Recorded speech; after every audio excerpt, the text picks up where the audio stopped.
All right, testing, testing, 1, 2, 3. It seems like the sound is displaying on my terminal, but I hope everybody can hear me. Let me advance over here in the chat. What is this? All right, testing, testing, 1, 2, 3.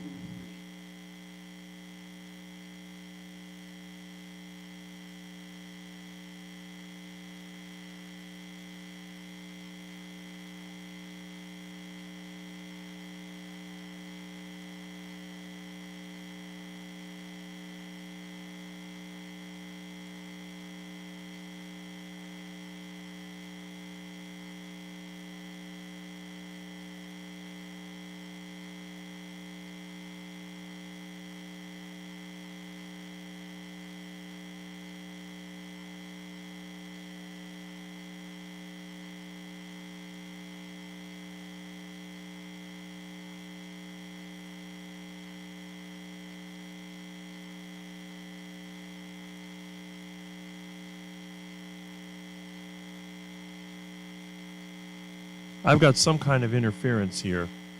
As you probably know, my little black menace has decided to enter the room. He got into the back, and I think I may have some mixed up wires, so forgive me while I make a few adjustments.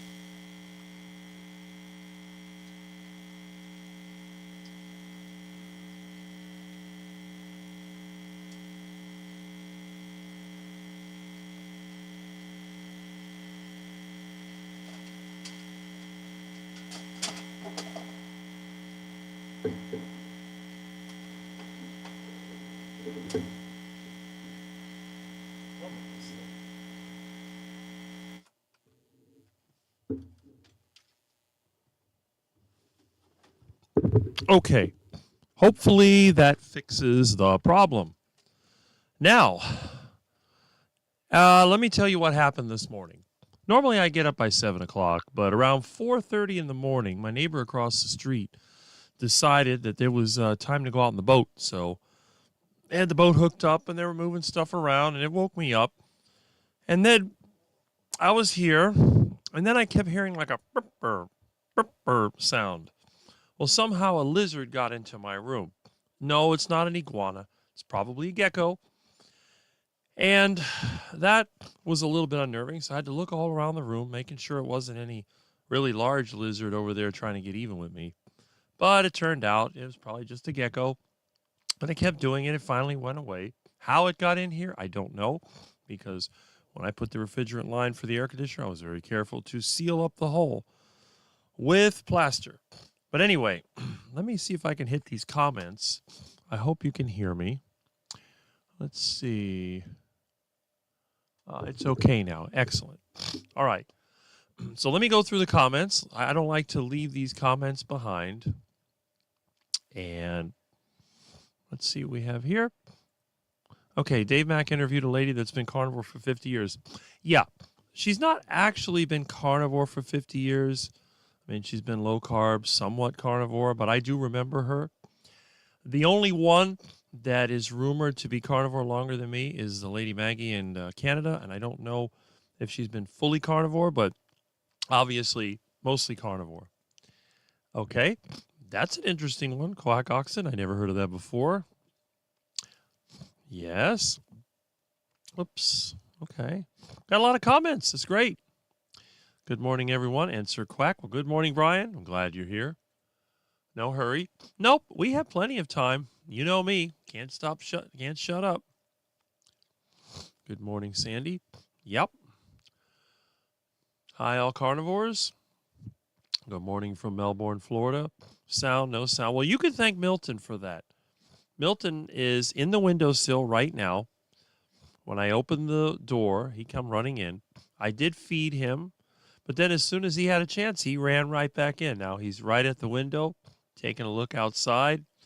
He's calm for now, but I think pretty soon he'll be destroying. Okay, sound, but there is a buzzing. Yes, I found that. Hopefully that will go away. Okay. All right. Well, that's one way you can listen to me. There's nothing to really look at, but you can definitely listen to me. Okay. That fixed it. Well, thank you, Milton, for readjusting the wires for me, but I have put them back, and there we go. So that is very good. Yes, he did. Evening from your future. Well, that's great. Good morning, quackers. This is the place where the real quackers come to meet. Of course we do. He's too cute to be mad at him for long. Love that cat. Anyway, um, I haven't finished my breakfast yet. I have one more beef patty to eat, and I had some of that cheese that a friend of mine gave me, which I melted onto the burger, and it's a little bit messier to eat, so I'm wearing my work shirt right now and not the white one that I normally wear. And I don't have my fancy pants. I just have shorts. So this way, if I have any accidents with burger fat or with the cheese that's on there, I won't have a disaster on my hands.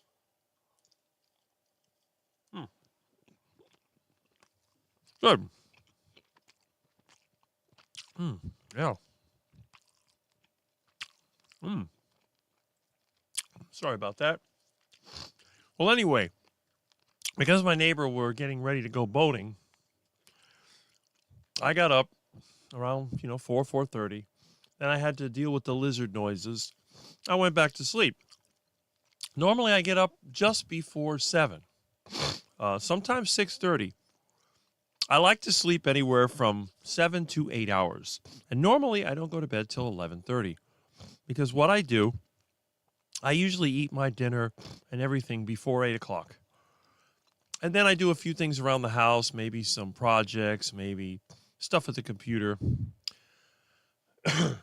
And around maybe 10 o'clock, I move from the living room into the bedroom, turn the air conditioner on, and then maybe do some work with the computer, look up some YouTube videos, maybe do a little research. And then I start winding down around 11 o'clock. I'll turn on the local news to see what kind of stuff they want us to know about. And then usually around the time that the weather comes on, which can be anywhere from 11:15 to 11:20. After that is the sports, which I have no interest in. So I'll watch the weather and see how wrong they are. And then I'll go to sleep. And usually, like I said, if I go to bed before 11:30, I will wake up somewhere around just before 7. Now, sometimes I'll go to bed at 10:30 if I've already seen the news or know what's going to be on it, or I just feel like going to sleep a little early. And then in that case, it's no problem because I'll wake up at 6:30 or even earlier. Now, on the Dr. Kilt's channel, they've been having it at 5 a.m. Well, they're moving it up to 6 a.m., which is still a little bit earlier than I'd like. But at the very least, when I do wake up, if I wake up at 6:30 or 6:45, I'll turn on the computer with YouTube, and I'll watch whatever they have on. Usually, if I watch this stuff, I have to watch a replay. So it'll be nice to be able to see that in some type of live, which would be, be kind of interesting. So anyway, let's see what we got here. Oh, still have a lot of comments. That's good. Wonder why this isn't updating. Oh, there we go. Okay. TS. I don't know who TS is. Well, there you go. 11 thumbs up. And I guess you mean 12 in chat. Well, that's very good. Oh, 23 in chat. Okay. Well, keep clicking those thumbs up. Don't let my bad appearance and disorganization work against me. Oh, okay. Well, that's interesting. I guess when you're in another country, it won't work. There is other ways of doing it. I mean, we could use something like Skype or what's some of the other across the world phones. Now, what I could do, I could use one of those online voice communications and just connect the computer directly to the mixer. Why am I not getting any sound here? What is this? Okay. Seems like my level is a little bit on the low side. I don't know what's going on here. Well, that works. Master is on. I hate using obsolete. Oh, wait a minute. Maybe that's what I see what it is. Milton, you have got to stop playing with the mixer. That knob is not a cat toy, all right? Thank goodness. Oh, crazy cat. All right, so let's see what else we got here. Just woke up. Well, that's good. Glad that you're here. Yep. Good morning.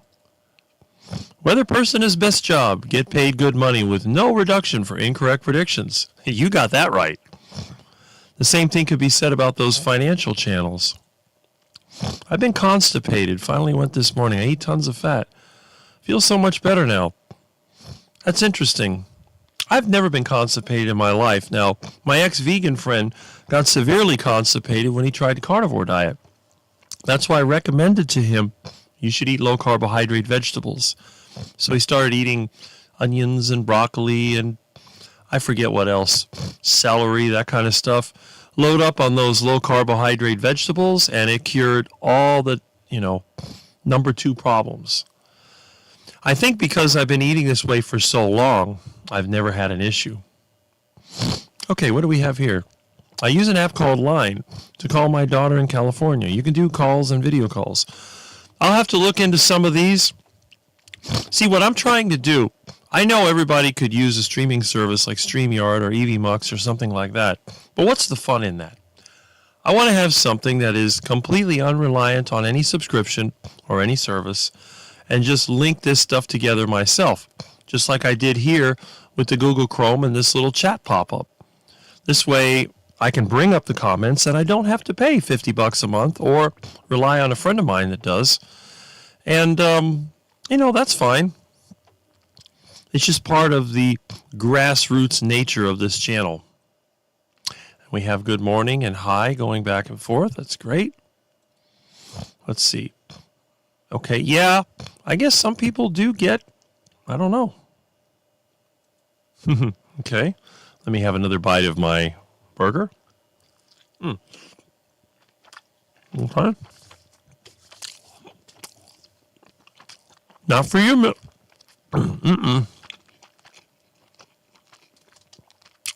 What a cute kitty you are. Anyway, forgive me for that. Now, why is my camera all messed up? Milton, you got to stop playing with the camera cable. Milton cannot resist anything that moves. That seems to be his thing. Why is this off center? Okay. Okay. So instead of looking halfway decent, I look pretty bad. All right, let's try here. Oh, that's interesting.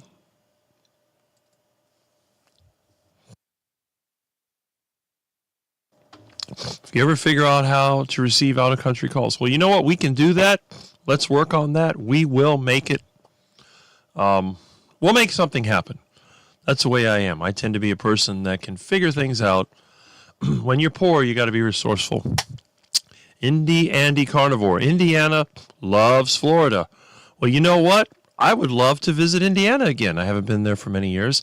My mother was from Ohio, and she worked in Indiana when she was younger. She had friends over there. I had a friend that lived over there, too. Now, I know a lot of people make fun of the Midwest, especially here in Miami. They think that the Midwest is basically a dump with a bunch of poor people and nothing but a bunch of corn and fat people and whatever. But I tell them, look around Miami and see what you're dealing with. You have worse. It's just the color is a little bit darker. So you still have the fat, unhealthy people, and even the skinny people have a big stomach that sticks out. And you have people with Brazilian butt lifts and with fillers and all the other crap. The guys wear so much cologne, it's like walking by a chemical factory. It's terrible. So there's nothing in Miami that's appealing. And basically, what is it? It's nothing but a bunch of stacked and packed, black, white, and gray, no way apartments. That's not something good. At least in the Midwest, you have a mix of the new crap and some of the old stuff. And, rural towns are not generally pretty places. But I think that when you spread people out a little bit more, it does add to the quality. So even when you go to some of the crappiest Midwestern towns that are like half abandoned, you still find nice little homes mixed in there, and you still find interesting people. Some towns are a lot more elderly than you'd find here, but then again, we have tons of old people here. They're just crammed into places that we call ALFs. We have them in every neighborhood. And of course, you have the, I guess, over 55 communities, which I call cemetery villages. But anyway, and it is hot over there too in the summer, but it's just hot and humid here all year round. Although lately, our climate has been like a desert. So that's not, but again, yeah, we love our Floridian fans. And Florida's a great place to visit, but unless you move to North Florida, I don't recommend living here because you're going to downgrade your lifestyle quite a bit. Yep. I've never had to use a mechanic. Hey, I'm used to it. I talk about butchering ducks and iguanas and all that stuff while I'm eating. That's fine. There you go. And Simpson John says quack, and I say quack back. I need coffee. Now, around here, we don't do coffee, but you do you. Whatever works for you, that's the main thing. Okay. WhatsApp, yeah. You can call the world for free. What I'll have to do, I'm going to have to figure out a way to run cell phone apps in a computer. Because as long as I use, well, I guess I could, if I used an older, I could use a tablet maybe. And what I could do, I could plug my phone link into the tablet and then do the audio link like that. Because the important thing that I want to do is to keep this sort of audio link in there. And then that way when we talk, and I think I could also insert the video, because what I could do, I could simply, I'm using two displays, like when I switch over to this display. So really, the problem is the delay. That's going to be the difficult part. If I try to do, a sort of a comparison, but I guess I could do it. I could put the video call on this display, the other one that you see here, and then I could talk to you, and then we'll go back and forth. So there are ways of doing it, and that's what I like about this. Oh, who in the world is calling me? I guess I'll have to answer this. Hello? Yeah.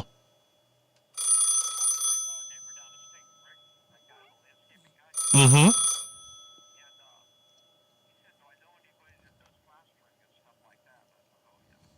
Yeah, what's going on?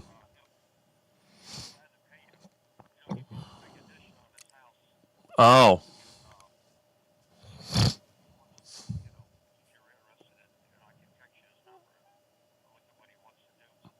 I'll have to look and see. I mean, I've done several plaster jobs. It's just one of those things.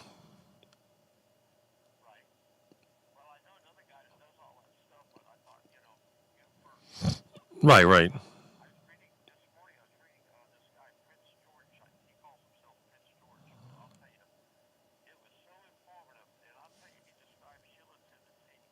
Really? Yes. I always say that.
Right.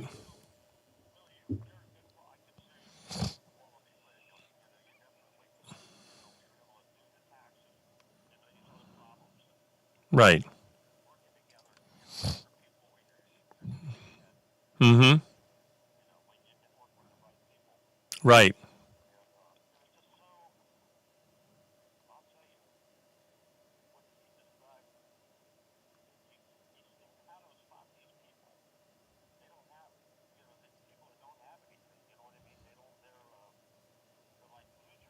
Mm-hmm. I told you that. Okay. Well, I'm busy right now. I'm basically having my online gathering, so you're gonna have to wait. I don't know when we'll be done, but when we are done, I will call you back and I'll take care of your problem. Remember, Saturday is my day off, okay? And you have to respect that because if you don't, I'm never going to be able to get my mind back. I'll be running around in circles like everybody else in this crazy town. Yeah. Okay. Anyway, I'll catch you later. Well, this is what happens when you get up too late and you don't turn things off like you're supposed to. I forgot to shut down my business phone, which is located over here, and the personal phone's over here. In fact, this right here is the phone that I'm using now for the live stream. So, evidently, one of my customers is having an emergency. And it's a long story. I muted it because I didn't want to mention the personal details. But this is what I have to go through a lot of times when I'm trying to get things done. Well, anyway, I'm back. So let's check out some of these comments here. Let's see. Okay. I got to look into that. That's something I'm going to keep the notes. Now, I do save these chats so I can go through it. Is there even a middle class in Miami? There is, but it's mostly older people that have been here a long time. All the people that have come in. Miami's one of those places where most people are smart and they leave. So if you're born and you've lived here for a while, one of the things you want to do when you get older is to get out of here. And everybody I know is pretty much left with a couple of exceptions. Well, you mean rich versus poor. Rick, if most of American was Rick, there would be no poor people because everybody would be rich. If the entire country was like me, poor people wouldn't exist because of a couple of things would happen. The only poor people that would be there would be the drug addicts, the duck food eaters, and the losers. And they would eventually either die off or self-destruct. Because the thing is that most of the people that are poor, they rely on, well, it's hard to, I'm not going to insult anybody, but a lot of the lower end people tend to associate together. So that's it. Line works on computers. I will look at that. Will your mixer solve the delay? It will, as long as I don't try to listen to it real time. We'll be fine. Yep. Okay, I did answer it. I took care of that. Yeah. Remember, this is a different setup. I transferred the line that we used to call in to a single phone, and it's not connected to the business line. I actually have a different phone number I use for business calls. That is correct. Yep. Those things do happen. That's part of the charm of this channel. Audio is gone. Yes, I turned off the microphone. And you are correct. All right? Oh, yeah. You got that right. I think I'll go boil some eggs. Saturday is my day off. And that's right. And I have to tell people that because they tend to forget. One of the problems I have is that because I can solve so many issues for other people, I think a lot of times they take it for granted that I'll solve. I hear the lizard again.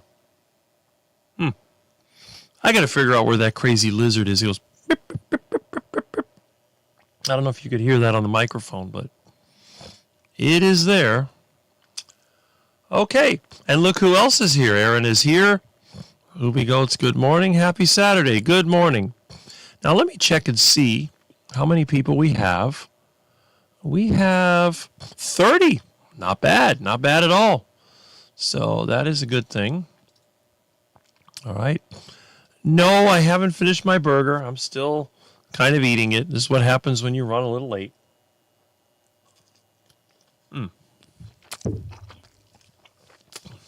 It'll be all right. Oh. Okay, so it did pick it up. Yeah. I got to figure out where the lizard's hanging out. Because if he stays in this room, there's nothing to eat. There's no cockroaches in here that I know of. So, my cat knocked over a bunch of papers I had in a box. I got a mess over there in the corner. So when I get some time, I'm going to take everything out of there. I'm going to restack the mess that he made. And I'll go lizard hunting. Now, lizards are cold-blooded, so the infrared camera is not going to work locating the lizard.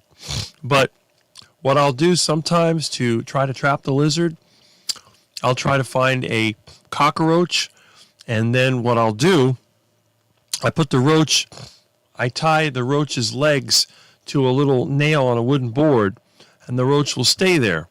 And that will attract the lizard, and then I'll be able to catch the lizard. Because once a lizard tries to eat the roach, it's pretty much easy pickings, and then I will take him outside.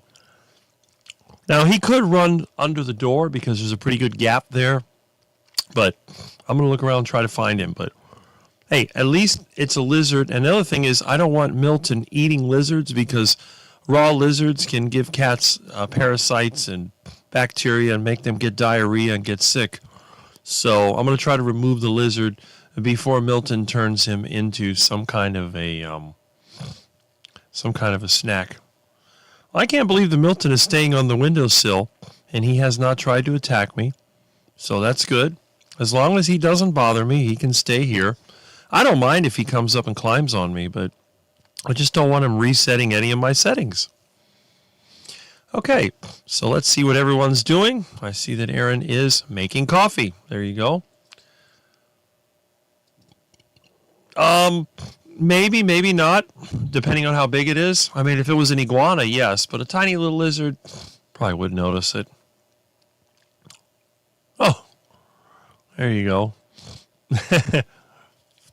Well, the other thing is the lizard, instead of chirping, it may say, I can save you money on your car insurance. I don't think you can, but if you can, it's good for it. Well, anyway, as you probably know, I just received a phone call from one of my customers. And, you know, I'm a popular guy. People love to call me when they have issues, which is fine. But I tell them, please don't call me on Saturday, especially not Saturday morning. You want to call me Saturday afternoon? You are welcome to do so. But I can't give you a specific time. I try to tell them, wait until I have my lunch. I haven't even had my breakfast yet. But anyway, now, I hate it when I oversleep, but then again, it's my day off, so who cares? I don't know if I'm the only one, but I don't have an alarm clock. I don't know if anyone else here uses an alarm clock, but if you do, you probably know that it's necessary when you have to do a job you don't like.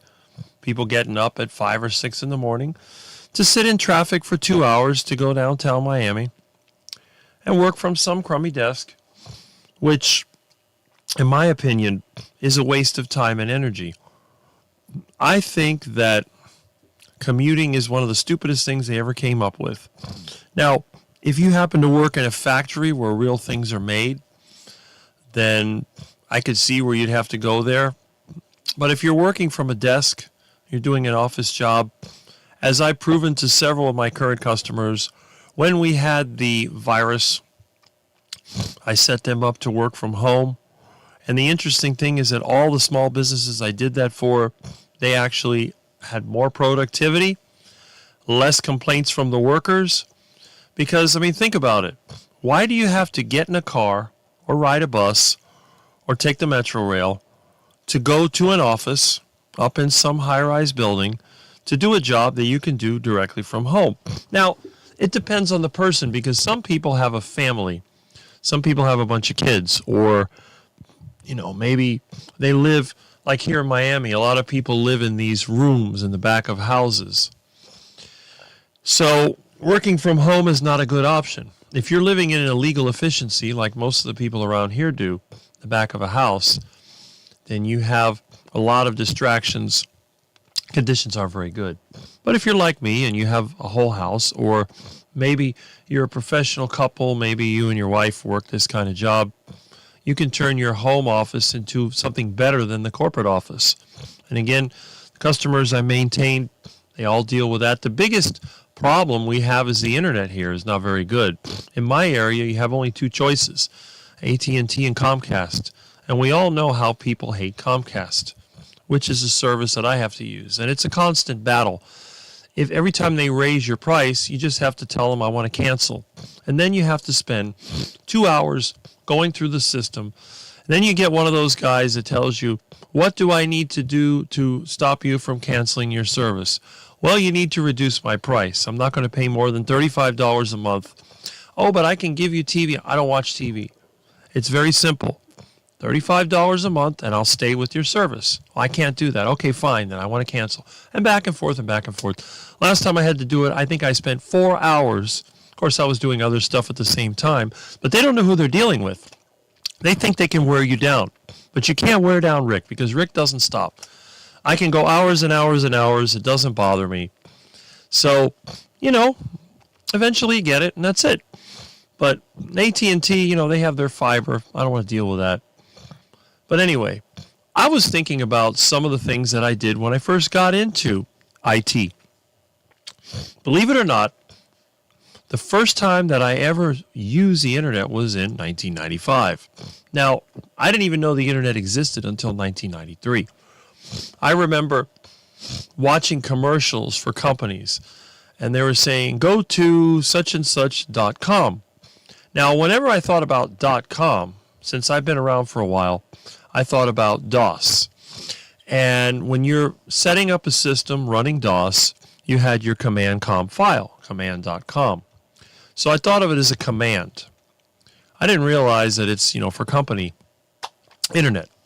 So what I did, I finished college in 1992, college and university. I was looking for a job in electrical engineering, couldn't find it. August of 92, we had Hurricane Andrew, and that wrecked everything.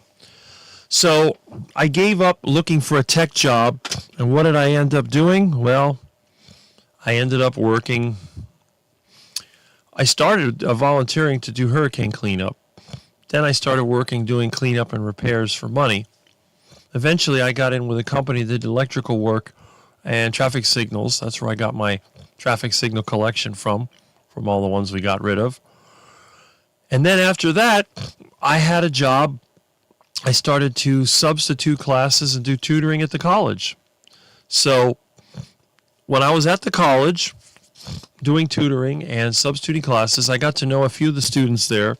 And there was one student I made friends with, and he was making at the time, now as a student, about $50,000 a year doing these network setups and building websites and all that stuff. So you can imagine, it was very primitive in 1995.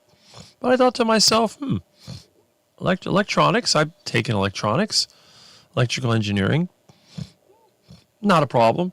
So I got together with him and a couple other people I knew that invested money in the company, and we started a networking company where we would go and we would either upgrade existing networks or we would build new networks. Now, I don't know if any of you are old enough to remember what internet networking looked like in the 1990s.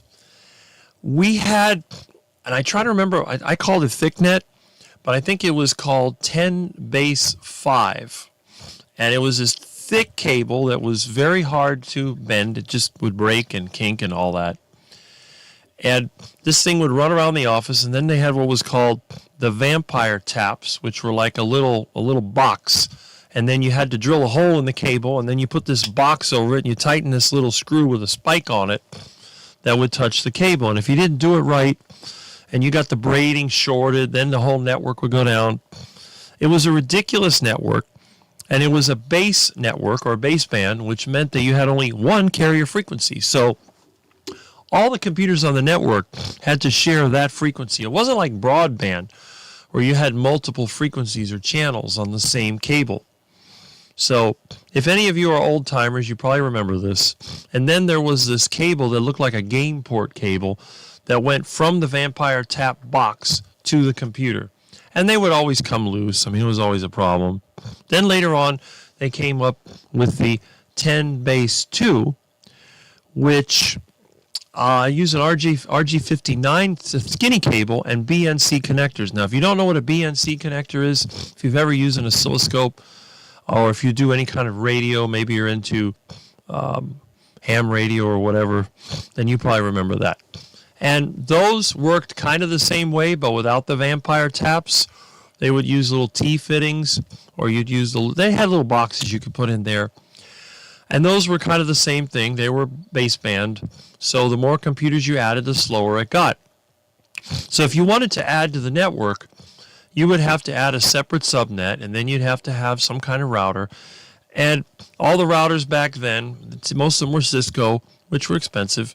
And then you had to use a serial port to be able to change a configuration. And let me tell you, I immersed myself in that networking.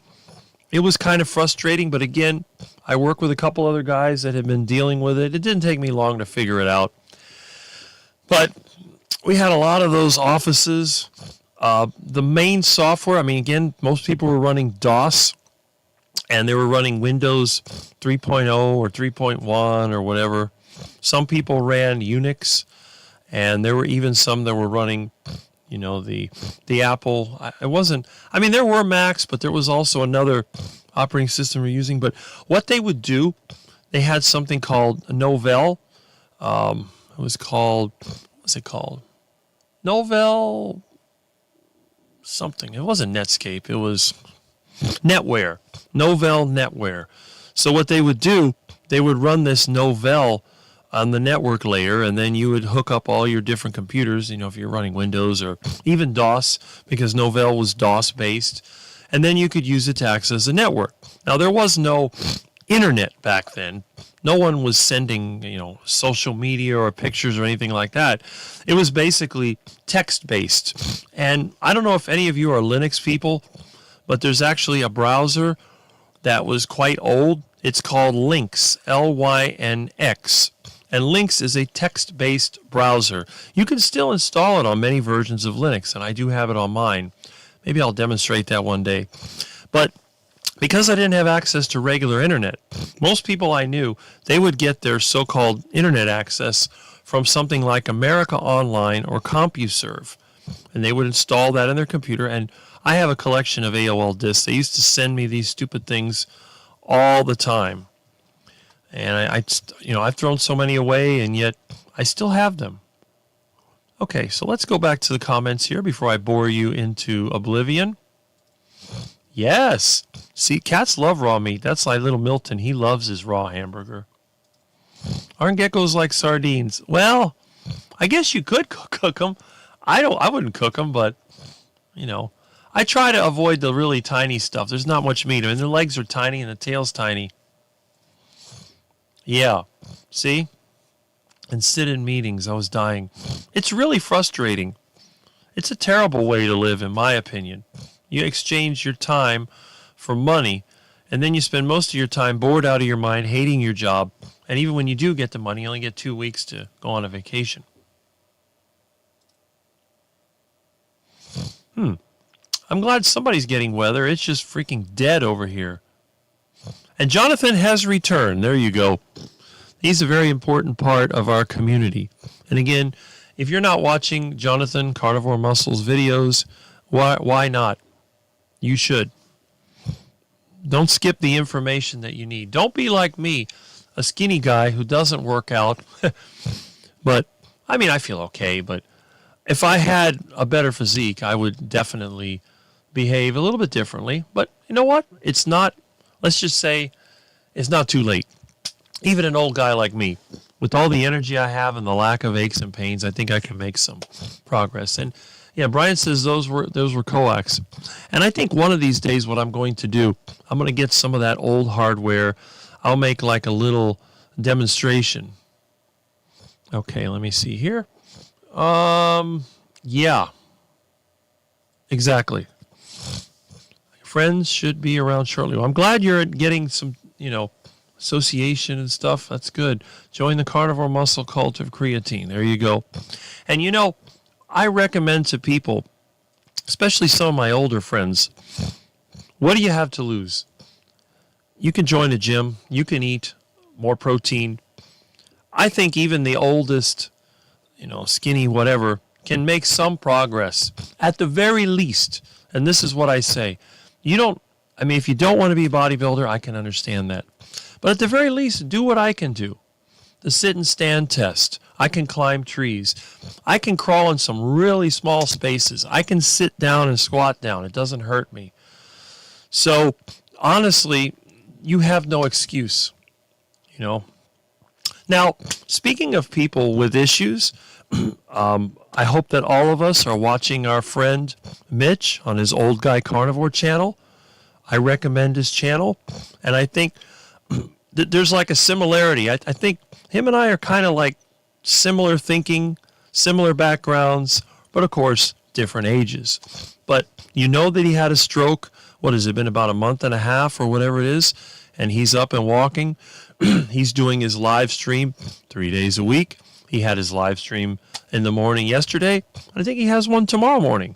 So after you've been bored out of your mind with my live stream, you can check out his live stream and see what the carnivore diet can do for somebody that hasn't been on it for decades and has had health issues and is coming back. And what is he, 78 now? He had his birthday, so congratulations to that. And just, it's kind of interesting because I really like the fact that we have this community. And again, I know some people, they like to lock down the community in their paid groups. But then again, that's okay. But we still have plenty of us. And even, what's his name? Kerry had to admit that his overpriced group is not for everybody. But we have our own free groups, and we have us here. And I'm hoping that in November, I'll be able to go to that get together that they have, the Hack Your Health or whatever, and I'll be able to meet a lot of people. I have a feeling that once some of these other carnivores meet me in person, they're going to either hate me and run away from me, or they're going to be my friend. So like my buddy Russ over there, the only one that has had the courage and the ability to meet me, and we're going to hang out too, so that's a good thing. So let me go back here to the comments. All right. Let's see. Yeah, I've heard that too. If you're not having fun, you're not working hard enough. Rick is one of my youngest friends. Wow. Angela, 75, and Gary, 53, are coming over today. I still can't believe Rick isn't 40. Well, I'm going to be 57 next month. So, but there's a few people I know that still don't believe me. I have a friend that I've known for decades, and every time I tell him my age, he's like, it's like a shock. I'm like, you know me since high school. You know exactly how old I am. Why is this so difficult? But hey, it's all perception. Okay, good. And Jonathan says, I was very open in the live stream I did yesterday with DC. Well worth the watch. I haven't been watching. I got to watch that. And I will most likely be on a live stream with DC on Sunday, as long as I'm not working, which I don't know the way who knows? I may be working on Sunday, but hopefully I'll be able to do that today and get it out of the way with my customer. But anyway, yeah, again, now the carnivore community has not really mentioned much about autism and attention deficit hyperactivity disorder. These are factors that a lot of people have to deal with. And I do believe the carnivore diet can help with that, because when I compare myself to other people I know, even my dad, the way that they would get nervous and upset very quickly, I tend to be a little bit more calm and a bit more able to handle disasters. It's like when I was younger and our kitchen caught on fire and my parents were running around in circles, I grabbed the fire extinguisher and put it out. And that's it. You know, we had a brush fire one time where I was working, and I was able to get the equipment out and the truck out of there before the whole field went up in flames because I saw it coming.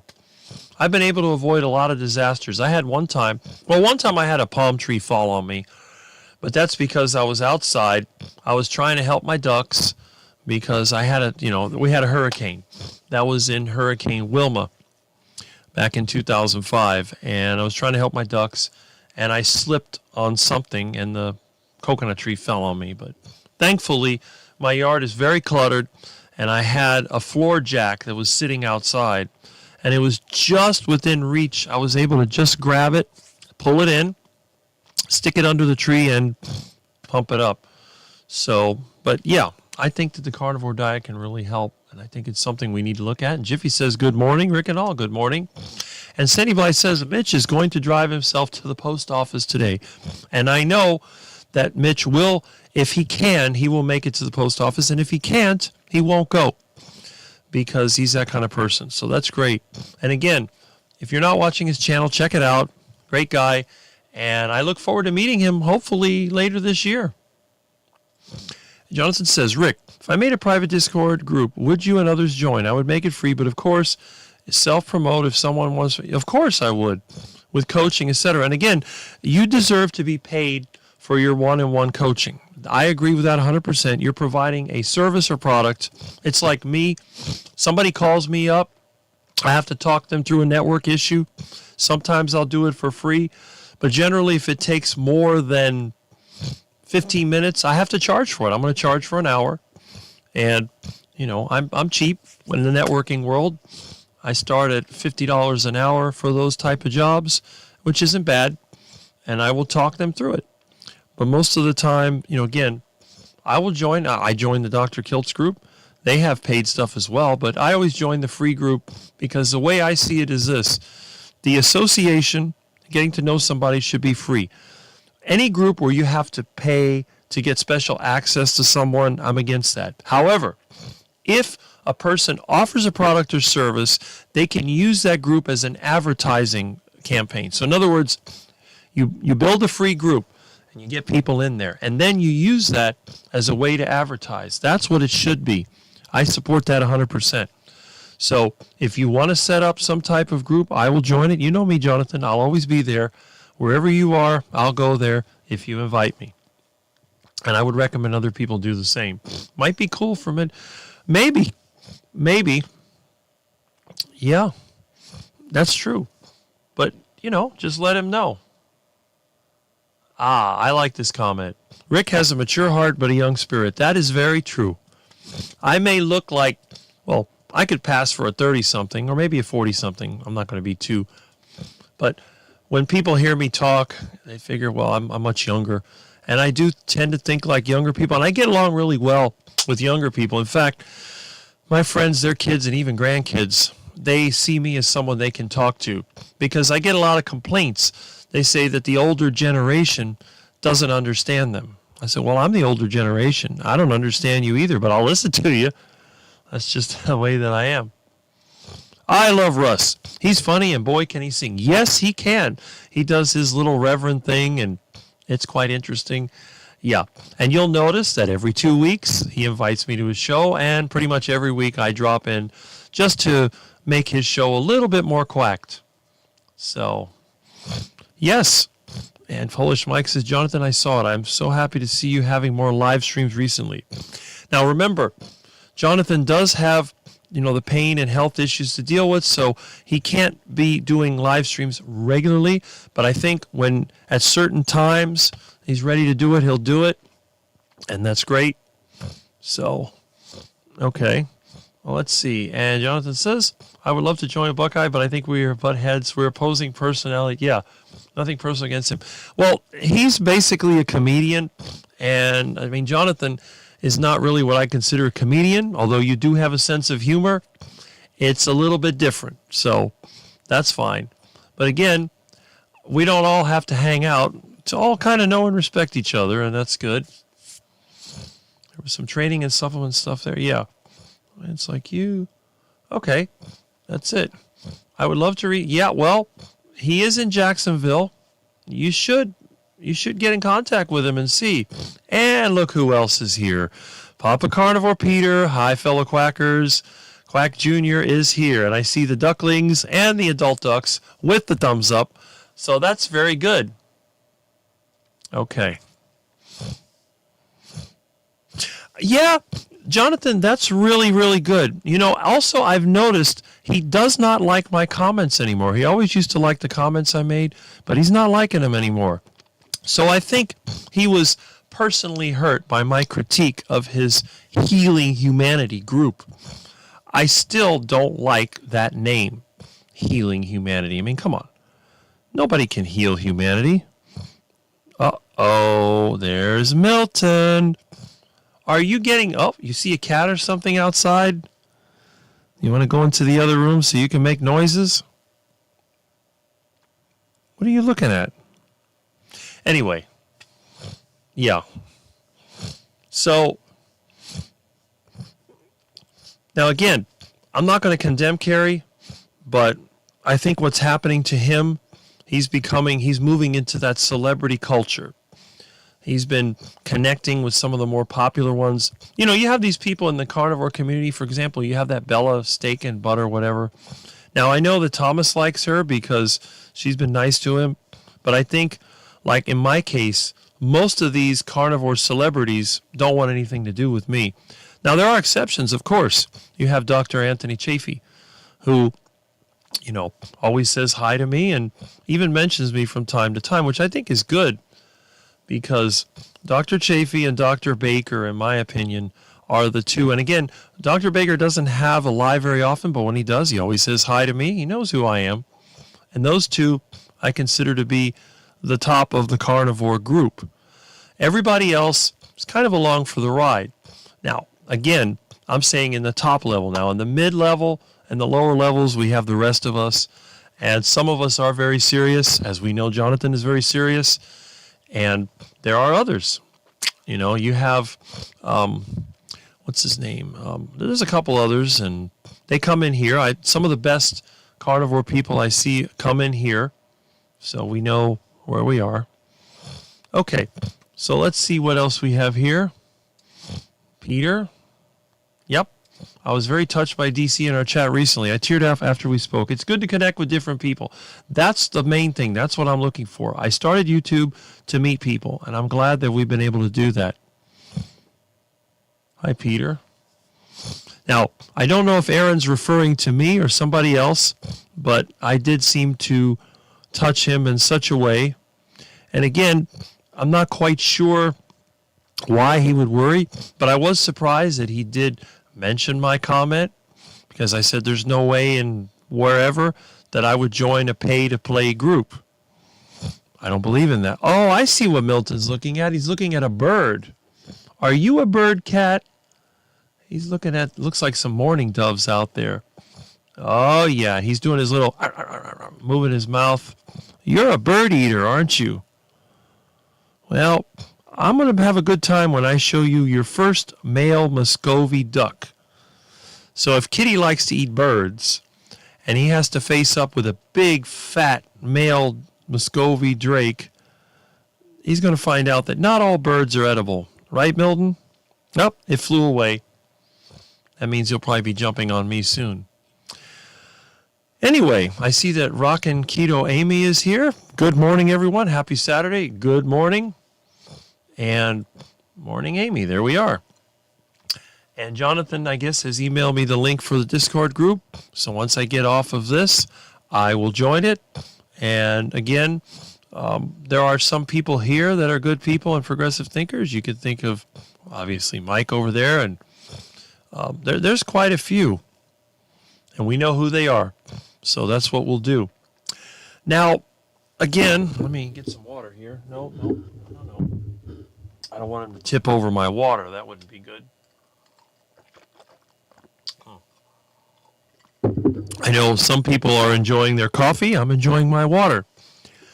I actually had somebody accuse me of being anti-coffee, and I told him, I said, well, I'm not anti-coffee, but my personal decision is not to consume any product that does not grow locally. And I've actually tried to grow coffee here in Florida. It doesn't do very well. I mean, you can do it, but it's not great. So my rule is simple. And Rick's heart attack diet is not exactly, it's not lion diet. I don't even like the term lion diet, because I think that most of the people that say they're on the lion diet are probably lying anyway. But a lion will eat anything, including rodents. A lion is an opportunist. It may go after the ruminant animals first because they are the biggest and provide the most food. But if there's no gazelles, they may attack non-ruminants like zebras. And of course, they love pigs like warthogs. So lions eat swine. Yes, I see Milton. You sweet little kitten. Yes, you are. Now, you're trying to get my remaining hamburger, aren't you? No, you're not.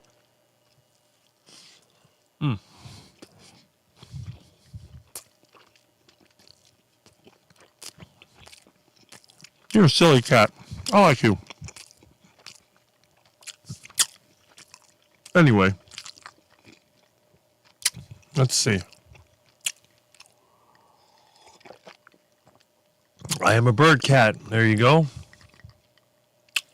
Now we got some highs. That's good. Feel free to say hi.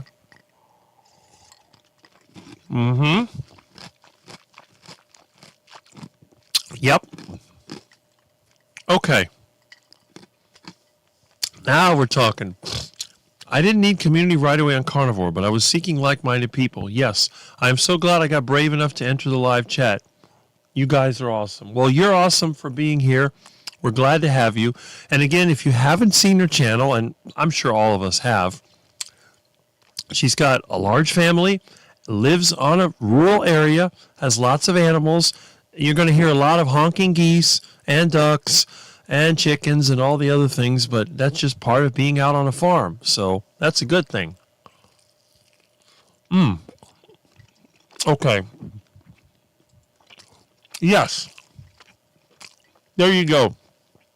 Now you see, Jonathan knows the real deal. Most are lying. Phil Escott and Chafee are perhaps the only people I've ever met that are 99.9% stricter than me.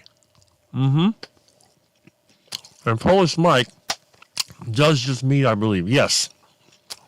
And I think for a while he was sleeping on the floor. I don't know if he still does that. I know I have a reputation for being hardcore because I basically eat meat. But I do consume yogurt that I make and cheese. So I also consume some dairy. I'm not lion diet. I'll have heart attack chicken. I'll have pork. I'll have beef. Now, breakfast, I had 2 duck eggs and a pound of ground beef. I had 2 burgers. The one that you eat was like, half a pound. All right. So, yeah. I think most what happened, the carnivore diet basically started with a keto diet. You had Butter Bob Briggs and you had Dr. Ken Berry. Ken Berry was the first doctor that pushed the keto diet. But the first doctor that pushed the carnivore diet was Fruity Boy himself, Paul Saladino. And then my understanding is that you had Dr. Baker was next. And Dr. Chafee actually had a video I think he put out last week where he was talking about when he was starting his channel. And I kind of remember when I found his channel, he had maybe 20,000, something like that. And he was saying he didn't see a need to start the channel because so many people were already talking about the carnivore diet. But it's a good thing that he did start the channel, because Dr. Chafee is probably the premier carnivore when you think about carnivore doctors. Now, obviously, Dr. Baker is in a class by himself. He's a year older than me. He's about an inch shorter, so he's a monster. He weighs, 50 pounds more than I do? So the guy's a beast. And he's over there making videos. Now, when you look at Dr. Baker's videos, you don't see the special effects. The videos are sort of raw. And I remember when he first put videos, he would just sit in his squeaky chair and talk about the carnivore diet and vegans and stuff like that. And I always had a lot of respect for that because that's sort of the real deal kind of carnivore. Now, he's turned it into a business. He has what used to be called Meat RX, and now it's called Rivero. And, they got a network of doctors. I'm sure they charge a lot of money for their services. But, again, is there anything wrong with somebody making money? Of course it isn't. As long as you provide a product or service that people purchase voluntarily, that's fine. And again, I'm not even against the carnivore coaching and all that stuff, because if you're getting one-on-one value, that's fine. The only thing I'm against is the whole walled garden, paywall, pay-to-play thing, where you have to pay every month just to be able to associate with somebody online. That I find absolutely wrong. However, if you're going to hire somebody to provide a product or service, that person deserves compensation. It would be disrespectful not to give that person something for what they did. It's like the carnivore documentary, for example. I don't have a problem with them making it, and I think people should donate to it if that's what you want to do. But maybe you would rather save your money and buy yourself something good to eat, or maybe buy some creatine or some other supplement, vitamins that you might need. Remember, if you haven't been on the carnivore diet your whole life, you might need something else. So that's something to think about. Okay? Yeah. Most look sickly. See, that's the thing. The lions, think about stray cats. Stray cats never look good. They always look kind of ratty. When you see stray cats that are plump and healthy and happy, that's because people are feeding them. And even with ducks that live in the wild, they live shorter lives. I mean, your average duck may only live 6 years, but when they're kept as a pet, they can live 15 years. I had a duck live 15 years, and yes, he was my pet, so I didn't eat him.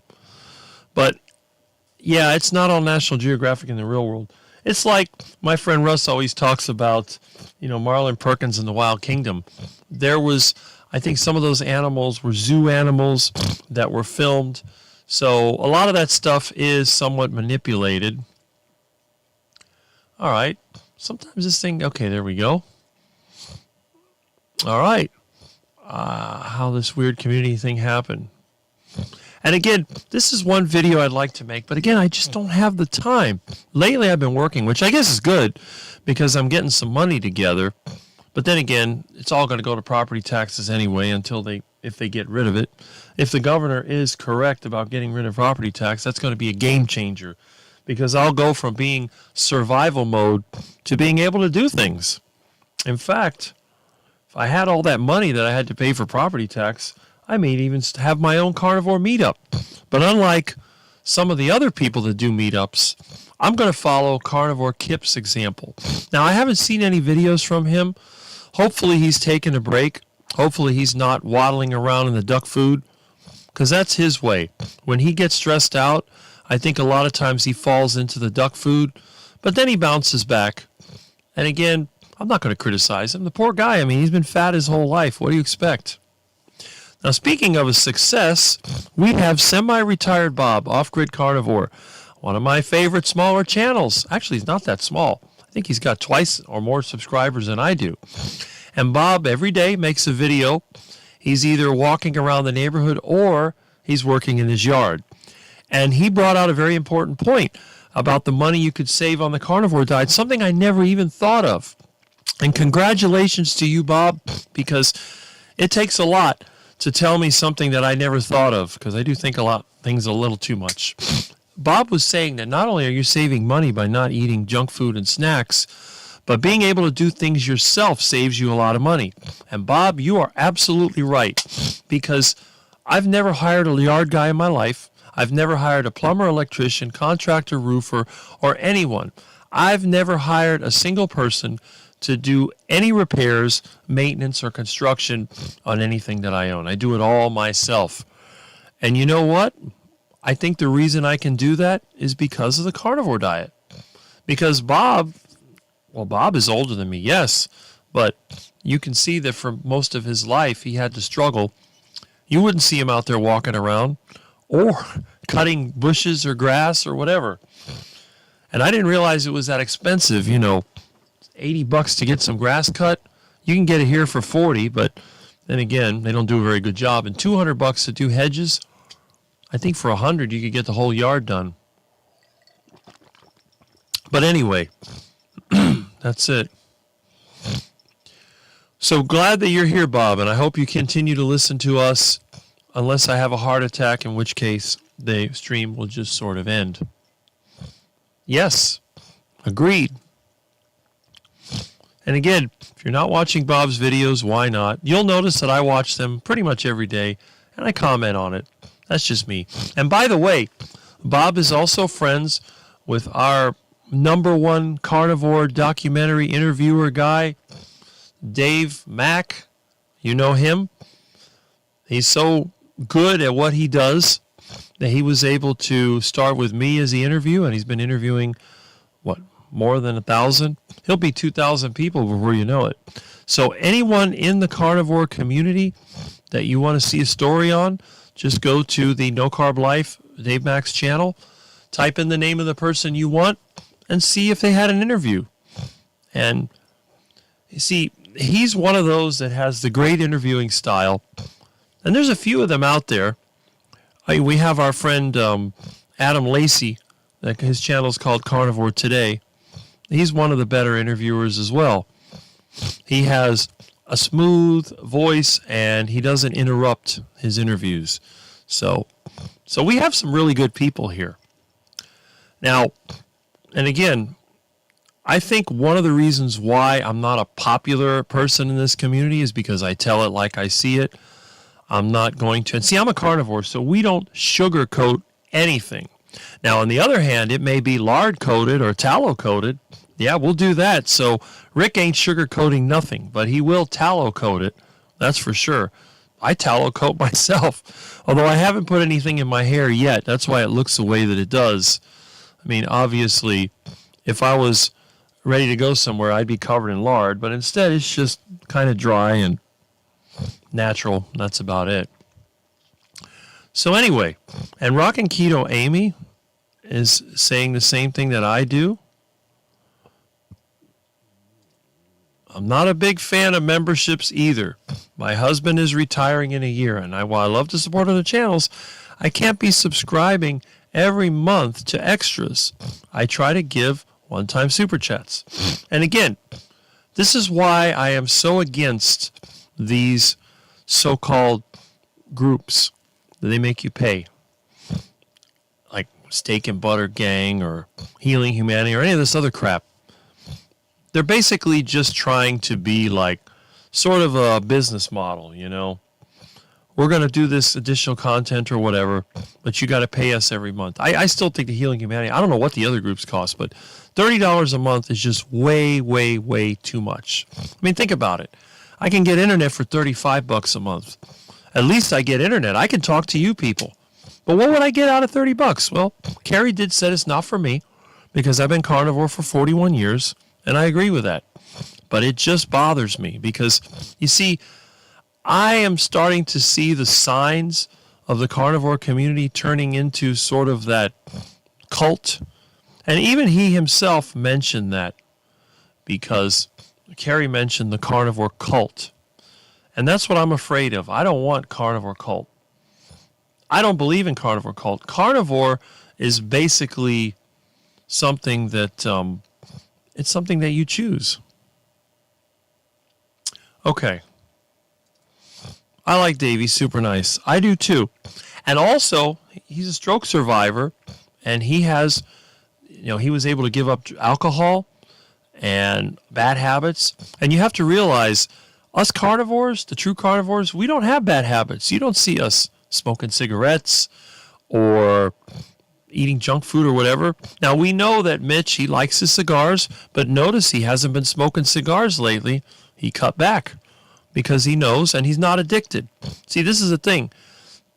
I've seen Peter smoke his cigar, but they're not addicted to it. They might do it, they might like it, and then they might go for weeks without it. And that's fine. But if you're addicted and you have to do something every single day, like alcohol. Now, I don't know what the attraction is to alcohol because it doesn't taste good, doesn't smell good. I think it's more of a conditioning. People are conditioned because when you're a kid, you can't drink until you get to be 18, or now it's 21. When I was a kid, it was 18. So a lot of us kids, we tried alcohol. I mean, I had friends when I was like 12 years old. They would have beer, wine, and they had moonshine and all this other stuff. And I tried it, and I didn't like it. I'm like, I don't like it. No, don't care. And, of course, once you're a carnivore, the only thing you really like, I think, are the fatty meats. Oh, the little cute Milton. Yes, look at the cute little Milton. He's behaving super nice. I can't believe it. You are impressing me today. You know that? Uh-oh. You going to climb up? Come on. You love attention, don't you? Oh, yes. You're such a good little kitten. You're a sweetie. Yes, you are. Well, this is what I like, you know. You're an enhancement to the channel. You're not causing trouble. Yes. You want to drink the water? You silly pet.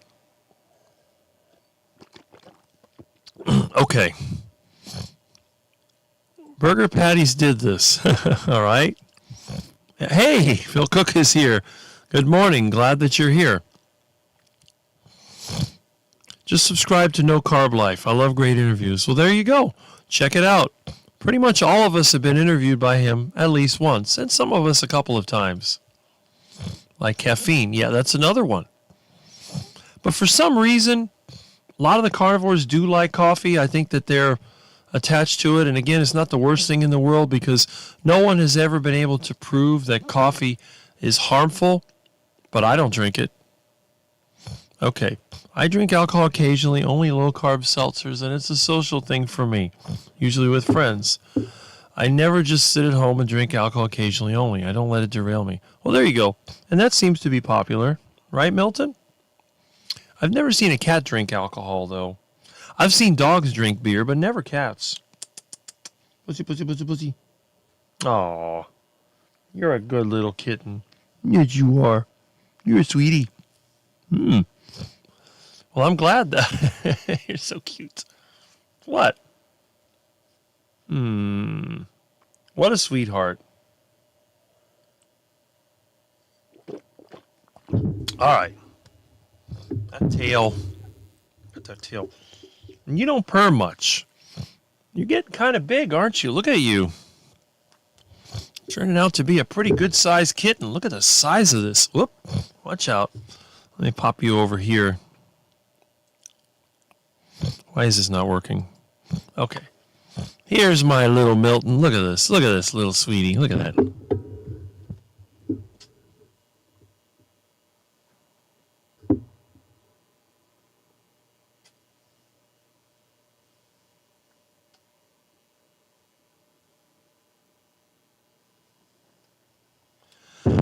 I love my cat.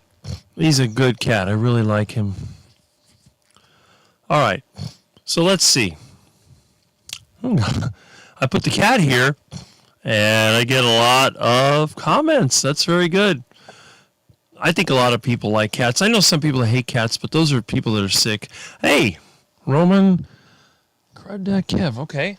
Joe, must have changed your name. All right. Love your kitty. Well, Janelle, I love my kitty too. He's an awesome little guy. Alcohol is very bad for your nervous system. I agree. That's why one of the reasons I don't drink it. How old is Milton? Well, he was about a month old when my neighbor found him during Hurricane Milton, which was in October, if I believe. So November, December, January, February, March, April. So that would be maybe 8 months. So he's about 8 months old. I haven't weighed him, but he's definitely put on some mass. But he's not fat at all. He's very lean. He's also extremely fast. So I have to be very careful when I walk around because, like, he'll be here in the room. I'll walk over to the kitchen, and he's on the floor in the kitchen before I get there. This cat is very, very fast.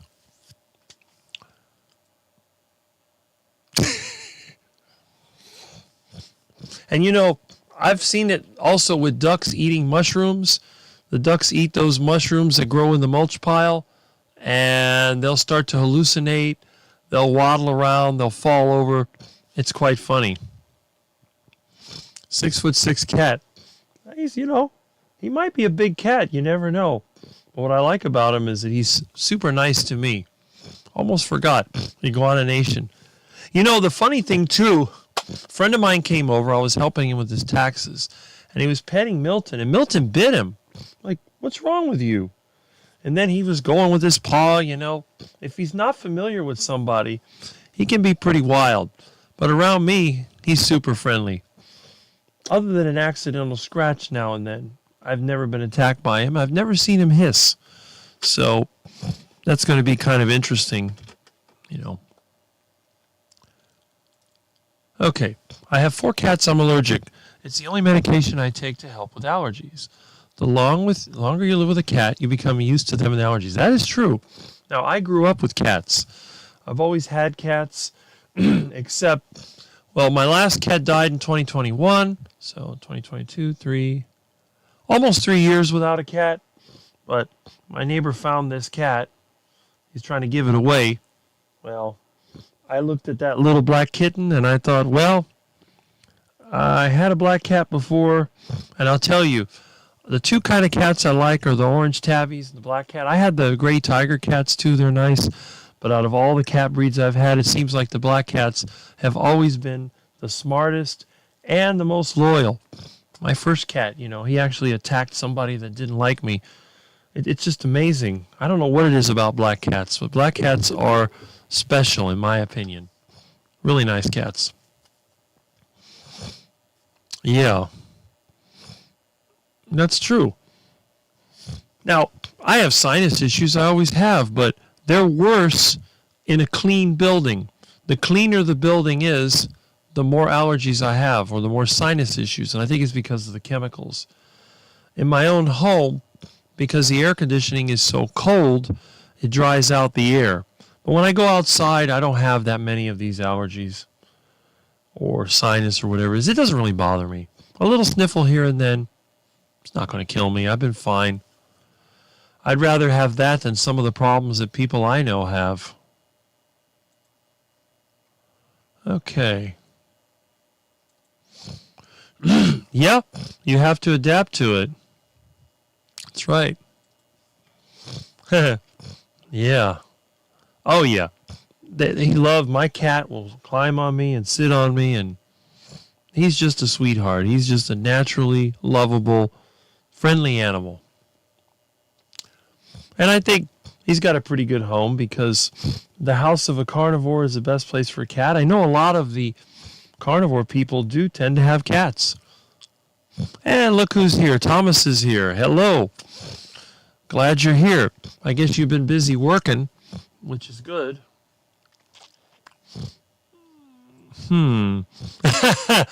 Yeah, I remember those firecrackers?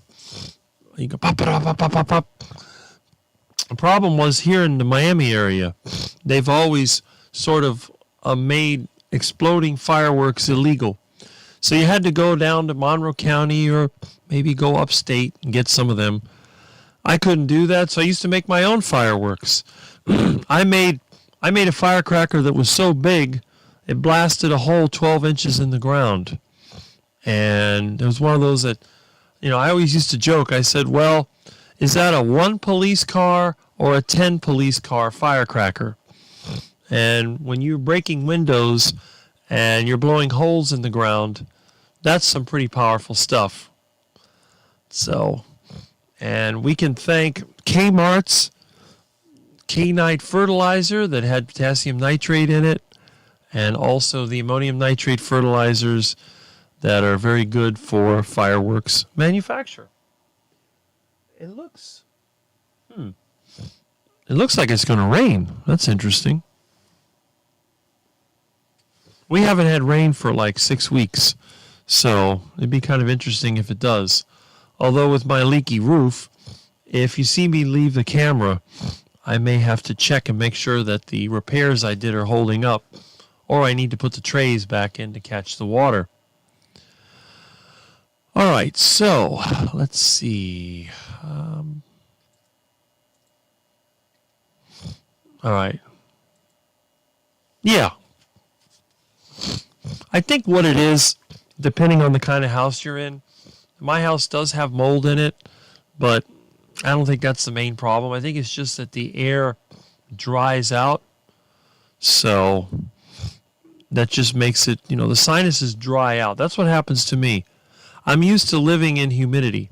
So when I'm outside and it's extremely humid, sinuses don't dry out. They don't get irritated. But when I'm in the house with the air conditioner, and I tend to overdo the air conditioning because if I don't, I'll be sweating. So I set it on 65 at night and 68 during the day, and then that way it works really well. Okay. Oh, that's a shame.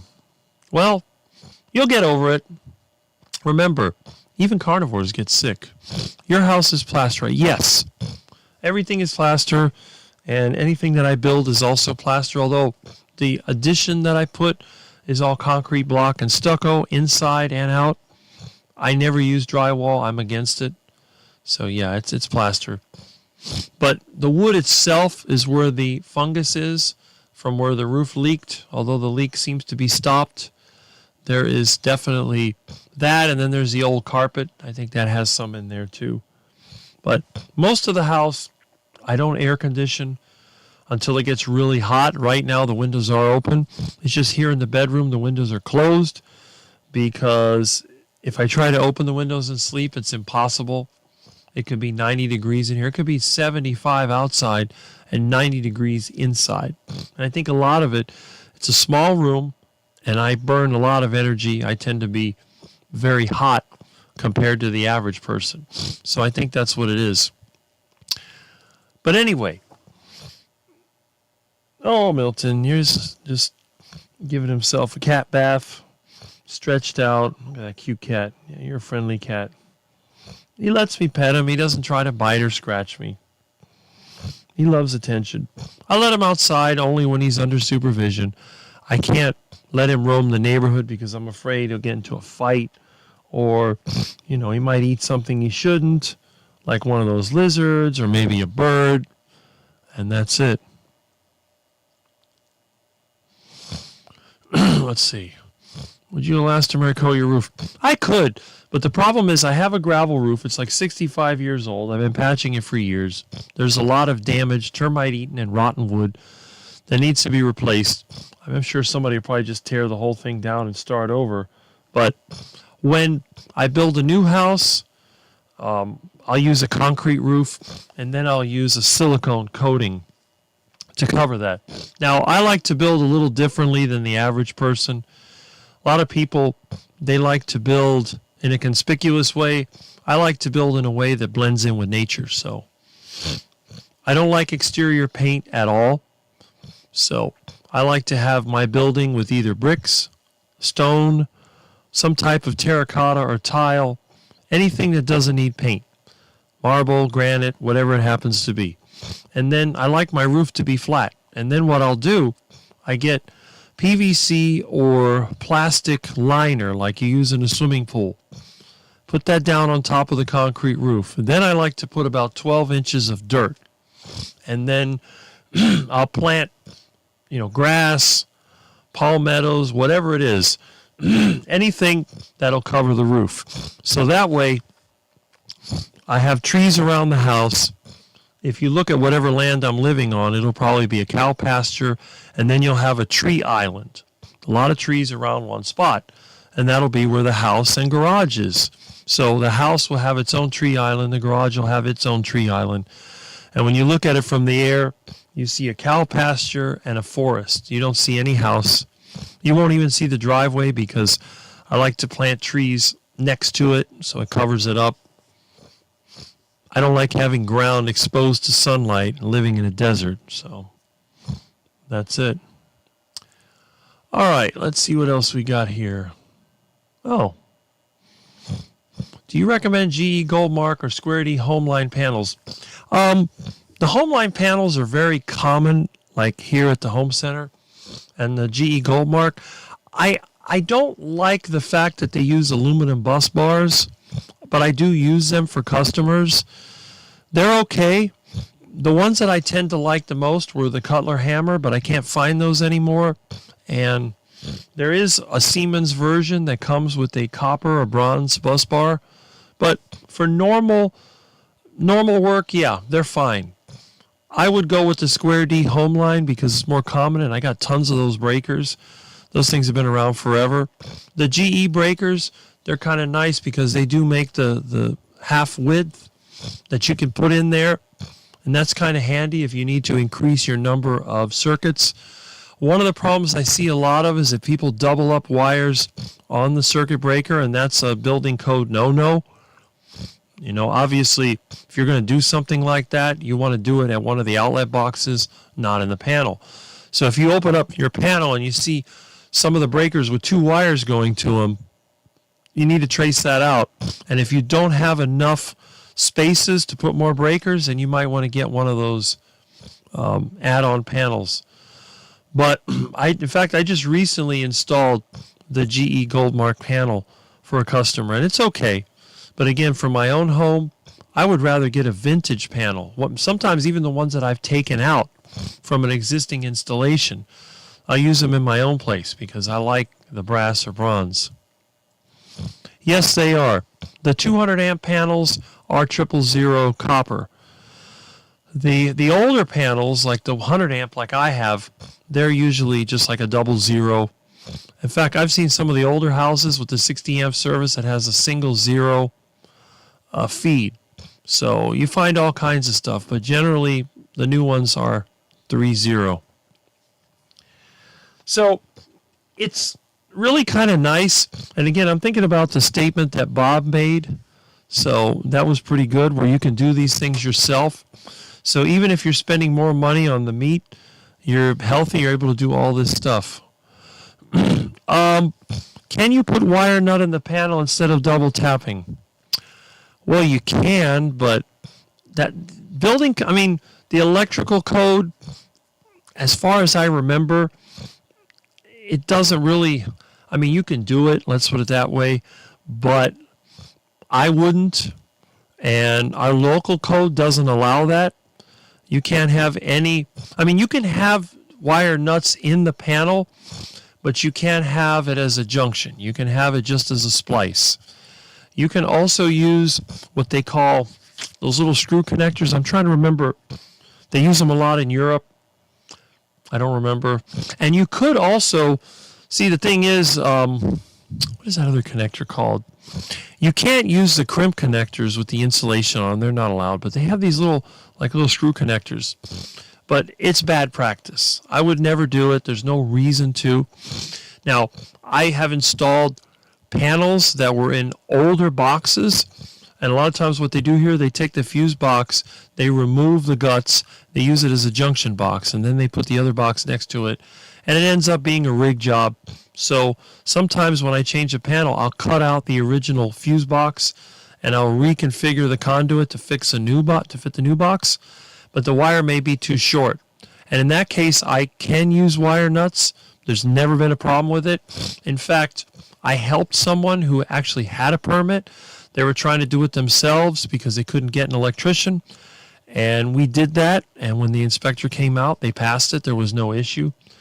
But as far as possible, I would just extend the wire if you have the money to do so. In fact, the last job I did, that's what I did. I pulled the old wires out from the box to the first receptacle, and then I ran new wires back to the box because the insurance company wanted to see a picture of the inside of the box, which is something they're doing now. So after we finished the job, we took pictures of it and sent it to the insurance company, and they were happy. And the way I like to do it, when I bring the wires from the conduit, I prefer using solid wires because I can bend them. So when they come down or up from the conduit, I bend them right into the breaker, and I use tie wraps. So I'll have a line of wires on the side of each side of the breakers, and then everywhere they go in, there's like a little wire coming out. So it's nice and neat. It's not required. You can do a spaghetti bowl and get away with it, but it's just for that. And I also label everything. I actually print labels for the box, and it has a drawing with a diagram. Every one is numbered, and a lot of times the boxes do have numbers on them on the main sticker, and then I'll attach my own. I use like a plastic laminate and stick it on there, and I put a picture that shows where everything goes.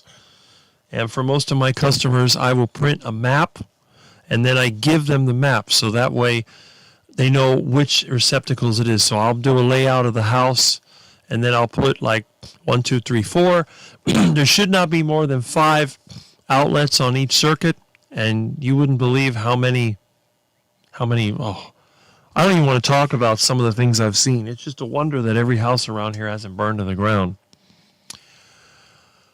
Okay, let's see what other comments we have here. Thomas, how are you feeling? That's a good question. I know he said he wasn't feeling well. He had that issue with his leg, and hopefully they're getting to the bottom of that. And again, sometimes it bothers me when people talk about the carnivore diet, how it heals everything. And then, you see that people still get sick. And, carnivore diet doesn't work. No, that's not true. It's just human beings get sick. That's the way it is. And especially if you've had a history of diabetes or heart issues or whatever, you're going to have problems. Even if you switch to the right diet, you may suffer for years from all the damage that you did. Just because you're changing your oil in the rust bucket car you got cheap doesn't mean it's going to run like a clock. My truck is a living example of that. Okay, I see that Peter has returned to the chat. That's good. Everyone's saying hi. How many people do we have in the chat? Let's see. 32. That's great. Look at that. 32 people. Nice. Anyway.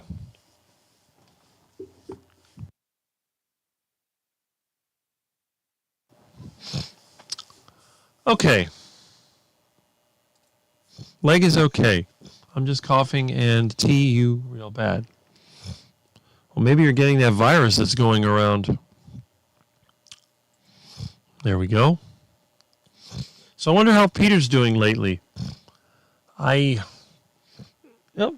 haven't seen too much. I've been so busy I haven't been able to watch that many videos. Although I did see him in the chat when I hit Carrie's live stream. I think it was on Thursday Now, I have to admit, I'm getting kind of bored with some of the live streams that are out there. I know Carrie does this question and answer, which is okay. But I don't know. It doesn't seem to have the appeal that it used to, right, Milton? Yeah. I go in there to try to see who I can meet, and then I don't really say much because what's the point, Once you get to know the people that you're meeting, that's it. Okay. Bill Cook says, I'm going to stop in later. I got to do dishes and make breakfast, I guess. Well, there you go. Get that done. Throwing up. All right. Not good. Yeah.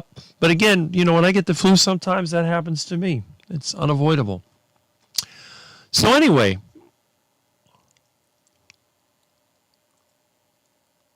There we go. That heals meat builds. That's one way of thinking of it. Now, again, a lot of times, you don't see me as often as some people.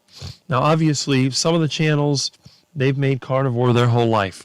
And they have, I guess, money coming in from their memberships and from, the products they sell. A lot of YouTube channels sell products. And it's really kind of interesting because, again, you have to be able to make a living to make this sort of worthwhile. It's a lot of time that goes into it.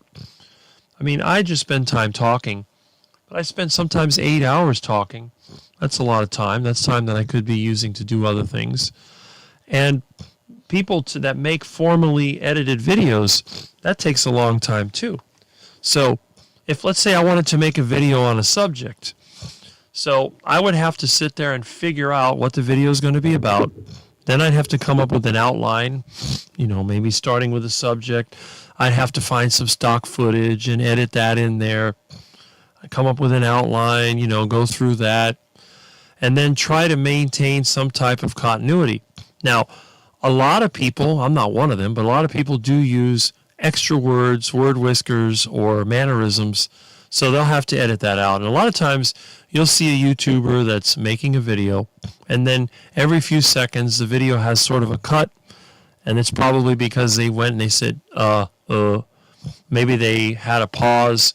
And what they're trying to do, they're trying to keep the video moving, because if the video slows down too much, people will get bored and they will stop. So I think a lot of times, and that takes time, now of course my computer is a little on the slow side, although it's not quite as bad as it was with the other one. But still, you have to sit there, you have to go through the video, you have to edit all these out, then you have to let the computer render the video, which can take a long time. Then you got to go back, look at it again. And I noticed that even in a lot of these heavily edited videos, you can still find errors. You can find words that were mispronounced, or you can find somebody said something wrong day or whatever. And I'll usually catch the errors, but I can imagine the person missed the errors because they've been editing and editing and editing, and they're like, I got to get this video out there. So in order to produce videos on a regular basis, it's almost like a full-time job, or at the very least, it's a part-time job. So people are going to go out there and they're going to try to say, you know what, I'm spending all this time making these videos, but I'm not getting anything in return. So I need to promote a product, or I need to offer service. And you see this a lot with the vegan community. They have their groups, their vegan whatever coaching, or and again, so they get people to sign up for that. You may have a few thousand people signed up for your group, paying a few dollars a month, so that becomes an income right there.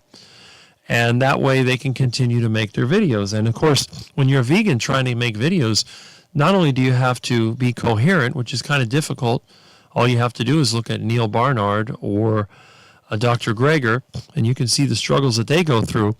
Or if you're your typical older vegan, you're going to have to use a lot of filtering. You're going to have to run several filters to be able to make your face look good, rather than being your typical unhealthy kind of gray, worn out vegan.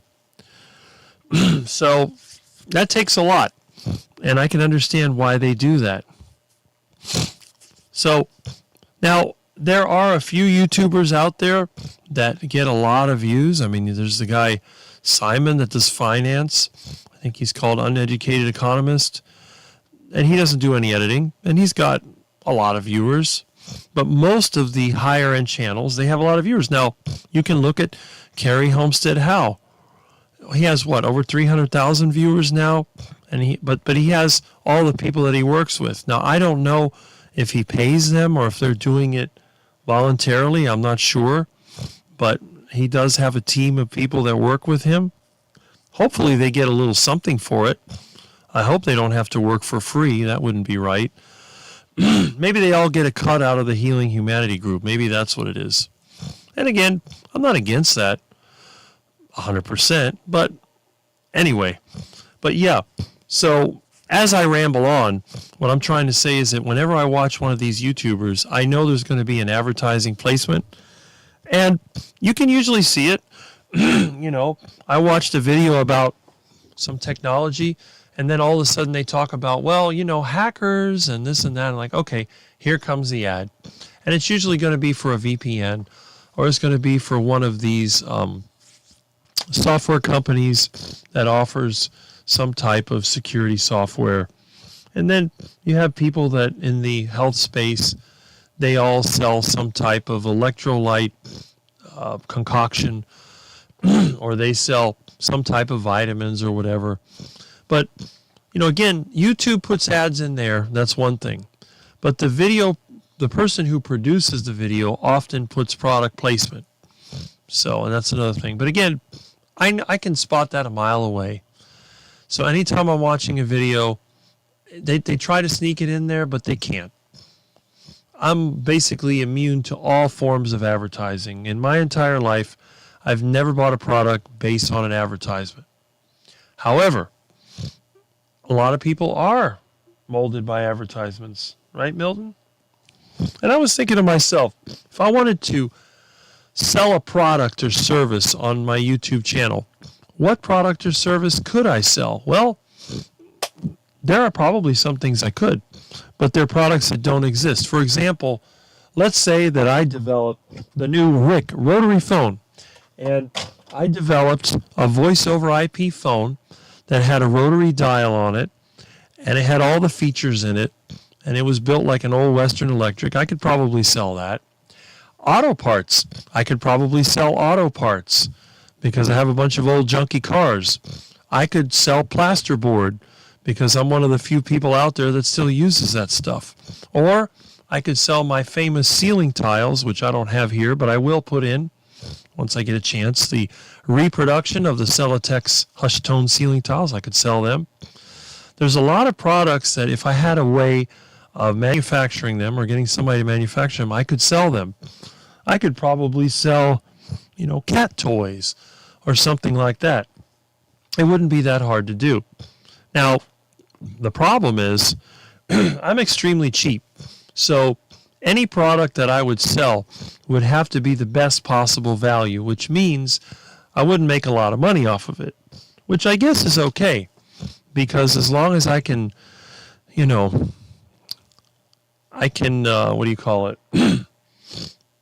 make some profit, then I would do that. And again, it's a possibility. Or, I could make, like I used to make neon signs and lights and stuff like that.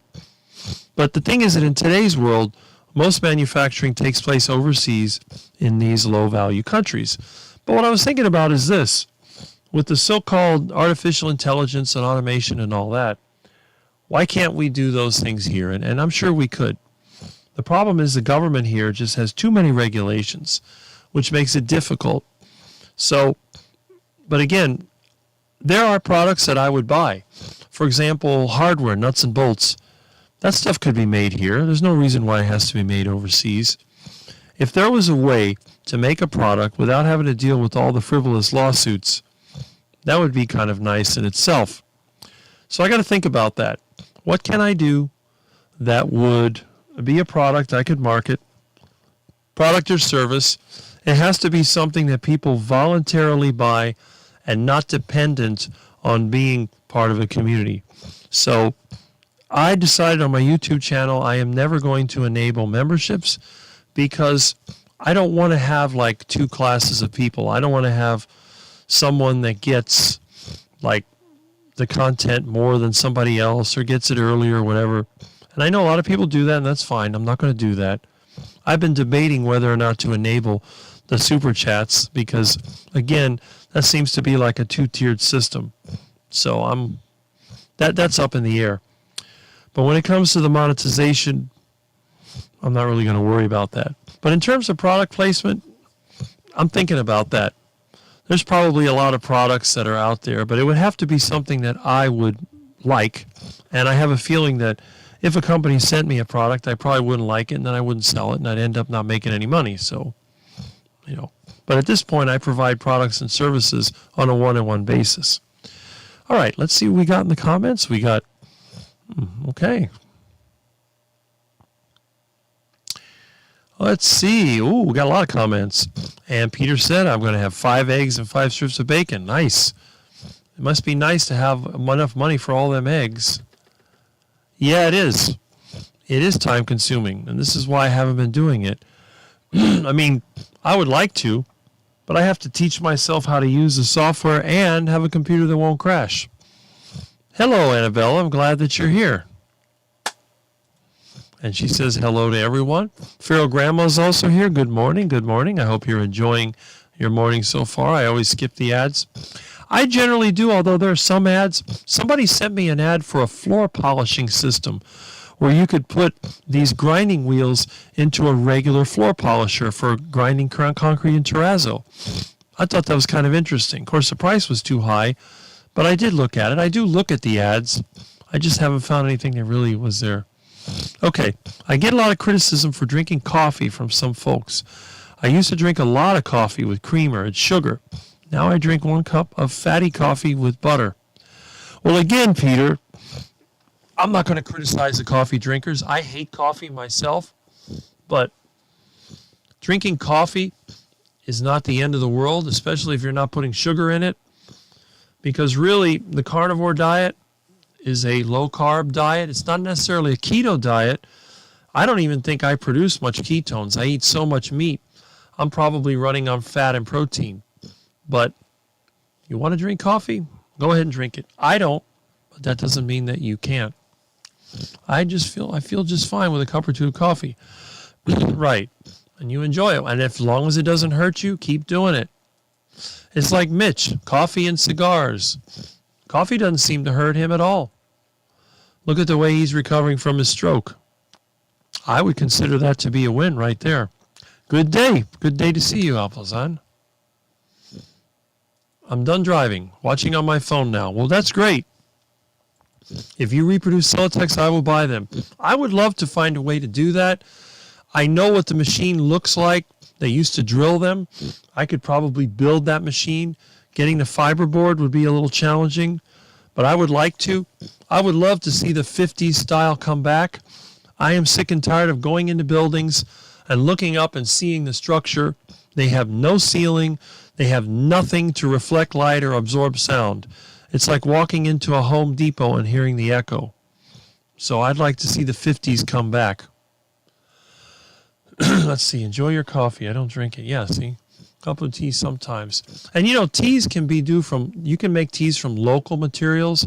You don't have to buy tea leaves. Okay. Why don't you add sewer chats? I might do it because those are voluntary. And that's fine. Okay, we have, yeah. Well, you know what? I probably will. I'm not going to do the membership, but I might do that. Well, there you go. This is a good question. How can you tell if a Muscovy nest full of eggs is still okay to eat? You have to look at the eggs. Generally, the eggs look pretty white. Now, it depends on the season. Like at this time of the year, it hasn't rained for 6 weeks, so the eggs are all going to look pretty white. But once it starts raining, dirt and other stains will get onto the egg shells.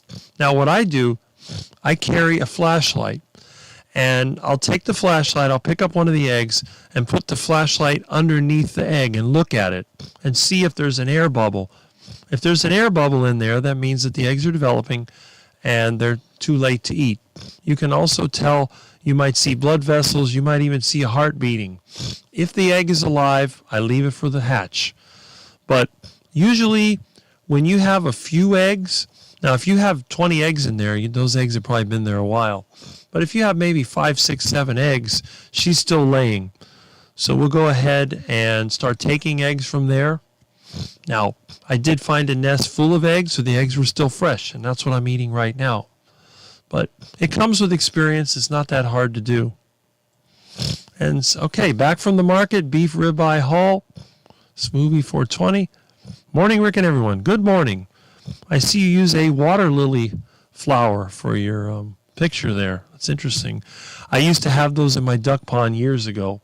They were nice. Had the nice little fragrance. I actually got the baby ones from the Hialeah horse track back in the 80s. That's where I got the water lilies from. They had blue flowers. Very nice. The last time I went there, which was a few years ago, they didn't have that water lily in the pond anymore, I guess because it was abandoned for years and now it's a casino, but they used to have a water lily in there. Okay, and we have how is Milton? Milton is sleeping. He's looking good. I'm petting him right now. He's a sweetheart. Look at that cute little Milton. Yes, he is. I don't know if you can see the tail. See this little, let me switch over here. Okay. No, I guess it's too far down. You can't see his little tail. But I'm holding his tail right now. Okay. Oh, that's nice. That's nice. I don't think I've ever seen... Aldi's usually too expensive for me for meat. Let's see. How are you this fine Saturday morning? I'm taking my 5-mile walk in South Florida sun. Okay, Annabella, there you go. I haven't been out in the sun yet. Been inside the house. I got eggs on Friday for $8. I'm not going to buy them anymore. I agree. I haven't bought any eggs in, 2 months or more? I've been having to go to the canal. What is that pounding sound? Hold on.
Okay. Well, that's interesting. I guess one of the neighbors down the street is having some kind of a family dispute. They're over there banging on the door. So let's see if the police cars come or if they get it straightened out on their own. Anyway, when I opened the door, Milton ran back into the house. So he'll probably be banging on the door in a little bit when he realizes that I'm in here and he's out there. Well, let's see. What else do we have in terms of our comments?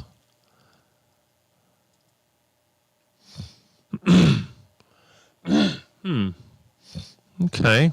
Well, hopefully we can cheer you up a little bit here. That'll be good. Okay. Lucky you. It's been hot and miserable here, as always. It's dry, but the air is humid, so that's Florida. Although I have to admit, the sky is getting dark to the north. We may be getting some rain today, so that's good. There you go. That's good advice. 2 weeks ago, the eggs were $6. I can't justify. No, I don't know what's going on with this egg thing. I think it's just like someone mentioned. They're trying to see how much they can charge and get away with it. I'm done with it. I'm part of the carnivore quack cult. Well, that's me. That's me. I'm the original carnivore quack. So that's a good thing. Yep. Oh, well, that's good. Hopefully, yes. Hopefully with the cancer removed, you won't be getting any more of it.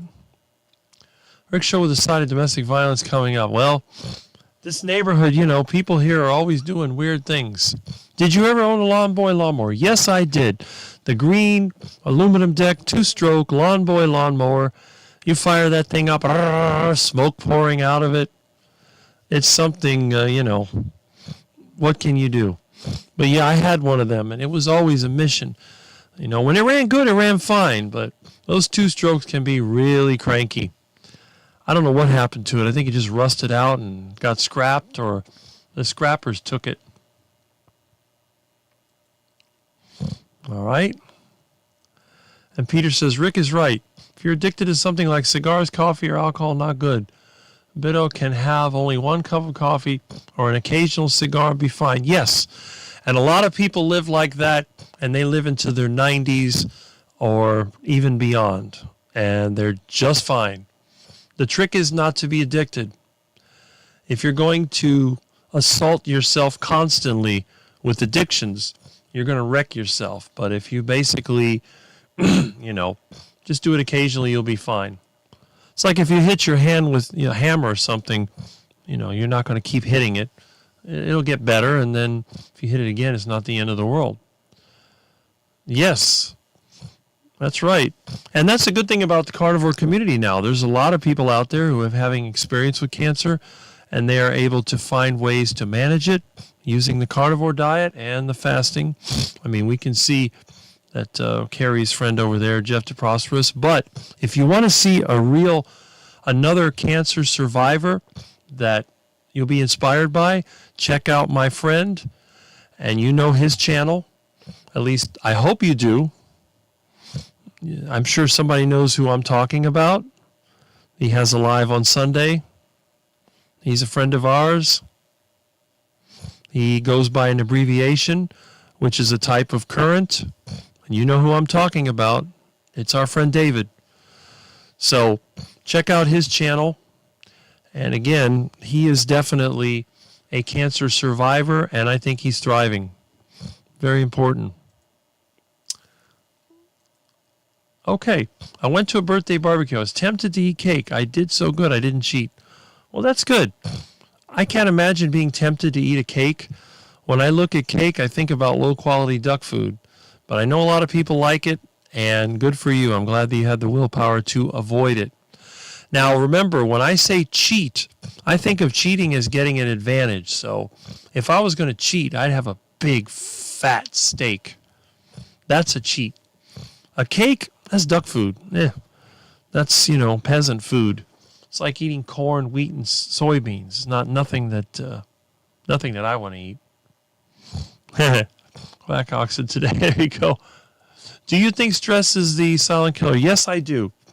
Because I've known older people that had habits like smoking cigars and, having a whiskey all the time, now and then. And, maybe they had some bad habits and they still lived into their 90s. But they weren't stressed. They weren't trying to kill themselves, trying to get ahead. And I think that is important. I've noticed the attitude of people who live a long time. They're never really like rushing to get stuff done. They're relaxing. I hope you don't get it again either. This might be the trick to knock it out. There you go. Peter says, I gave up alcohol soon after going carnivore. Yeah. Only drink socially around, not usually with friends. I don't see much of gatherings. And I think that's what it is. And yes, you know who we're talking about.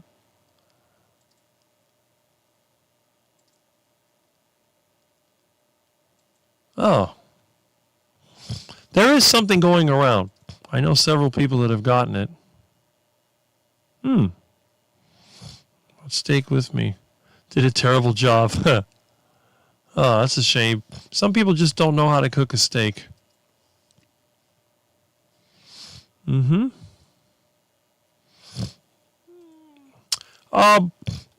don't think you can really get shocked by 220 volts because you're really only touching one wire at a time. You'll get 120 at the most. You'd have to touch both sides to get the 240. But I have been shocked by 15,000 volts from a neon transformer, but that's different because there's not a lot of current. It's a shunt type transformer. So let's see. I've gotten shocked now and then, but it's not 220. There you go. My dad thought he'd live to 100, eating all that healthy food, but he only lived to 82 and suffered for the last few years of his life. So, okay. Yes. Well done. That means destroyed. Well done steak is pretty bad. Got done feeding the horde eggs and bacon. There you go. Got to keep those kids healthy. Get them in the habit when they're younger. They'll grow up to be lean and strong. We don't need obese people in this world anymore. And he says bacon is greater than beer. Yes, it is. I would much rather have bacon than beer. Now, see, Peter knows how to cook a steak. That's very important. My mistake. Well, okay. Yes, it's a good idea. Question. Rick, do you supplement iodine? No, I take no supplements at all. Maybe I should. I don't know, but I don't. However, I try to eat seafood at least once a week. And lately I've been using some of the wild-caught shrimp that we got out there near Turkey Point. So I'll have a couple of pounds of shrimp a week. And I think that really helps. But, yeah, I think for some people it might be a good idea, but I don't. I don't supplement anything. Although, if I ever do start attempting to gain muscle, I will probably use creatine or maybe, we'll see. I think the other amino acids will be good because I eat so much meat, but that is a possibility. So my friend's family lived to 100. Well, there you go. That's it. Tell him you're on a special diet. This is the one thing I notice about churches. I don't know what it is about church. I guess they're trying to meet God faster. But every time you go to a church event, it's like the bake sale. You notice, I've never heard of a church barbecue. It's always a bake sale. They love bread. And I think a lot of it comes down to this whole bread and wine or whatever. And I think that's what it is, But you got to remember, in Bible times, these were poor people. They weren't eating steak because they couldn't afford it. So, but again, so many churches, they serve duck food, and it's really a shame. Now, I guess I'll have to make my own carnivore group. We'll get a church and turn it into a carnivore club. And then instead of having bread and wine, we could have, let's say, steak and ice water or something like that. So, you go there, okay, well, here, have a piece of steak. That'll be good. All right, let's see what else we got here. Yep, that's right. Same thing with me. Okay. That could be. I'm carnivore, I get a lot of questions about it. Yeah, I'm the crazy one, but I'm the one skinny, healthy, and taking zero meds. They're mostly all fat, sick, take lots of meds. Well, that's like me, skinny and always active. Yep, that's the church thing. Alcohol stimulants are necessary. That is true. Velocity and discovery. Okay. And Aaron says bye. Bye. I hope you have a good day and keep an eye on, all the animals you have there and the kids, which I guess they're similar to animals in a way. We'll see. They all need care, and they all reward you for a job well done. The men once a month, they get to eat steak. There you go. But no barbecue. Okay. Well, at least some of the guys like steak. I mean, think about it. When you call somebody a cupcake, is that a compliment? But if you say that somebody is beefy, that's a compliment right there. Allergic to Frisbees. Yeah, that's true. I don't care. I tell people, everybody knows what I eat. They know that I'm a total quack. That's the Rick method. See? I don't know. Maybe somebody needs to do a video. Why is the church culture so much into unhealthy, sugar-laden foods? I mean, what is the deal with that? I don't even think they had sugar in Bible times, at least as a refined sugar. I mean, sure, you had a lot of carbohydrates, but I don't think they actually had sugar.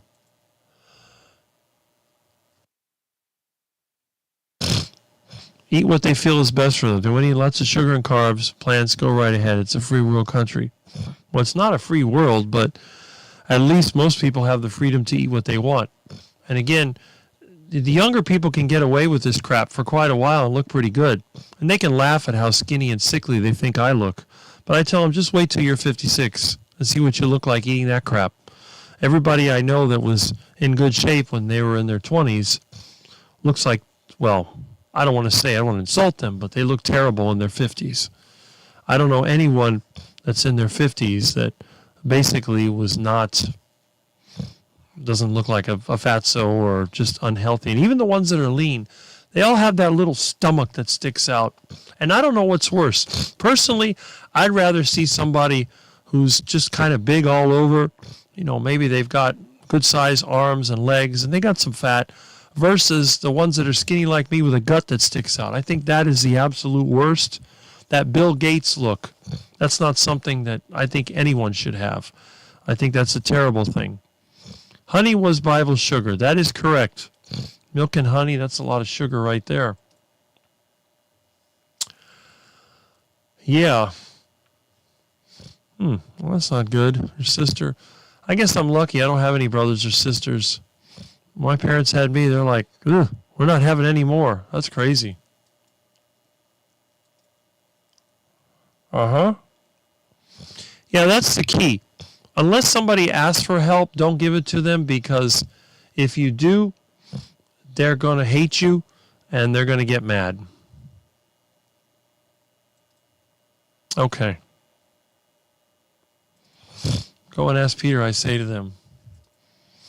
Yep, he only ate bugs and honey, so he was sort of like Paul Saladino, but on a more extreme level. They ate a lot of beef, lamb, and fish. Well, that's it. People that had money, people that had resources in ancient times, they ate beef, lamb, and fish. People that were slaves or poor or whatever, they tended to eat a lot of bread. And again, I never understood the appeal of bread. It's just nothing that I don't know. I don't like bread. I told my parents a long time ago, I don't like bread. And they always said you had to eat the bread crust. That's the best part. I always hated that. I would eat a little bit of the center and throw the rest of it to the ducks. I don't like bread. And I thought to myself, why would you even make a sandwich? My mom used to make bologna sandwich. I'm like, well, couldn't you just get some cheese and bologna and wrap it with more bologna? That's fine. Or ham or whatever other meat you're going to use. That was my idea of the perfect sandwich. Who needs bread? But of course, I would have Mom put extra meat in the sandwich, and then I'd eat the meat and give the bread to the ducks. Over there at Cypress Elementary, there was a canal across the street. There were always ducks waddling around. They were smart. They knew when it was lunchtime, and they knew that when kids were coming out. Now, the cafeteria was the only part of the school that had screens on the windows. The classrooms did not. But the door was generally, the reason they had screens in the cafeteria, they had screen doors so the flies wouldn't come in. So, but the classrooms, they didn't care if there were flies or whatever in there. But what I would do, I would just put it in my pocket, and when they lined us up to go back to the classroom, the ducks would be over there wagging their little ducky tails, and I'd throw them the food, and that was it. And I got rid of all the bread. And if I forgot, and I left it in my pocket, and I came home with it, my mom would get mad at me. But then I learned after school, sometimes it took Mom time or Dad to get there, I would just go to the ducks and give them the bread then. And I found out as long as I fed the ducks, I didn't have to deal with the bread. And the same thing with peanut butter and jelly, which I hated. It was the worst sandwich ever. I hated that stuff. So that always went to the ducks. It was funny. The ducks would eat the peanut butter and then they'd shake their beak because I guess it'd get clogged up in there. It was kind of funny. Well, I see somebody's been listening to White Rabbit. All right. Yeah. Bill Gates talks about health all the time, and he looks like one of the most unhealthy individuals I've ever seen. And that is true. I mean, who would you rather listen to? Bill Gates or Dr. Anthony Chaffee or Dr. Sean Baker? I know who I'd rather listen to. Okay, there you go.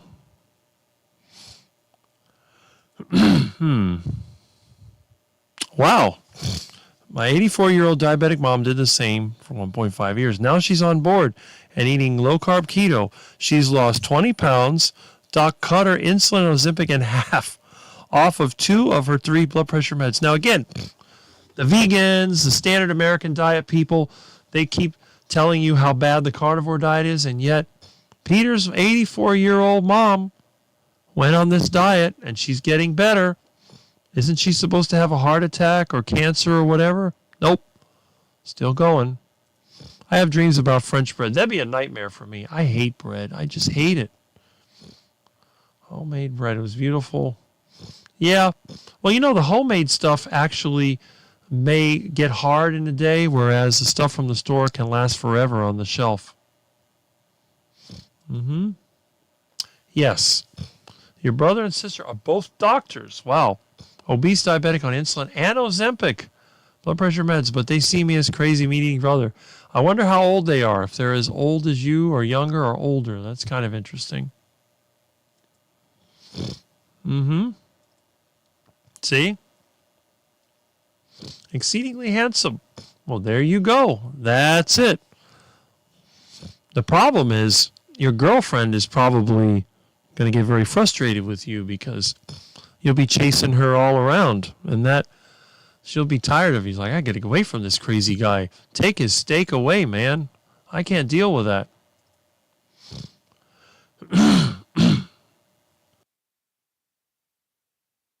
Well, there you go. The carnivores, and look at the carnivores you see online, how good they look. Don't look at me, the only unhealthy-looking carnivore. Look at all the other ones.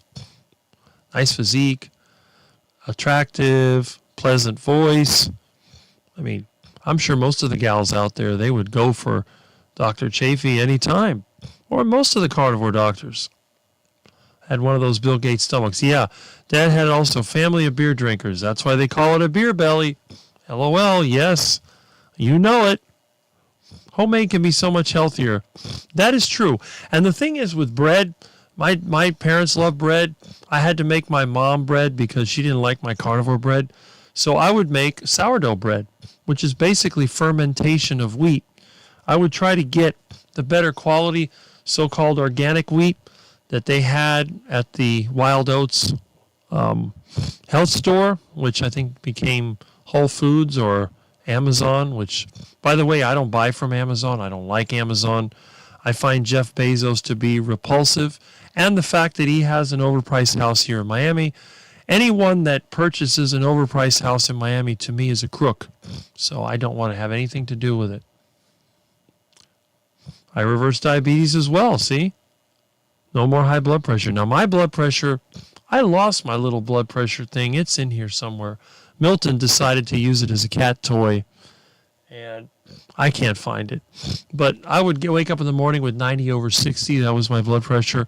My blood pressure is lower than anybody else. Now, my friend that has diabetes, he's not carnivore, but he switched to a more keto diet. His blood pressure now is 120/80 something. That's the lowest it's been in a long time. So I think he's slowly being won over to this lifestyle. Dr. Anthony is gorgeous. He's got a good heart and is very kind and generous to the carnivore community. That's it. If he was a gal, I'd probably chase him. So, I went to a French bakery yesterday. It was filled with fresh baked cakes, pies, cookies, pastries, breads, peaches, all sugar and carbs and seed oils. I didn't buy anything and left. You got that right. They have a bakery over here. It's called Ricky Bakery. They have another one called Pinecrest Bakery. Every shopping center here has at least one bakery. And it's ironic because the Ricky Bakery, they show like a baker, but a baker that's in good shape. Somebody that would be shaped like Dr. Baker. But you know that anyone that has a waistline that is narrower than the upper body is not eating baked foods. Because every baker I know has a gigantic stomach and is shaped more like an apple or a pear than what a person should look like. You're doing great. Yes. Type 2 diabetes. She's on insulin. She eats a lemon biscuit cookie. What?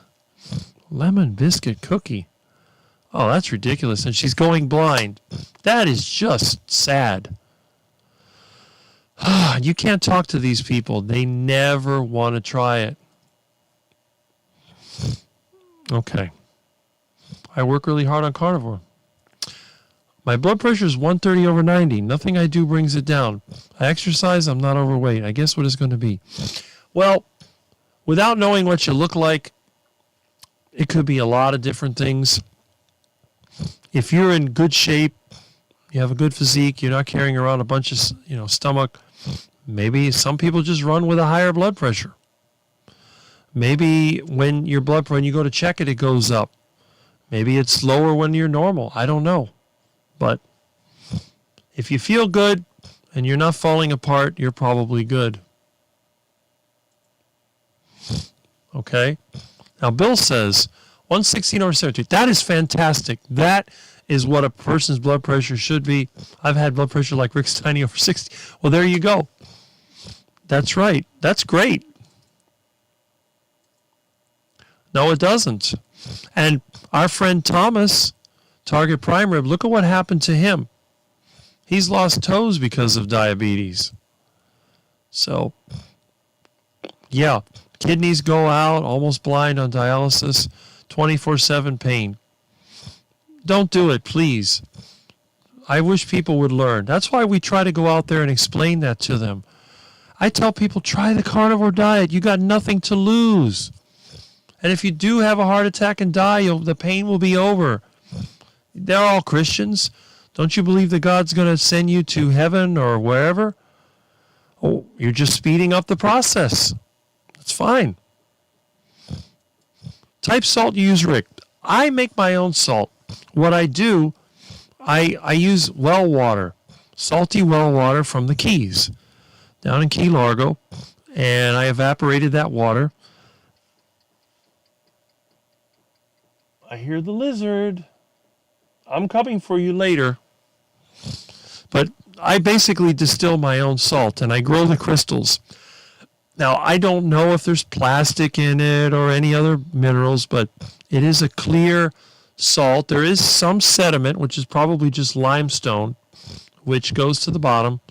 But yes, I grow the salt crystals, and I grind it up with a blender, and I have probably 4 or 5 pounds of salt still.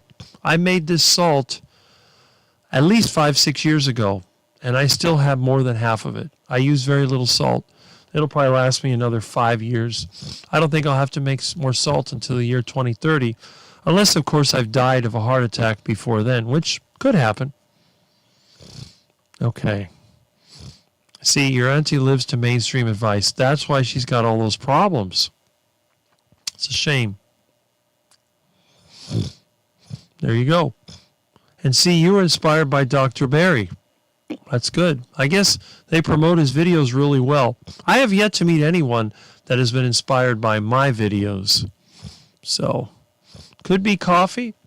Could be. Could be. Coffee can raise blood pressure.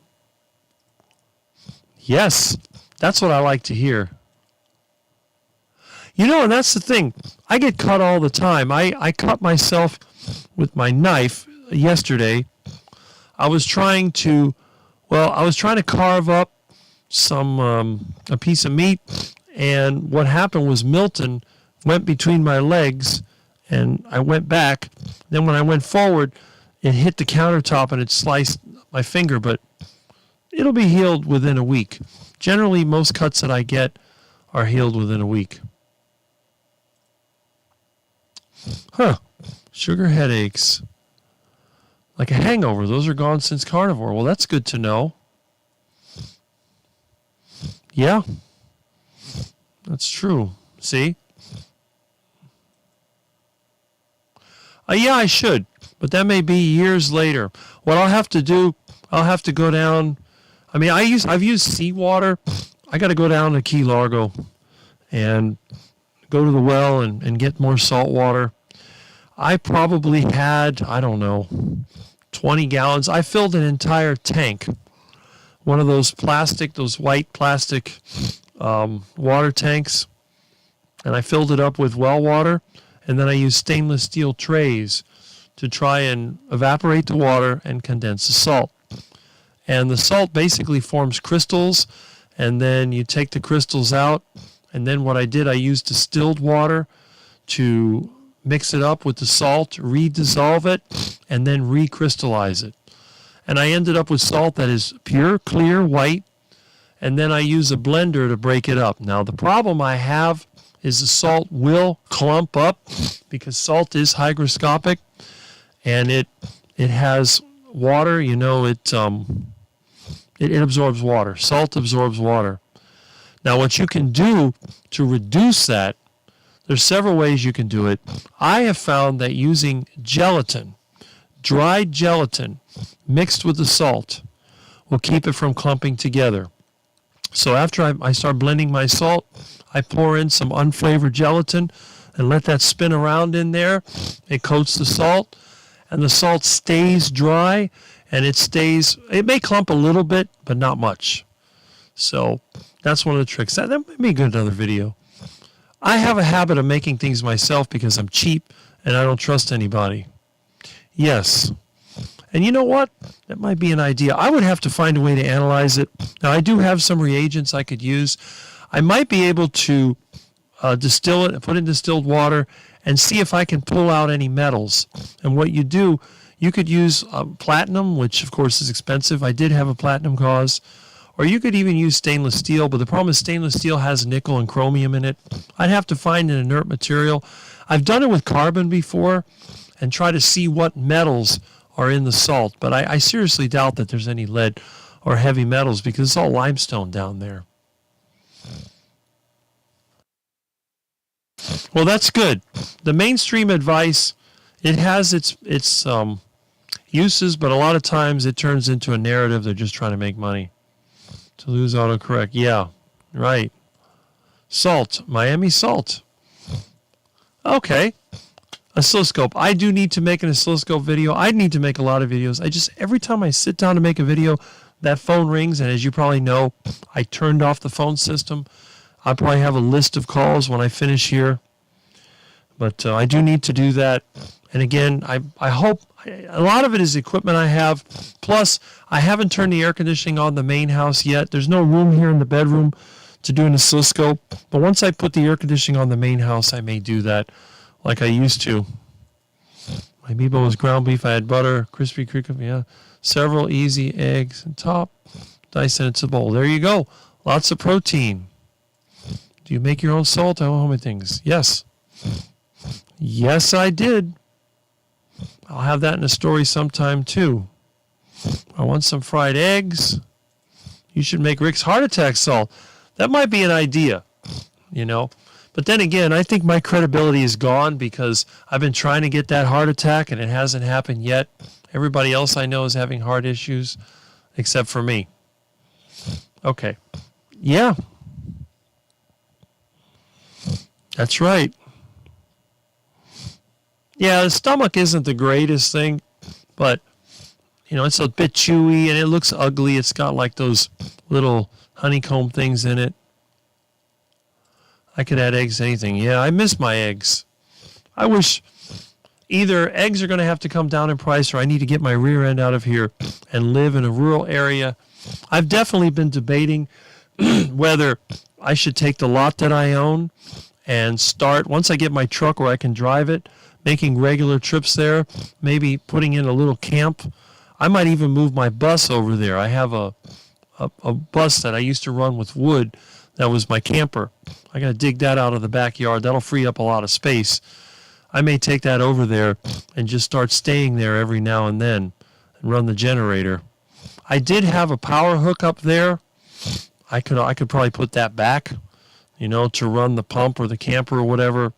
But I may start doing that until I can move out of here. And that would be good because if I use my lot as sort of a plant nursery or whatever, I can start putting shipping containers there and taking stuff out of this house so I can get rid of it. Once I sell this place, then I'll buy another place. But I got to figure out where to go to. So I might just do that. I'm debating whether I should just do that, and that would be good. All right. Oh, good. Fat trimmings, hey, if it works for you. The meatballs in P. Oh, I never heard of that. Faux broth. Interesting. What is that? Some kind of Asian food or something? Somebody I'm sure will tell me. But anyway, now when it comes to what we do during the week, I mean, obviously, let me go ahead and double check and see what my viewership looks like. We have 31 watching now. I got some really loyal viewers. I'm happy about that. I don't know. The tripe, to me, is more trouble than it's worth. You can slow cook it. You can pressure cook it. The problem with tripe is basically like shoe leather, and I think most of the flavor comes from the stuff people add to it. It doesn't really have any flavor in it. However, what I found is that when I'm eating cow stomach, what I would do is cut it in strips and then deep fry it. So what you have to do, you have to slow cook it first for a very, very long time with ground meat or whatever meat of your choice. And then what you do, you can throw it into the deep fryer for a short amount of time until it gets a little crispy on the outside, and then you can eat it. But again, cow stomach, if you like it, you like it. Yeah. Okay, now that's a good point. I've heard this from other people. High fat helps your pain levels. And I think that may be one of the reasons why I am the only 50-something person I know that has never experienced chronic pain. You can see I sit here for long periods of time doing my live. I never have any back pain. I don't have any knee pain. I don't have any chronic pain whatsoever. If I do get pain, it's because I got the flu, and it only lasts a few days and goes away. I've never had arthritis. My mom had arthritis bad since her 40s, and, never had it. So that might be the key. Yeah, Asian soup, I tell them no news. I knew it was something Asian. Pho was delicious. Yep. I figured it was some kind of Asian food. I want to buy some chicken skins. I didn't even know they sold them. I always have to get them on the chicken. May try that, Rick. You should. I've seen fried shrimp. Yeah, see? Fried shrimp recipe. I've done that before. It was actually quite good, but you have to realize that it has to be softened up before you fry it, because if you fry it as is, it's going to be the toughest, nastiest thing. It's going to be like chewing on a piece of leather that you put in the deep fryer. It's terrible. Okay. Going high fat where I eat a lot of cream has helped my leg problem. My muscles aren't as tight. I'm losing weight doing it. Okay. Now again, you would think the cream would make you gain weight, but it doesn't. And this is the one thing that every naysayer cannot explain. Said, Rick, you eat a lot of food. You eat a lot of high-fat food. You eat a lot of calories, and yet you're super skinny. Why is that? Oh, you have a high metabolism. And why is that? Well, you're special. No. Neither one of my parents had a high metabolism. What they have to admit, basically, is that it's a carnivore diet. It's the lifestyle. It's the combination of physical work, activity, going outside, and eating the carnivore diet. Not being addicted to anything. It doesn't matter how old you are. You can be in your 50s, and you can be lean. Like, for example, I'm skinny, but I can see veins. I even have arteries that I can see move. Put my arm a certain way. You can see it. Everything's still flexible, and I have no issues. And I think a lot of it is because instead of using carbohydrates as an energy source, which tends to damage you, I'm using fat as an energy source. And fat, think about it. If you were to rub sugar all over your skin, how's that going to make you feel? So get some white sugar and rub it on your skin. How does that feel? It's itchy. It's irritating. But what if I got a block of beef tallow and I rubbed it on my skin? How does that feel? Pretty good. So you're assaulting your digestive system with all this sugar. Sugar's water soluble. It's absorbed into your system very quickly. So all those blood vessels running around your intestines, they're soaking up that sugar. And now that sugar is running through your blood. It's irritating your arteries. And that's why I'm thinking, well, if it was fat that clogs your arteries, wouldn't the veins get clogged? Because in the house, it's the drain pipes that get clogged, not the water pipe. So that's just my odd way of thinking of it. But anyway, What do they use sugar for? Well, they use sugar to remove hair. You've seen these women, they'll put some like sugar on their skin and put a rag and rip it off. The same thing they do with wax. It doesn't work with beef tallow. You can pour beef tallow on your skin and try to pull it off. Nothing's going to come out. They told me that lard and tallow would cause my hair to fall out. But guess what? This is not fake. This is the real deal.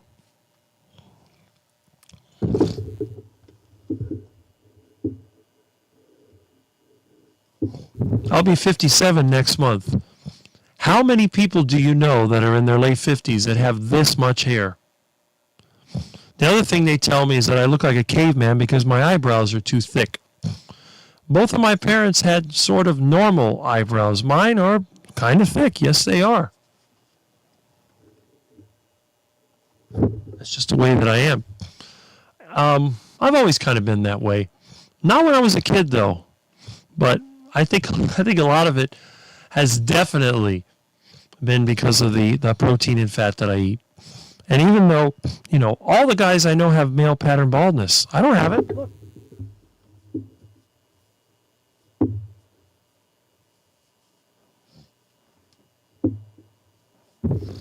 I haven't had the hair club for men. I haven't had transplants. This is natural. This is not something that I did. It's just something that came with the diet. Now, there are some drawbacks, of course. I have people tell me I look like some kind of caveman because I got hair here. I got hair on my back. I mean, that's just normal for someone. There's nothing you can do about it. I don't care. It's not like I'm going to worry about that. That's a genetic thing. But I think a lot of it does come down to the carnivore diet. And I'm doing yard work. I wish I could share images. Anyway, Rick, what brand of butter do you prefer? I prefer whatever butter I can afford. I stopped buying butter about 2 or 3 years ago when it got too expensive. I used to be able to get it for $1.99 for a package of butter, and now it's just too much. I was using the Countryside Creamery that they have at Aldi. I'm not sure how good it is, but that's normally what I used. I don't use any of the higher-end butters unless somebody gave it to me. And I didn't really see any difference. That stuff was perfectly fine in my opinion. Not sure what that is. About to get my coffee. Yep. Yeah. Fat makes you fit, not fat. There's something my Nan would say. Well, that's good. And I think some of the older people knew this years ago. Pour some sugar on me. Yes, that's one thing that I've noticed. Also, a lot of people, when we get the rare cold weather, their lips get all dry and cracked. I don't have that problem. I've never experienced the so-called dry skin, and I work all the time. I'm always cleaning my hands. They're not really cracked. I do a lot of mechanical work with plaster and all that. But when you eat as much fat as I do, and when I handle the meat with my hands. I'm not using knife and fork. So when I eat a steak, it's all over my face, it's all over my hands. I'm getting a constant dose of fat. Well, thank you. I think I do too. Yeah, that happens here in Florida too. But again, that's because of the calcium buildup. A lot of times that's because of electrolysis. And sometimes just from the material settling down. But the worst clogs always take place on the drain side, not on the pressure side. Okay. You're getting there. It's good. See? They were so thin because of bad diets. So they could criticize me that my eyebrows are too thick, my eyes are too small or whatever. But, I mean, I'm genetic, Male pattern baldness is genetic. Went to school? Yeah, of course. But, to have no gray hair and to have as much hair as I do is really, really unusual. Well, if I had kids, I'd tell them to eat more steak because I'm not going to show it, but there's plenty of it there too. Heavy whipping cream. I've had it, but it's just too much money. I generally don't. I don't use it. Yes, I've made heart attack chicken with beef tallow whenever I have enough of it. That's my preferred, but I try to save that for the duck because heart attack duck tastes best with tallow. When you deep fry duck in tallow, it tastes just like a very good steak. Chicken, the lard's okay. It's easier to get lard. The fat is easy to get, so. Yeah. See? You had a gastric bypass? Wow. Well, the good thing about the carnivore diet is that you are able to get a higher energy level food, because meat is a much more nutrient dense food than any other foods. So you can eat less and still get a good amount of nutrition. I do that, yes. I save the beef tallow from cooking burgers in the cast iron pan. Yes, it does. And you can see that a lot of people that eat sugar, they get that awful acne and those bumps and all that. If you look at all the pictures I had as a teen, I never had acne in my entire life. So I've never had to deal with that. For duck's sake. Well, wouldn't that be FD? Well, okay. I see what you're saying. There you go. 2 years. 3 more years, you'll be one of us long-termers. That's it. Must be the genetics, or I don't know, maybe ate a lot of steak. But basically, it's important to understand, and this is the point that I try to make to everyone. No matter what you do, and no matter how healthy you eat, and no matter how low stress your life is, eventually you're going to kick the bucket. That is inevitable. Our time on this earth is limited. What happens next? That's a matter of faith. You're either going to be burned into charcoal or rot in the ground, or, well, maybe you'll be turned into something else. I don't know. I'm not going to say what you believe or don't believe. None of that can be proven nor disproven. It is not something that we can scientifically do. In fact, we can't even scientifically produce what life actually is. So the thing is, why make your life worse? It's bad enough already. There's just so many things that can go wrong at any time. Why not enjoy what you can, leave the duck food to the ducks, and basically don't be a quack. Okay, welcome. Here's a question. Do you think that the carnivore diet can help with bipolar disorder or intense mood swings? I think so. Because when I was a kid, I used to get much more upset. My temper would flare up, and I would get sad. But on the carnivore diet, I've been a lot more level-headed. I've been able to deal with problems and deal with people. And I'll tell you, in my case, it made a difference. It also helped me to sit through boring classes. It helped me to be able to, deal with people in general. I can avoid getting mad. And I think the carnivore diet has made a big difference. When you eat as much protein and fat as we do, I think it helps us to be able to be more stable. And it's like my friends tell me, I hardly ever see you get mad, Rick. I'm like my one friend, I only got mad once. The time that my lawnmower drove me crazy, and then when I went to start it and the cord pulled out of it, I had it. Now, I didn't have to break it. I was going to walk away from it. But I thought this would be fun. And I did it pretty much on purpose because my neighbor was watching me. So I decided it's time to take out that mower for good. And I threw it on the ground a couple of times. And then I basically just started tearing it apart, ripped the handle off of it, threw it down on the engine. Finally, the engine broke off the deck. The wheels came off. Parts were all over the place. And I kept throwing this thing up and down and up and down and up and down. Finally, the engine came off. The thing was hanging by, the control cable for the traction lock or whatever, the brake, and that came off. And then I just basically broke it in parts, and I ended up with motor oil on the driveway and metal all over the place. And, of course, I had to go out there and clean up the mess, but that was just me. I just had to take out the frustration. Sometimes what I'll do when I run into something that, like my fax machine or computer, that drives me crazy, I'll smash that. And other times I'll let Bob do the job for me. So I'll go out there and, something is just acting up or broken and I'm going to scrap it anyway. I'll take Bob over there and drop something on it with a bucket or run it over. One time I got a flat tire doing that, but those things happen. And just destroy it. But yeah. Okay, let's see. All right. Yep. Oh, Meathead is back. Good to see you again. Been a while. Had bizarre thoughts. Okay. Over dramatic. Make mountains out of molehills before the carnivore diet. Now much for level-headed balance. And again, this is another one of the smaller channels you should take a look at. Carnivore Talk. Got some good videos on there. We have to support each other, especially us that are not in the top tier, 100,000 or more viewers. Check them out. Got some good information there. Bob is here stalking me.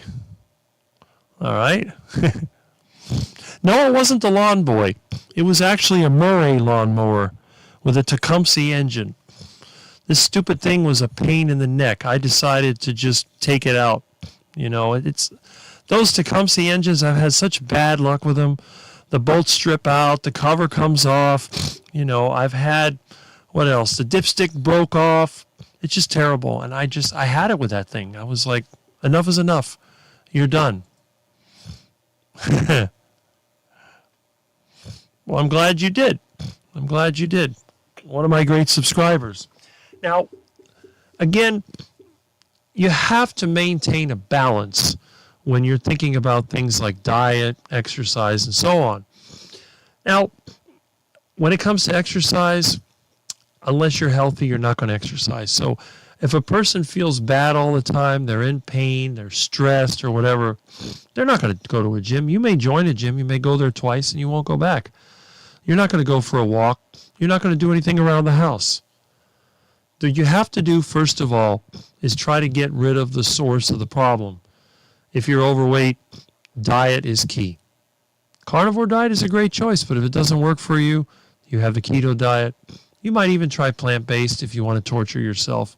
But try the different diets. Get rid of the standard diet. And what I've noticed from people that I've known, from things that I've experienced, and what our friend Bart K always talks about, when you think about Bart K, other than his sort of combative manner, you know that he does use some profanity and whatever. But his thing is Randall cycle. And that basically comes down to this. Mixing fats, sugars, and proteins is a bad idea. If you're going to eat sugary foods, like fruits and vegetables, eat them together. You can go on a low-fat, high-sugar diet, or you can go on a low-sugar, high-fat diet.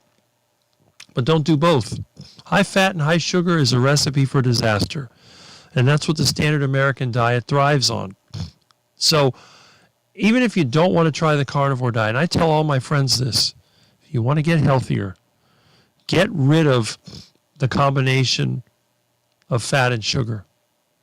You can go low fat with sugar, or you can go high fat with no sugar. Now, I believe that for us older guys, especially us, the high fat, low carbohydrate diet is a better way to go. That's just my belief. Is it true? I don't know. But it seems to work for everybody I know that's tried that. But never, ever combine the two. So what would be one of the worst possible foods to make you unhealthy? Well, think about a police officer. Remember where they used to go to eat? And we know that police, some people call them pigs. Most of the police you see nowadays are overweight. There's a few that are obviously steroid heads and they're muscular, but most of them, they tend to be overweight. And what are they? When you think of what is the one food establishment that you always think of police when you go by? Tell me. Somebody will know the name of it. You ever heard that saying, bad cop, no blank? What is that word?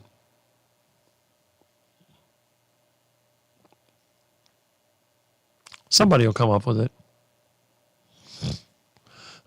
Okay. Anyway, let me hit some of these comments because, again, I have the best of the best. Let's see here. Why is this not moving? Okay. Manic depressive, self-medicated, alcohol for decades until I started carnivore. I couldn't manage losing it with people. And that's not good because that can lead to pretty bad outcomes. So glad the carnivore diet is helping you out. Yeah, and the thing is, those engines wear out, and then what happens is you have like no compression and no power, especially when it gets hot. So that's why mine got destroyed. Dr. Laney should try this. All right. And Annabella says, good night. Good night. I hope you are able to sleep. I think seed oils and sugar are very bad for you. Yes. And again, that's that combination of fat and sugar. Very, very bad. And Rockin' Keto Amy says, Rick, I want to commend you for not being critical of those of us who aren't 100% carnivores. Some of us are thriving on a heavy meat-based keto diet with some vegetables. Sometimes I feel excluded. No, because my ex-vegan friend, who is too chicken to go on the internet at this point because of all his vegan friends, he's on it was 50% meat. Now it's a 60% meat diet. He looks absolutely fantastic, feels great, and he's still eating the onions, the broccoli, the garlic. He's doing fermented vegetables like sauerkraut, kimchi. I've never seen anybody transform so much from being sick all the time with a ton of allergies, bad skin. Now he's fine. The only bad effect is that his libido went from number 2 to like number 10. And now his poor vegan girlfriend, who is about as skinny as I don't know what, I don't know how those two are able to do it without breaking her in pieces, but now she's mad at him, and so that is one of the side effects. But that is the meat-based. Now, when he hits 70% meat, he is now carnivore, but he's about 60% meat. But still, he's not in the standard American diet. He's not combining sugar with fat.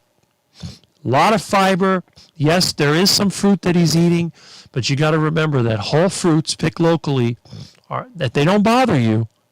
This guy grew up as a vegetarian and vegan, so he's well adapted to eating fruit and vegetables, and he thrives on it.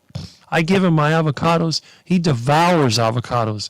I hate avocados. They make me sick, but I love giving him the avocados. He loves avocados, and the broccoli. I make tomato sauce that I give him. Now he's making his own fermented tomato sauce. He's got a garden in the backyard with a bunch of Everglades tomatoes. So he's killing it when it comes to the meat-based keto. Doing great. Yes, Carnivore Talk got it first. It's a donut. Bill Cook says Dunkin' Donuts and donut. Yes. And Alabama says also, okay, I'm old fart. At least carnivores help me heal. Yeah, there you go. See? It is donuts. Yes, it is. When you think about it, donuts are the worst possible food that you can ever imagine because they combine carbohydrates. I mean, first of all, you have the complex carbohydrates, the flour, and so on.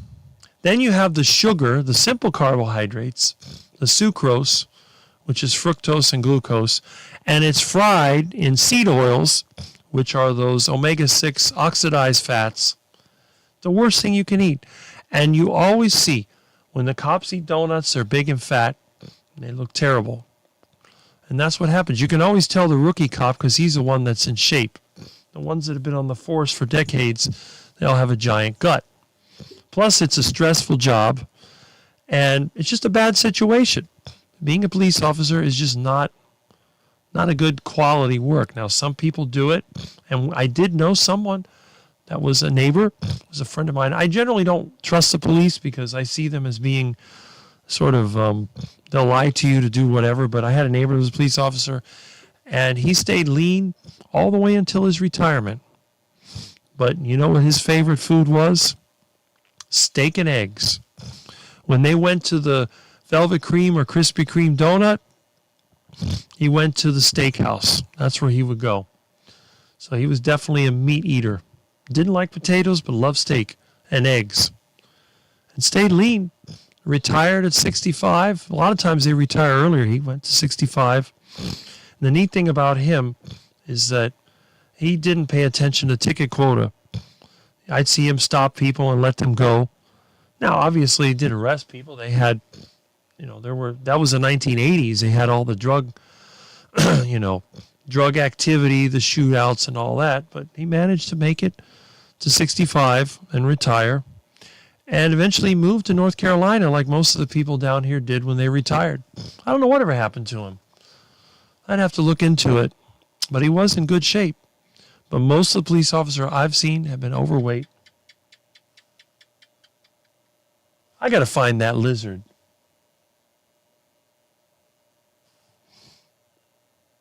I'll find it one of these days. Otherwise, Milton will find it for me, and then I'll have a problem.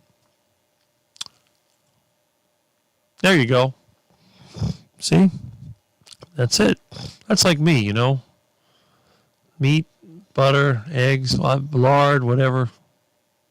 Bill Cook says those donuts are more expensive than eggs. They actually are. There was a time when I've been a slave to donuts. Now I don't even see them as food. See, that's the way I do. I don't see them as food. I see them as duck food. It's like bagels and all this other stuff. Don't know why people eat it. Just put some bacon in your mouth. That's a good advice. Yeah. Glad to hear you're improving after your research. That's right. Bacon is being cooked in eggs next. Being cooked RN. Okay. Eggs next. There you go. So that's a good thing. Once you get used to this way of eating, it becomes natural. It becomes second nature. You're not going to be tempted by duck food. Duck food has no appeal to you when you're in the carnivore lifestyle. That's what I believe. Let's see. How many people do we have? We have 31 still. That's pretty good.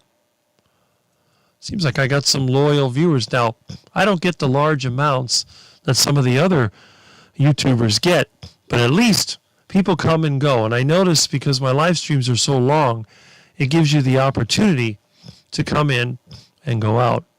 Now, I noticed that this has been kind of quiet, so I guess everyone's a little shy today. Let's see.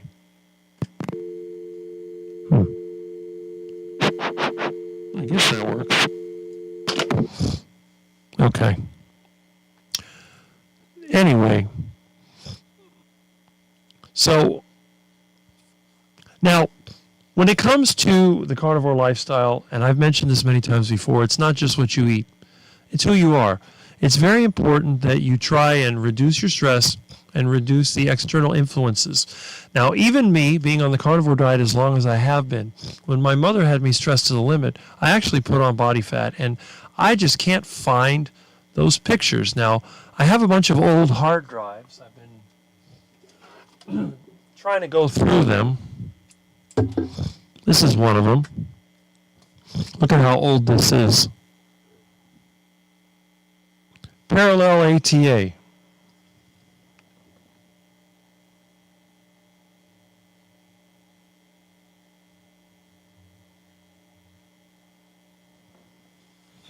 So what I'm trying to do, I've been trying to read these drives, but I got power supply issues. So I have an old computer, and what I'm going to do is set up the old computer running Linux, and I'm going to see if I can recover as many of these old files as I can. Now, I have a lot of hard drives that I have over the years that may have this information on it. And I thought I may even have some of my videos on these hard drives, but I haven't been able to get into many of them, but they are here.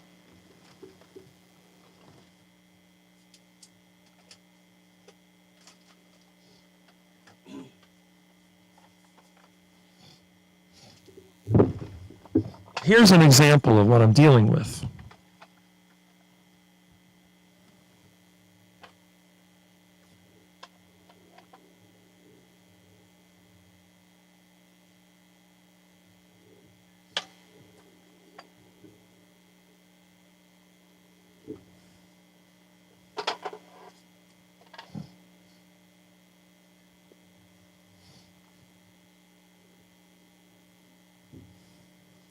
So what I'm going to try to do is get as many of these hard drives where I can read them. I got some old videos. I really would love to get that up online so you can see me over the years, some of the things that I've done. But again, this is old stuff. This is parallel ATA. Now, I do have the little adapter that works with it, but it seems to have burned out.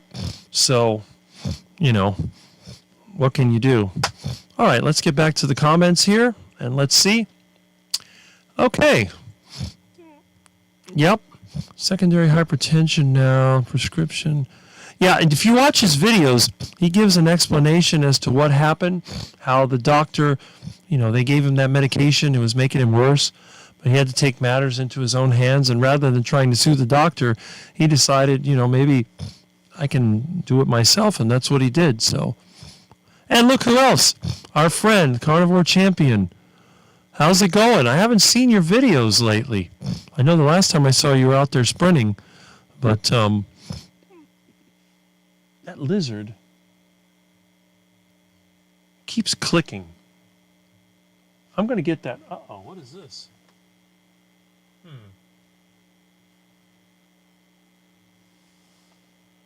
Huh. Looks like I got a little water sneaking out of my air conditioner. I just installed. Maybe it needs cleaning again. I hope it's not backing up. Let me see. Well, I'll have to check that out. But yeah, if you get a chance, let me see. I hope you're doing well.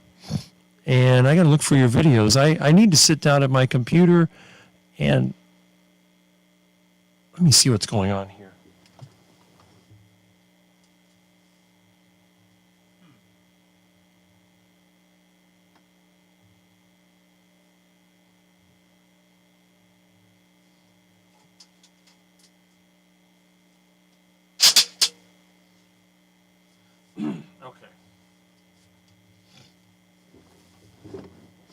I'll throw a towel over there to make sure that if it does leak, it doesn't leak on my telephones.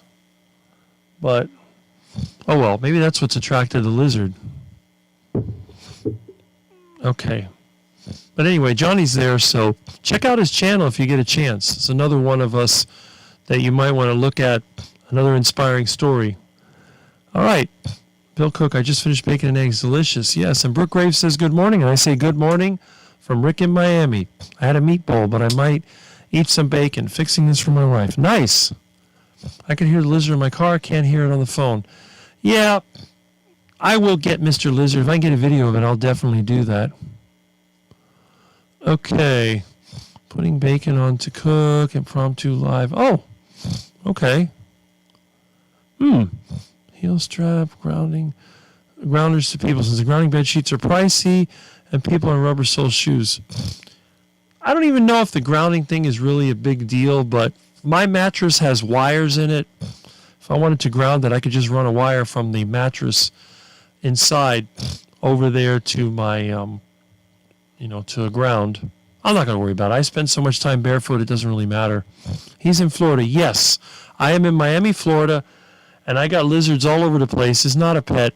I don't keep lizards as pets. I do eat lizards from time to time, but only the big iguanas. I got lots of content to my friend. Okay, check it out. I'm doing a live with Christy Meeting Wellness on Friday 9th at 7 p.m. Eastern. I got to make a note of that. Yep, Johnny's had a lot of videos. I know that you kind of come and go, but you're on the right track, and you're going to keep improving as long as you stay out of the duck food. Don't slip on the duck poop and fall into the duck pond. Sounds great. Do you have a cell phone? I do not use cell phone service, although I do have old cell phones that I use as a camera. So I'll use cell phones, and I have an old GoPro that I also use as a camera.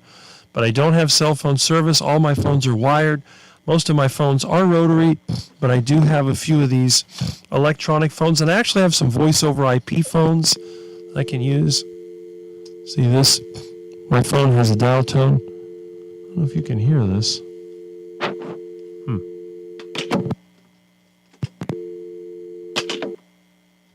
Oh well. Now let's see.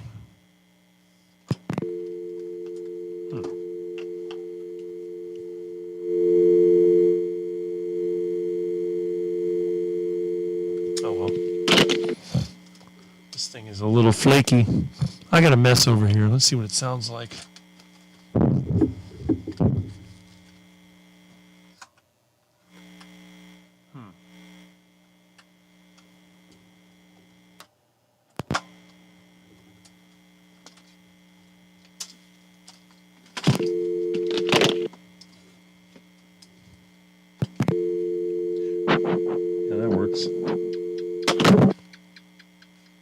There's the lizard again. Ah, I think I got a bad connection on that channel. That's where that humming comes from. I've taken this mixer apart 2 or 3 times. I'm going to have to sit there and do it again. May have another bad capacitor, but what can you do? All right. Actually, I did eat the anole, but I don't see them anymore. The iguanas have taken over, but yes, I've eaten them. Any lizard that's over a couple of feet long is usually fair game for cooking. The tiny little lizards are not worth the effort, so I don't mess with them.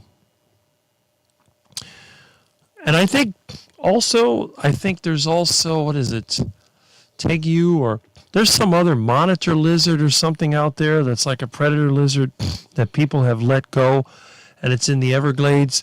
I consider all exotic animals to be fair game for cooking because I'd rather eat them than have them multiply and work their way out into the environment and cause an environmental disaster. Why does it feel warmer? I hope my air conditioner is not failing. Let me see. No.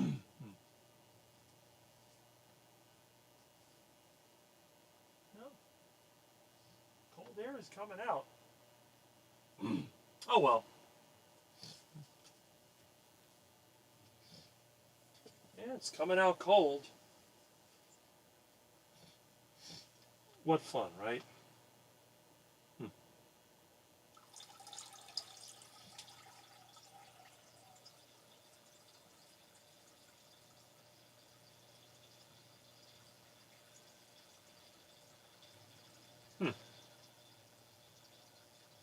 Is that you, Milton? You trying to open the door? You want to come in?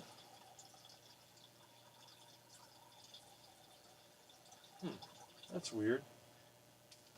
You silly little Milton.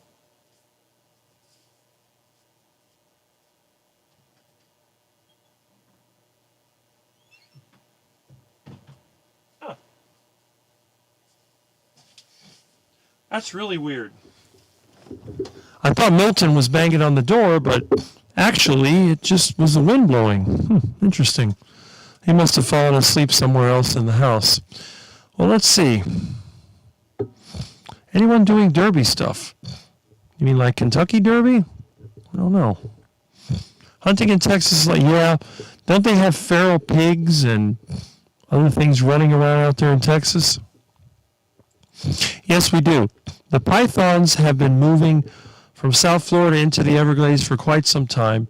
I haven't seen any here, but I've seen on the news where they found pythons hiding under houses and in sheds and stuff like that. I guess they eat rodents, and eventually they even eat dogs. So, that's right. Now, just because something's exotic doesn't mean that it's destructive. For example, a wild cow, that's not really a problem. The Spanish let cattle loose here in the 1500s or whatever, and they never really took over. But the pigs, on the other hand, those pigs, they turned into a real problem.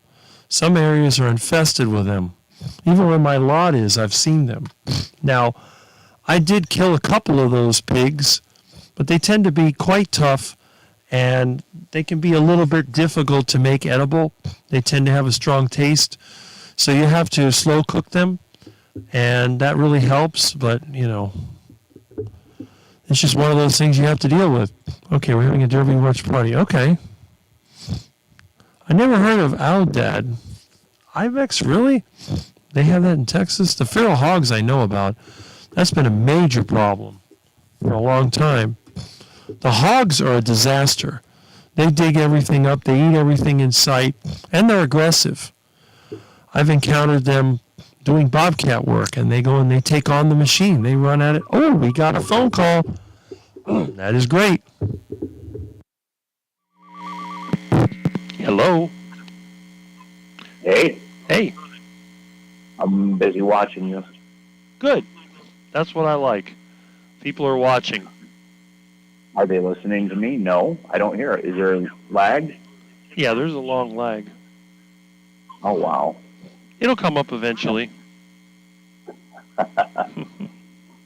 There we go. Yeah. The system is very slow. Oh, so how you been? Been pretty good. Just working, not doing anything exciting, just surviving. Yeah, they got me. Same thing, working. Yeah. I'm on 4 days, but it's the weekends that I work, so. Mm-hmm. Oh, okay. I'm lucky. Generally, I mean, I do work on Sunday at times, but Saturday morning is usually my time off. They already called me. I bet since I turned the phone system off, I probably have a list of calls I have to call back when I'm done here. Gotcha. So when are you going to be working on the truck, tearing it apart, giving us videos? I need to find that flywheel, and it's in the garage. I've been trying to get another one from somebody else. Nobody has them. It's turned into a mission. So, and I do have a set in my garage, but getting to it is terrible. Every time I start working on it, I get a call and do work. I had a friend of mine need plastering done. I had another friend that had a problem with the mini excavator. I had to fix that. Then I had an electrical job. I changed 2 panels. I mean, I've been busy like crazy. Gotcha. Oh, yeah, that usually happens in the spring or early summer. Mm-hmm. So it's understandable. Yeah, it can happen any time of the year around here. But you have one? Oh? You have an extra flywheel. Yes. A friend of mine gave it to me about 15 years ago after I'd gotten the truck because he had a tow truck a long time ago and it had automatic transmission in it, and then he put a manual in it because the automatic kept failing. So he gave me the old transmission, which I use for parts, and then the flex plate and all that came with it. And he gave it to me and I put it in the garage.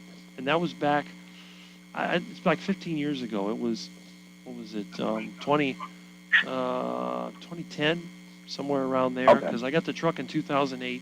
A couple of years later, I got that. So it's in the garage. It's been there 15 years. I never thought I would need it.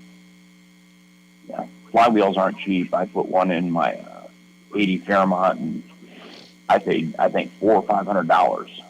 They had the inline 6. Well, there you go. But yeah, it's there. You know, I'll find it. It's just I need a dedicated day. And then the one day I had a day off is the day we were supposed to get rain, and it kept threatening to rain, and I have to take everything out of the garage to get to it. I don't want my stuff getting wet. So then I kept putting it back. And then it didn't rain, and I was mad. And then this weekend, you know, it's supposed to rain today or tomorrow, and I don't know. I'll get it eventually. Well, that's like for me. I saw the weather forecast for this past week, and I ended up cooking my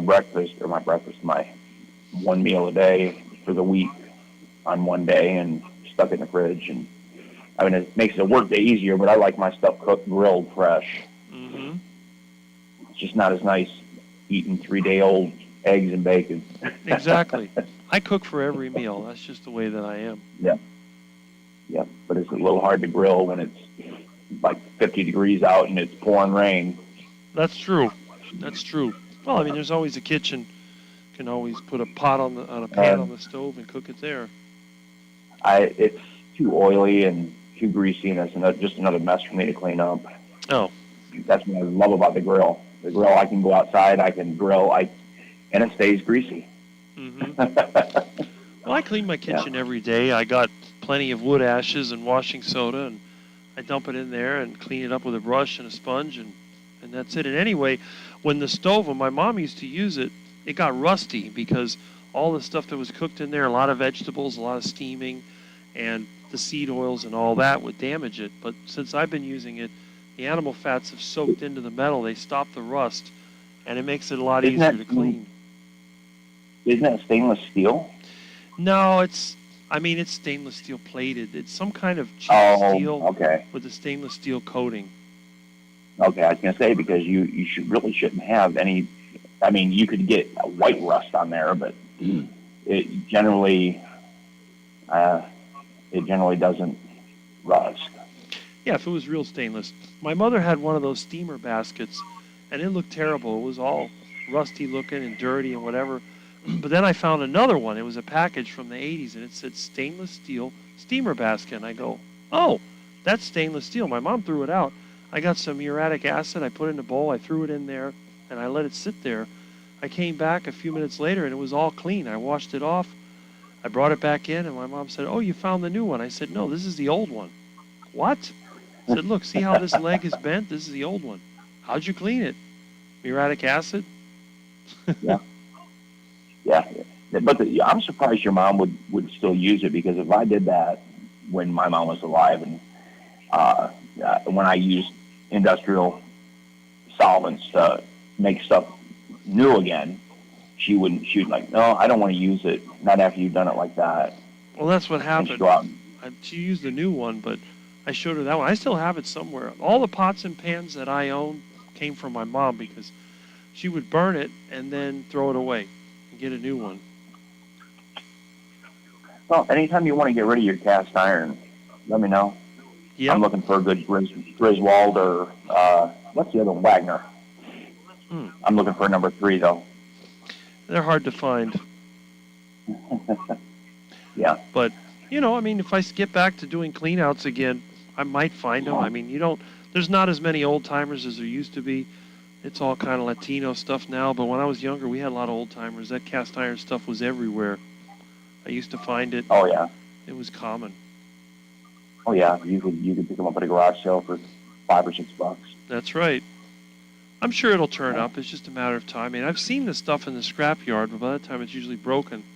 But I'll look around. I mean, I haven't been out and about. I've been using my van, but it's not reliable, and I haven't done cleanups. I've just done electrical and plumbing and repairs. That seems to be the thing. That's where most of the money is anyway. Right. I would. I tell you, I know you said you've only met one carnivore. Mm-hmm. I would be tempted to come if I didn't have a great disdain. It's got to do with family history with Florida. Yeah. I despise Florida. If you moved up to Georgia, I'd definitely roll out there. Mm-hmm. I'd take the 3 days I got off, and I'd roll out there and meet up with you. Yeah. Well, that's it. Well, hopefully when I do move one day, I'm going to have my own get-together. I'll have it at my place, and it'll be like a carnivore kip style.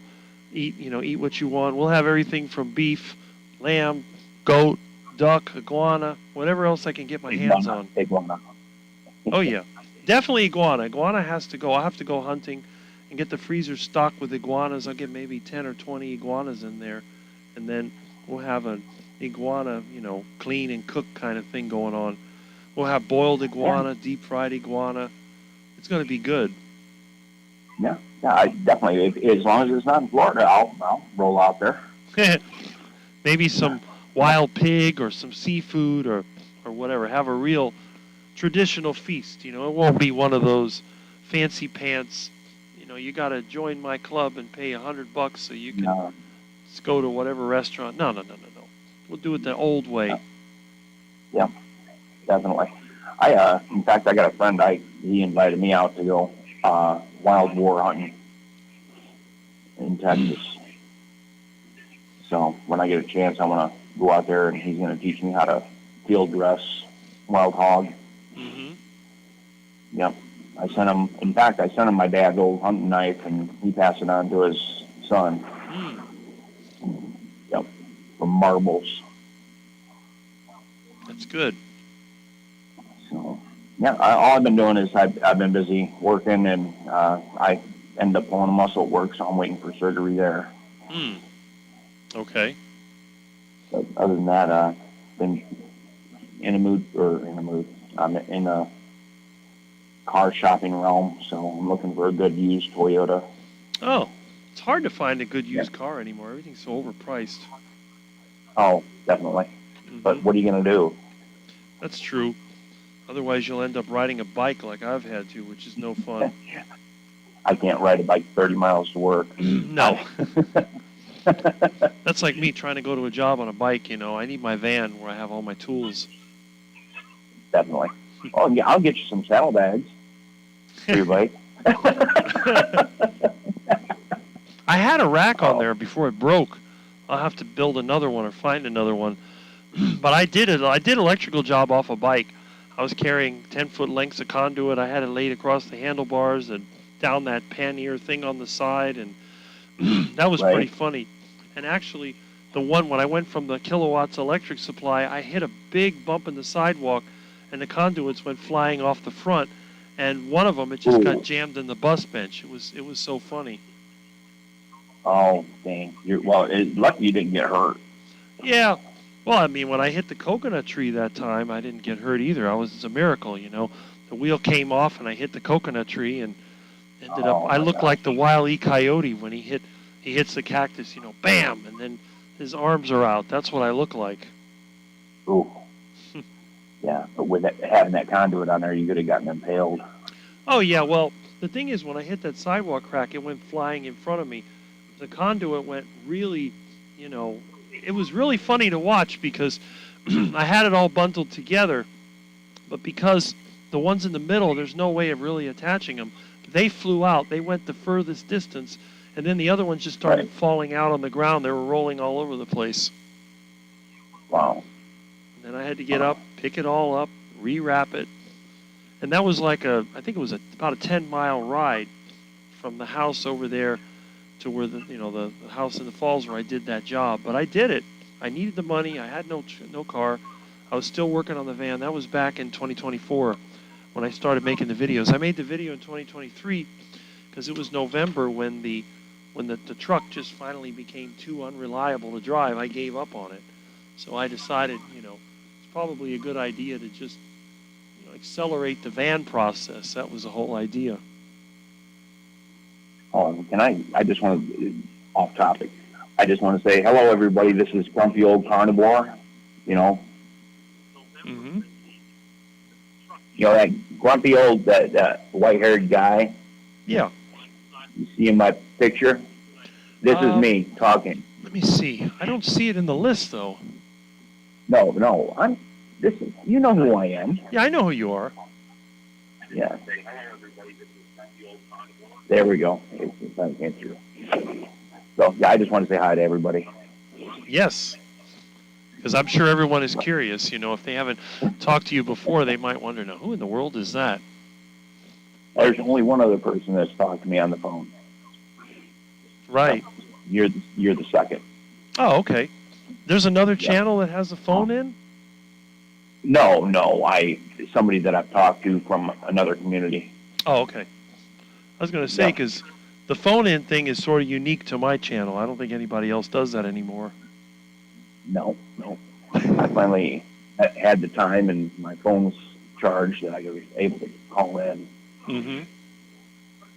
Well, that's good. Because usually, like on Saturdays, I get up, I got to charge phones, and I don't have time to watch anything or do anything. Mm-hmm. Right. But today, no, I agree. Today I caught a break, and so yeah, that's all I've been doing is just working and continually eating carnivore, and I've lost 65 pounds. There you go. In 10 months. See, and that, you know, imagine people have to go on Ozempic and they have to go on extreme diets to lose that kind of weight, and you can do it without torturing yourself and without having to have willpower. That's the beauty of the carnivore diet. Well, you got to have a little bit of willpower because all the people that I work with, it's sad. Yeah, it saddens me to watch them sit there poisoning themselves, complain about all the aches and pains. Mm-hmm. Oh, I gotta have bariatric surgery. I gotta have a hip replaced. Because of this, all this pain. It's just different shit. Mm-hmm. I'm sorry, but anyways, they complain about all this, and then I say, well, you know, I reversed all these things. All I did was change my. Well, I couldn't do that. Well, that's the easy way out. You know, they're not going to. I feel bad. It sickens me, but I just got to move on, you know. Right. But I'm not going to quit trying to convert people. Well, that's it. And, you know, that's what I do. I really don't talk about my diet unless people are complaining to me about their problems. Because a lot of times it's like people complain, oh, I have so many expenses. I work so hard. I have so much debt. I said, yeah, but you went into debt because you bought all this. You bought a new car. You went on all these trips and furniture, and you're paying for your kids' college. Well, I have to do that. I said, no, you don't. Okay, if you have to do it, stop complaining about the debt. You created your own Yeah. debt, and it's like if they're overweight, oh, I got aches and pains, my blood pressure's high, whatever, you know. Well, I mean, look at me. I don't have that problem. Oh, Rick, you're different. Your genetics. I'm like, there ain't no genetics, buddy. My dad was not like me. My mom was not like me. It's lifestyle. Right. They're not willing to accept that lifestyle is critical. No matter what your genetics are. Well, yeah, it's just like people that smoke and they sit there hack and cough and complain about their chest hurting. And Mm-hmm. I told my wife before I quit smoking, I said, you don't hear me complain about my hacks and aches and pains. And Mm-hmm. that's because I brought it all upon myself. Right. So, yeah. And that's the thing. They're not willing to accept that their lifestyle changes are why they suffer. A lot of times I think some people that I know, they think that suffering is some kind of entitlement. So because their life is so difficult, they've had so many problems, they want you to feel sorry for them. And then, they want to have like special accommodations. It's like, buddy, you put yourself in this situation. This is a different story if you were hit while you were driving or somebody, run into you when you're a pedestrian, but you smoke and you drank and you ate bad food and now you're suffering. It's like you're partially responsible. I'm not saying that they caused it because there's a lot of people that smoke and drink and live like crap and they're fine. I've known people like that before, but the situation, they help make it worse. They're not making it better. That's what I complain about.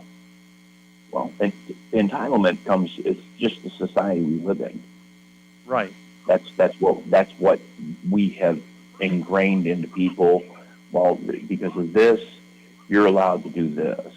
Right. And it snowballed and it's gotten out of hand.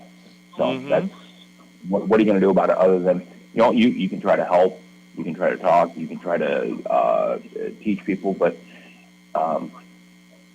it's just move on when people don't want to listen. Right. Yeah. Oh wow, we're getting rain. I can't believe it. It's a miracle. Woo! Hey, I thought you only got 14 days of rain, so you've already had 14. So this is 15, right? Well, we get 14 days of good weather. The rainy season hasn't started yet. Okay. My bad. But no, the rain. It looks like it's raining, and that's good because I'll have to go and check and make sure the roof leaks aren't acting up. That's always the fun part. All right. Well, I've taken up quite a bit of your time. I just want to step in, say hello to you, and let you know I'm still alive. I'm still around and thriving on carnivore.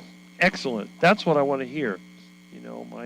My carnivore brothers and sisters just have to keep working on it. Don't give up because, and that's what I tell people. Look, if you give up, yeah, I mean, okay, you can give up, but you're going to eventually have to come back. Otherwise, you're just going to get worse and worse and worse.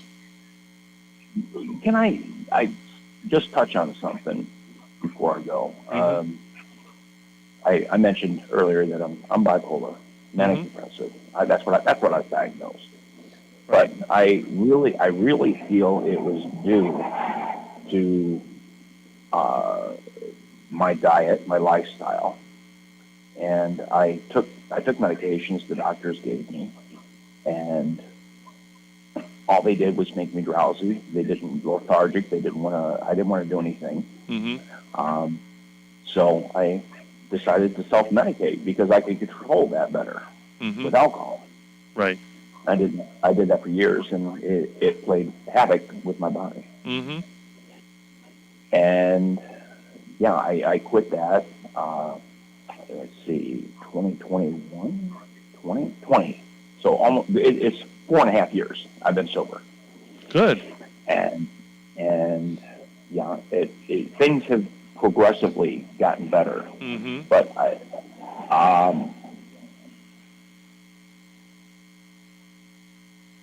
my mindset, my thought process. Well, one, it cleared up. I forgot where I was going to go with this. It was going to go with the deal with bipolar. Mm-hmm. But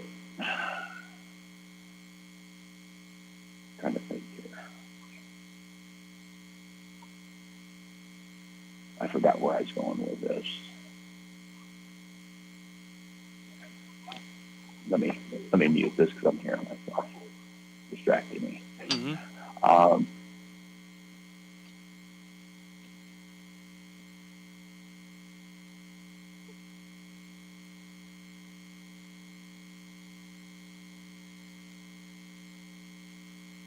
I can't remember for the life of me.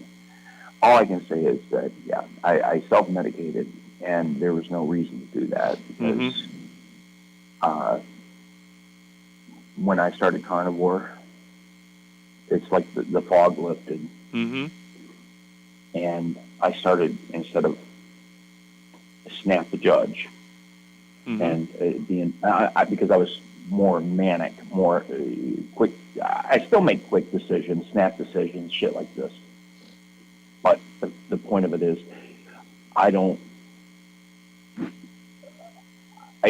when I'm not wanted, I don't push like I used to. Where I'm not welcome, to put it that way.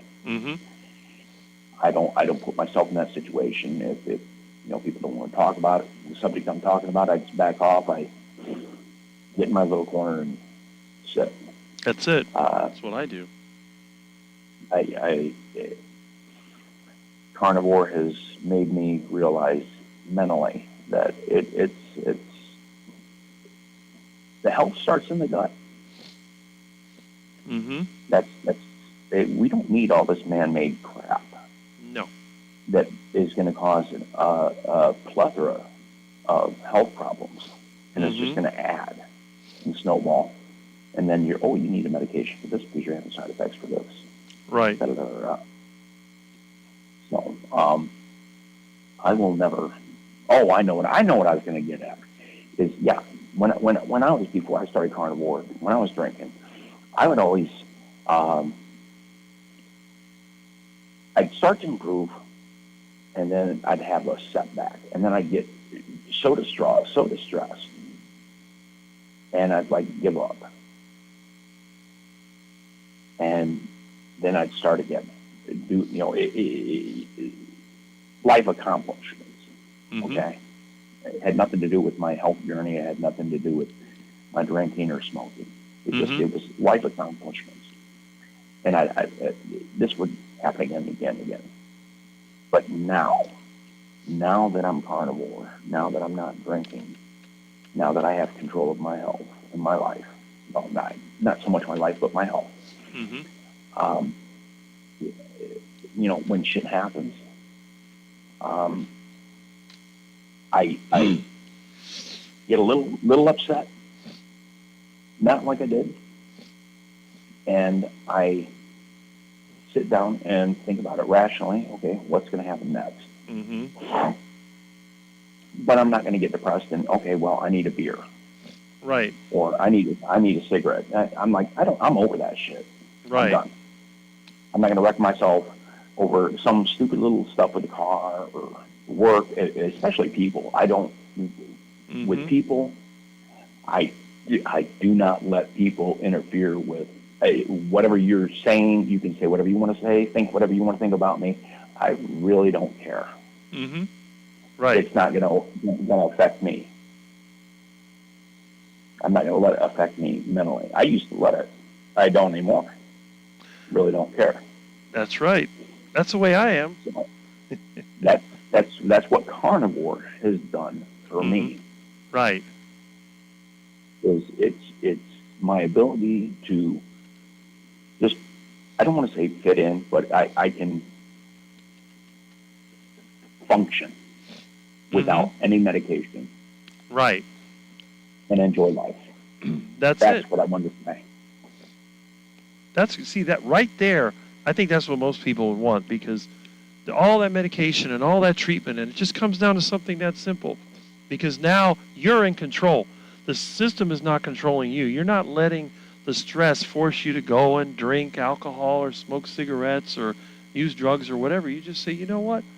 I don't care. I'm just going to, I'm going to do what I want, and that's it.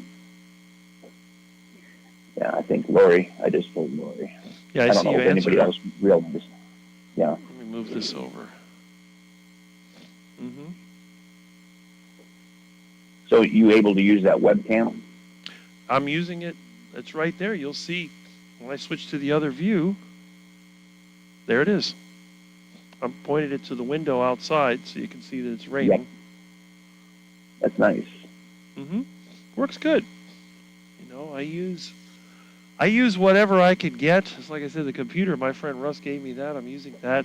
Another friend gave me the GoPro. That's pretty much, you know, I use it. That's a good thing. When people give me stuff I can use, then I'm happy, and I use it. It looks like the rain sort of slowed down. I wonder if this lens is dirty, or it might just be the window. I think the window's dirty again. I haven't cleaned that in weeks.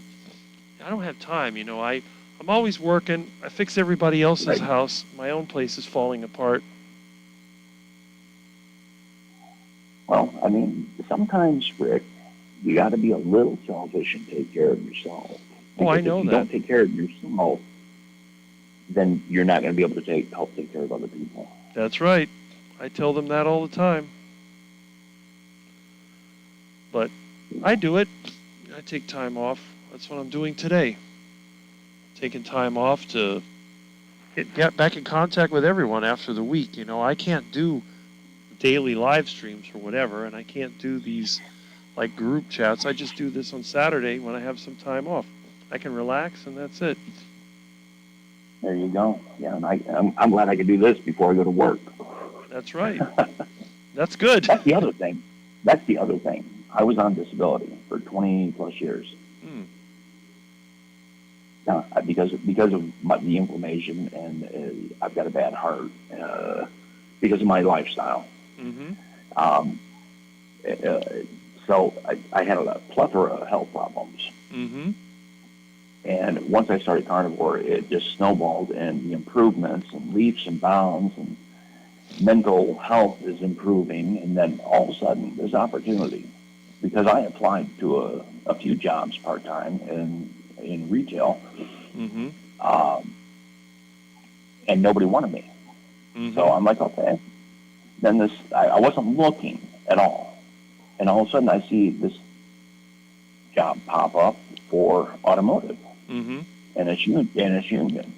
I'm like, well, you know, I've worked automotive before. I've done plenty of that work, welding and forklift and everything. So I'm like, okay, I'll fit in. But it's only 4 days. But the hourly pay is just crazy. So I took the chance. I got hired in and plugging away. Mm-hmm. Yeah. That's it. And that's all. I have to say, it's somebody else's hand in it, but I'm not going to go that route. Mm-hmm. I'm on the phone. Are you going? No. Oh. And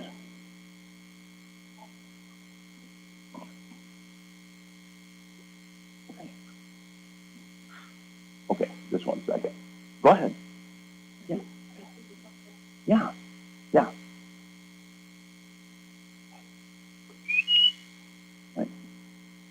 My wife's excited because she's now just able to fit into her pants. Ah.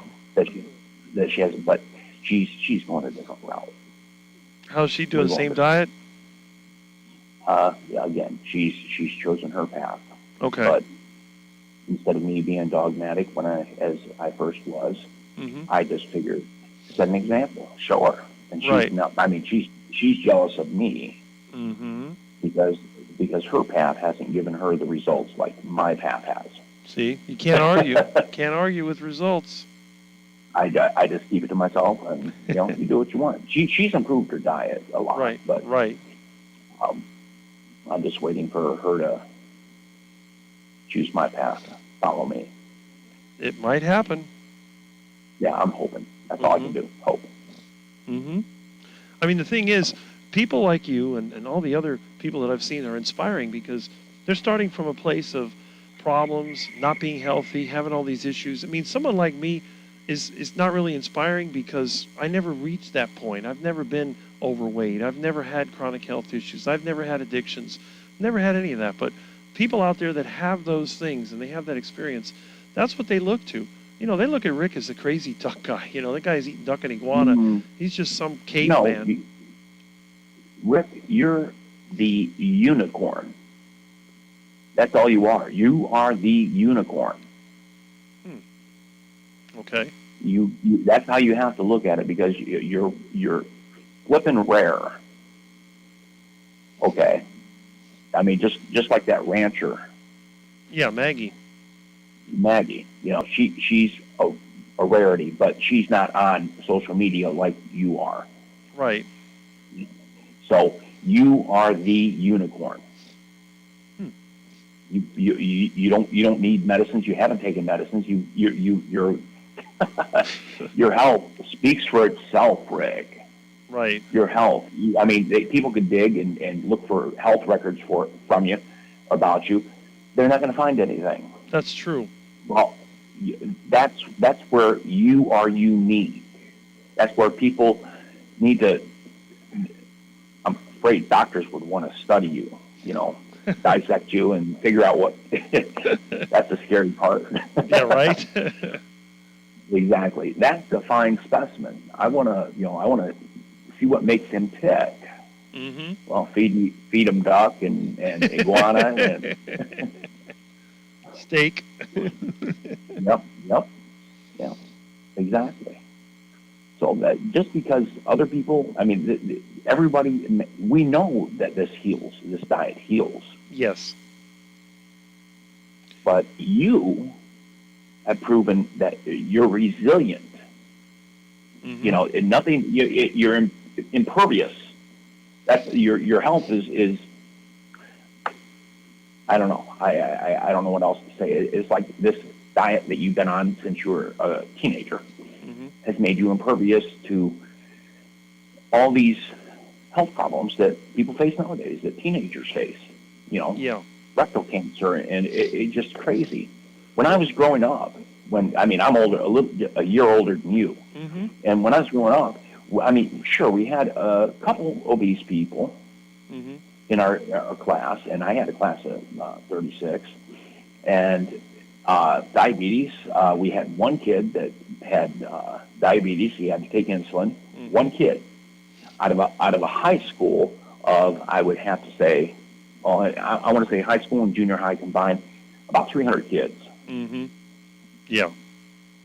So 1 out of 300, it's not really good, but still one. Now, if you go to schools and you do that type of thing, out of one, you're going to find half of them diabetic. Right. Doesn't matter if it's insulin or you're type 2. Right. And that's just distressing because, see, I wasn't aware of that. I figured that was like old people that were sick, especially when I was growing up. You really didn't see that. And now, it wasn't until I hit YouTube, I kind of got into this whole carnivore thing. This is the reason why, I decided to be interviewed, because I started seeing this in 2020. I'm thinking, that doesn't make sense. You got a teenager with diabetes. That's rare. And then obesity. And then I look around. It's like, everybody is kind of fat. You start looking at people, because a lot of times I don't look at them. I'm just doing my thing, and I don't really pay attention. And then you start looking at other people, and then they start complaining, people you work with, well, I got this, I got that. And like you said, all the psychological issues, and then the addictions, and especially now, they're addicted to snacks, and people are addicted to cannabis, and they're addicted to cigarettes, and all this stuff, and they just can't shake it. They have to constantly, they either got to eat something, or they got to smoke something, or they're not happy for the day. And I'm noticing, it's like, wow, everybody's like this except for me. I realized, okay, so I am unique. And then I started to see, well, carnivore diet, that's what I eat. And especially now that I hit these groups, all these carnivore groups, it's like, you had what? You had this, you had that. Wow, I've avoided all that. I haven't even been to a dentist since I was 18. So it's like, there you go. Like you said, I have no medical records. That's the other problem. It's well, you have no dental records, no medical records, like you don't even exist. That's what you got to stop and think about, Rick. I just said you are the unicorn. Yeah. Probably. You're not the oddity. You're not the oddity, because everybody's got to eat. Yeah. What we choose to eat, you're not weird. You're not odd because you choose to eat meat. because there's a whole ton of other people that eat meat. I'm not picking on you. What I'm trying to say is you're a rare commodity, Mm-hmm. and that's what's sort of like, it's sort of scary, because if you stand out from the rest, because I've been carnivore for 40 odd years, then people are gonna wonder. Well, he doesn't have these health. He's never he hasn't been to the doctor since this age, and he hasn't been to the dentist since this age, and Right. Why? Mm-hmm. That's true. I mean, I was, 28 the last time I went to the doctor. I haven't been to a doctor since. See, I am so jealous of you. Hmm. I am. The last time I was at the doctor was last September when I had surgery. Mm-hmm. But I told the wife that before I went in for surgery, I told the wife, I said, whatever painkillers, bullshit prescriptions, drugs they give me, I don't want them. I'm not. I don't. She got them anyways, and Right. they sit there on the shelf, and then I end up flushing them down the toilet. Yeah. After I got better. And the doctor, when we went back 6 weeks later, he says, did those pain medication help? And I said, I didn't need it. He's like, what? Mm-hmm. Yeah. Same thing with my back surgery I had in 2014. I think it was the same year I had my heart attack. Mm-hmm. But anyways, they gave me Valium and oxycodone. Mm-hmm. And I was, at that time, I was staying with my mother because of my dad passed away and whatnot. I'm going to let everything loose when I do an interview. Mm-hmm.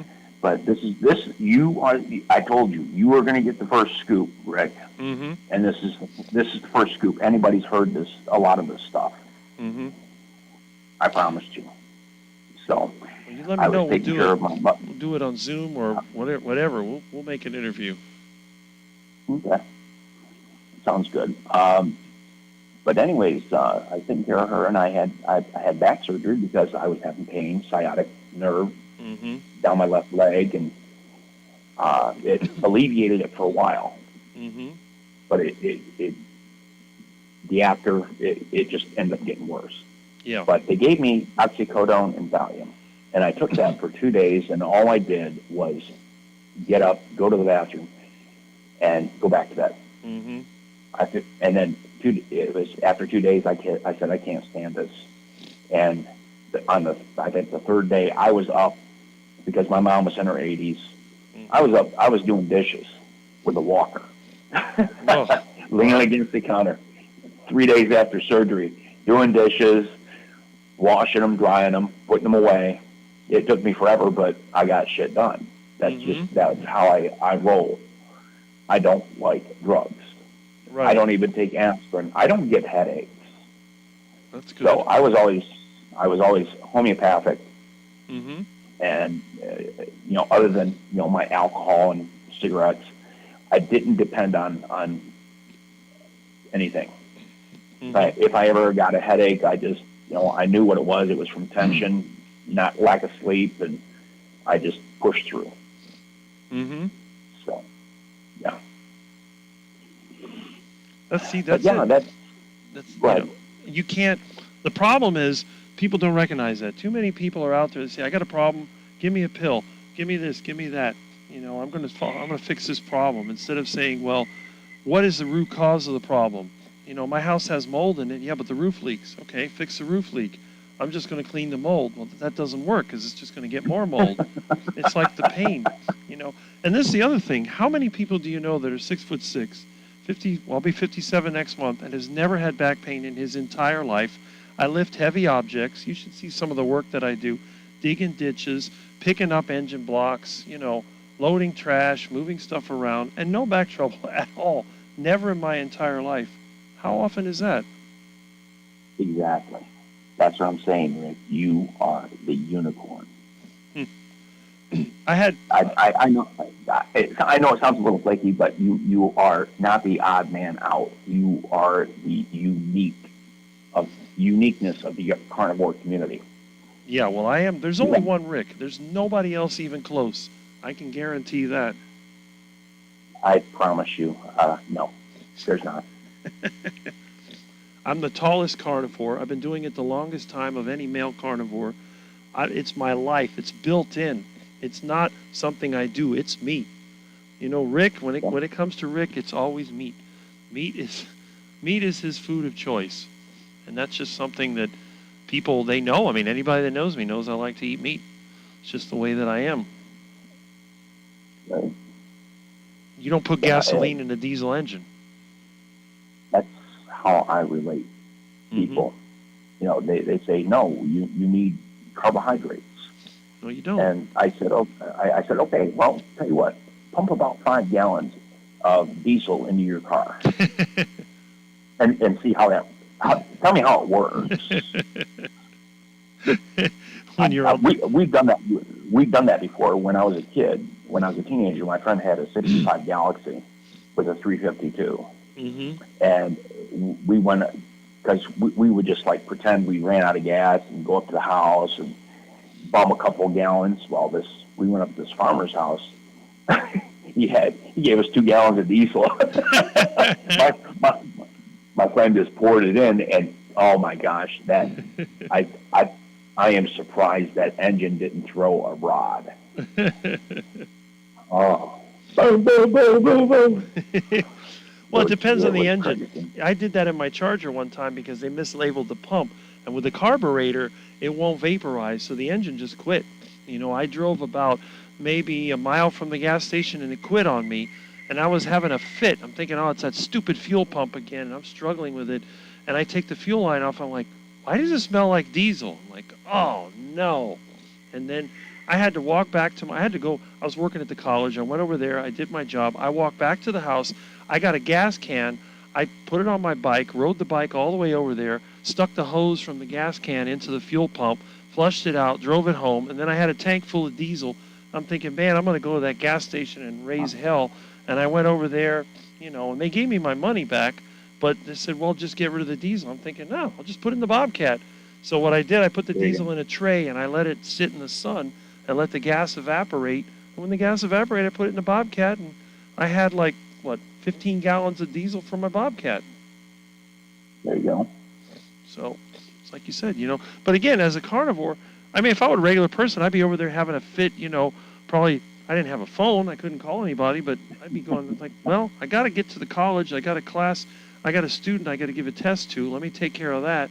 And then I just went ahead and did my business. You know, I walked a couple of miles to go over there and walked, 3-4 miles back to the house and got on the bicycle. And it's like, well, and you don't really get mad, when you're the carnivore. You basically take your responsibility and you find a solution, and you're not trying to blame the rest of the world for your problems. There you go. Oh, that's one thing I've never done. I in my whole life, I haven't ever blamed anybody for my problems. Unless you're like an ex-family member who, they're excommunicated, who you sell a car to, and they refuse to pay you because they say you sold it to them knowing that the throttle bearing was going to go out. No, I didn't know anything about cars at the time. Right. You needed a car. I was selling it. I let you have it under the pretenses that you were going to pay me. Buy now, pay later.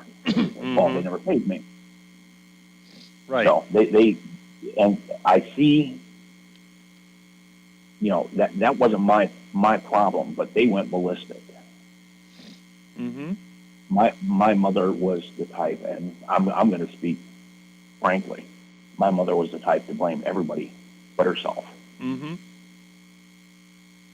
But I know the type. Stood by her until I was there when she took her last breath. But I was the bad guy. I was the bad guy in the family. Right. I was the asshole. Well, I made mistakes. I drank. I was stupid. But at least I stayed here away from my wife for 6 years until my mom passed. And yeah, it just nuts. But hindsight, if I wouldn't have been drinking, I would have been on the carnivore. I would have handled things differently. Right. A lot different. Right. I know several people that have destroyed their life with alcohol. In fact, I got a friend right now that, he was a successful businessman, and now he's destroyed his life with alcohol. I have another friend that, he injured his back, and then after that, the painkillers basically took him out, and he's gone because of the stupid Oxycontin and then the heroin and all the other stuff that he went through. And this was a guy that was in really good shape and really healthy when he was younger, and one back injury, and it just went downhill from there. So those things happen to a lot of people. Yeah, it's sad because I was there one time, and I said I promised my mother I would never end up like my father, my real dad. Mm-hmm. But I ended up being like him because I let alcohol ruin my life. Mm-hmm. And but my father was a violent drunk. That's the one part that I didn't inherit. Mm-hmm. When I was sober, that's when I told people, if you're gonna piss with me, do it when I'm drunk, because if I'm sober, I'm not a nice guy. Right. It's just, but now I don't have time for drama. I don't have time for bull crap. Right. And I can count my friends on one hand, plus 3 fingers. That's it. Well, that's it. I mean, there was a theory that you can only maintain a certain amount of close friends, and then you can have up to maybe 50 distant friends, and that's it. You can't go beyond that. Yeah. I want to say that I'm going to be honest with you. I've lived overseas for 13 years in Malaysia. Mm-hmm. That's where my friends are. Yeah. I have 2 super close friends there. Mm-hmm. Anybody here in the U.S., they are an acquaintance. Right. I treat them. Sure, I got a friend in Texas. He invited me out and whatnot.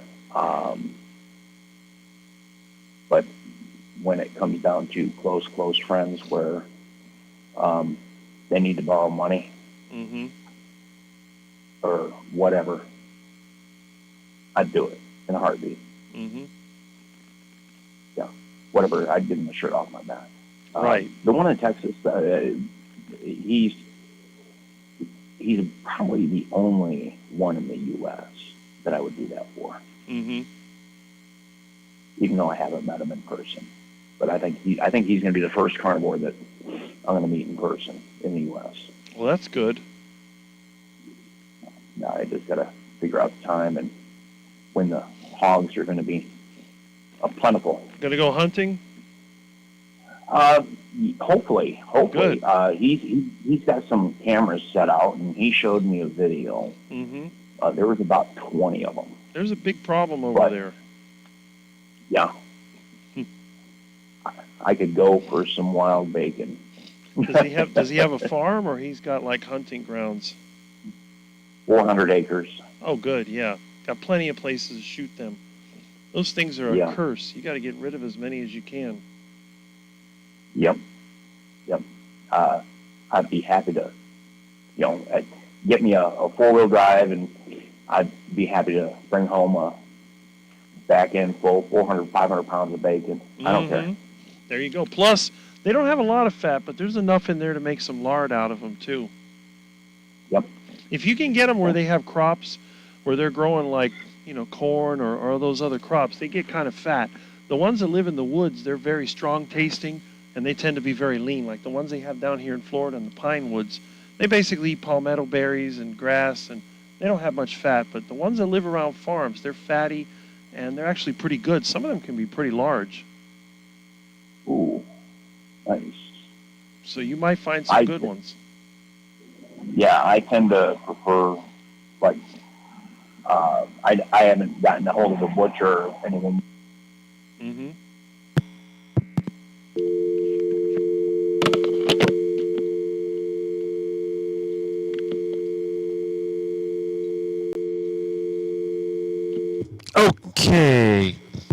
Looks like we lost. What happened here? Oops. All right. Well, that was a good conversation. Oh, I think it wasn't on my end. Okay. Anyway, so yes, that is our friend Meathead. So you can see he's got a good story going there, which is a good thing. I guess maybe his phone ran out or self-service went down.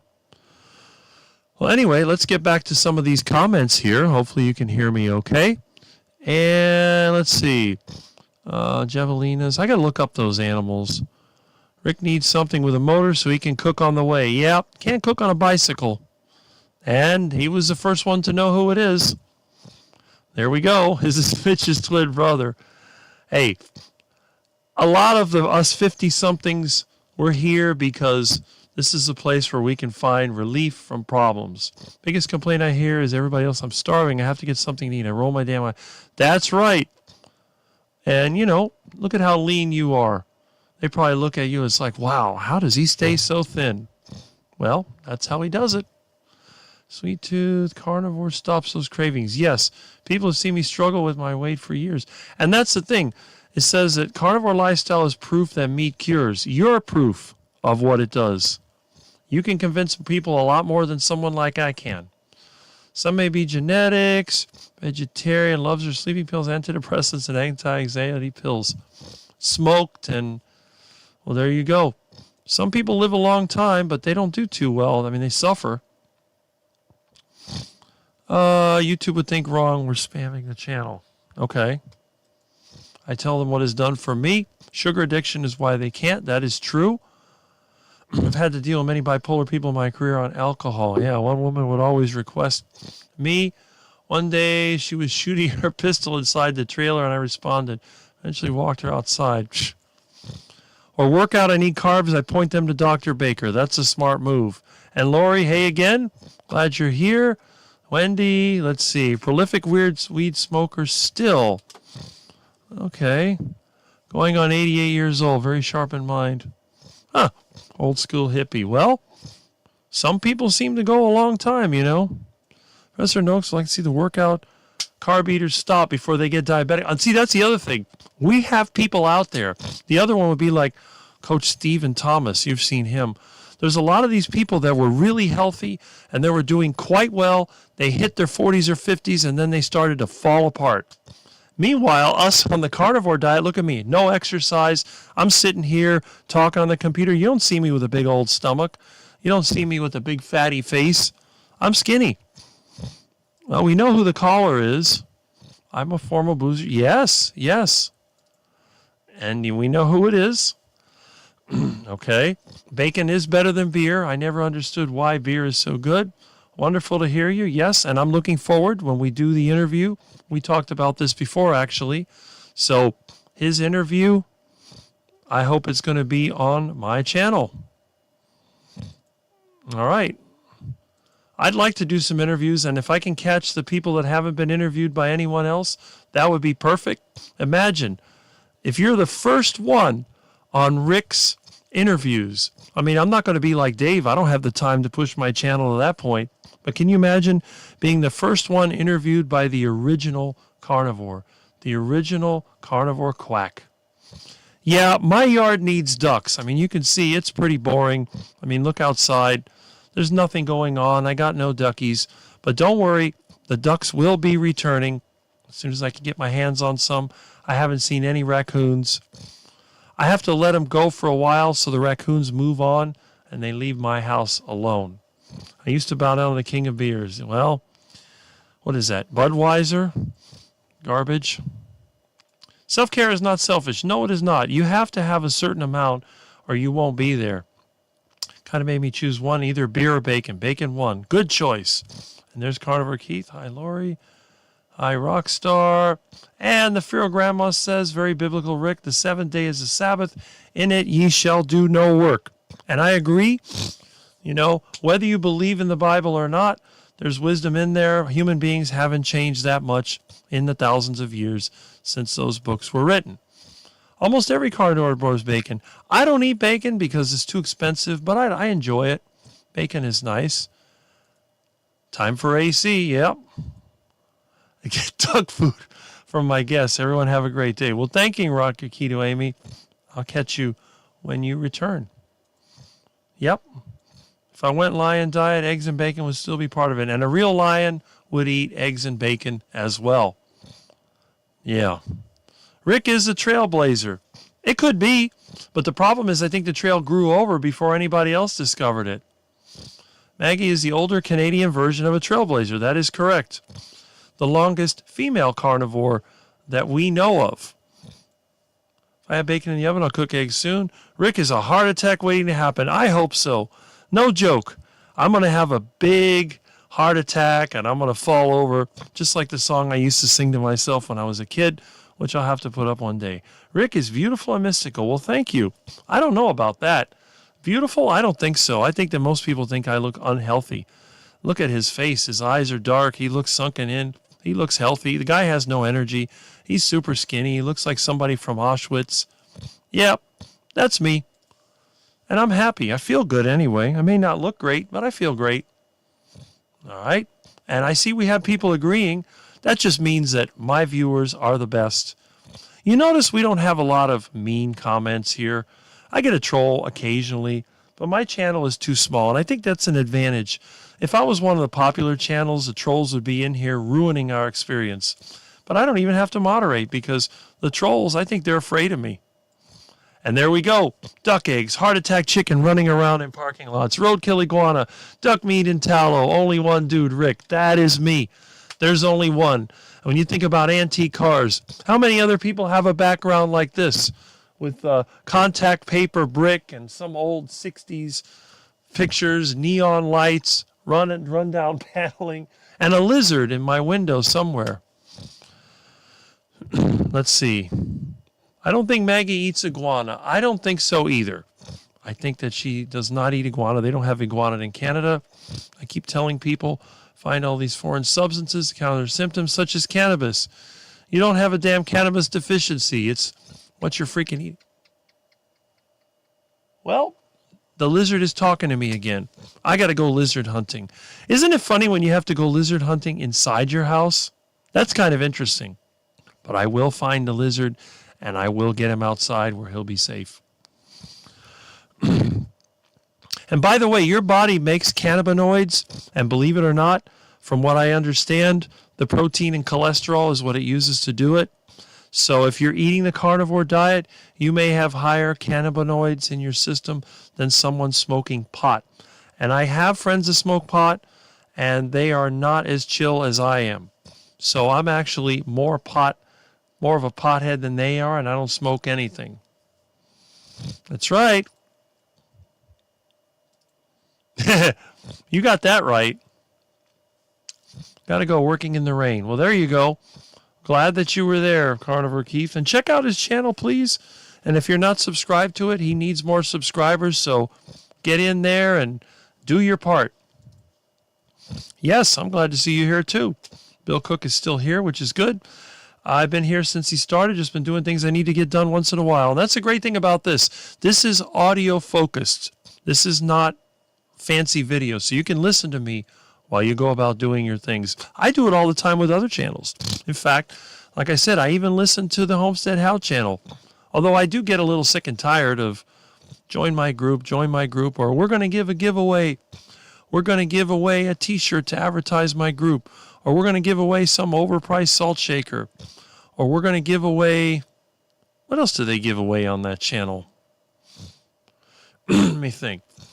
A membership, that's it. We're going to give you a month membership so you can kind of get hooked and start being a regular subscriber. So yeah, just marketing. We know you like that old tech that works forever. I sure do. I love that stuff. It's what I do. It's what I am. That's what I am. Like I said, I don't practice. I don't eat carnivore. I am carnivore, period.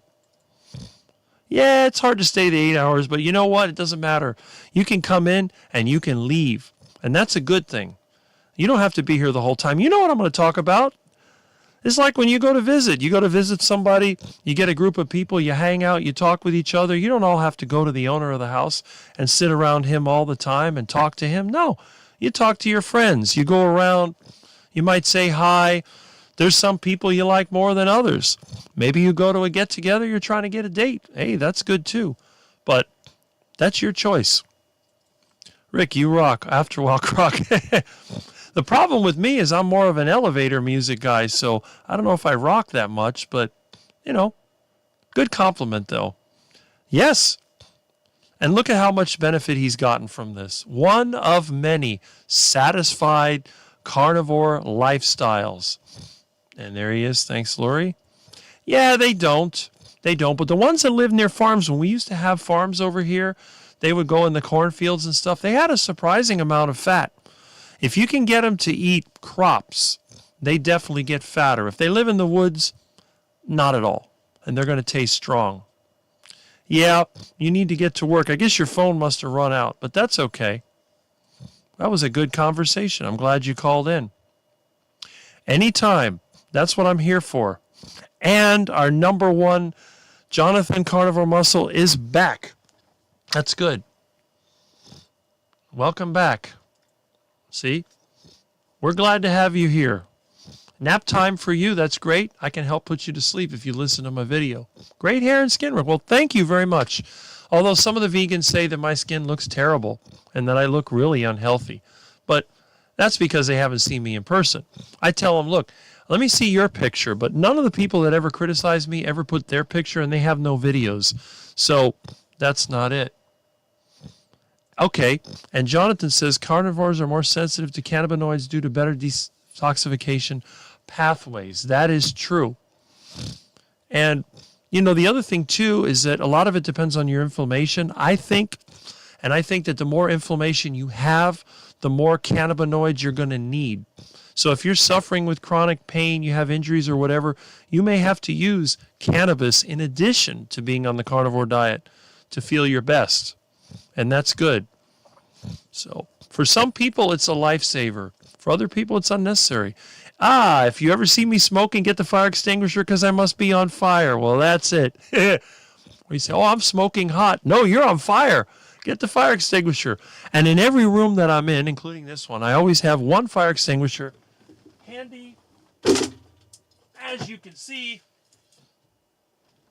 there's always one. Although I've been lazy, I haven't been checking the charge. I need to recharge my fire extinguishers.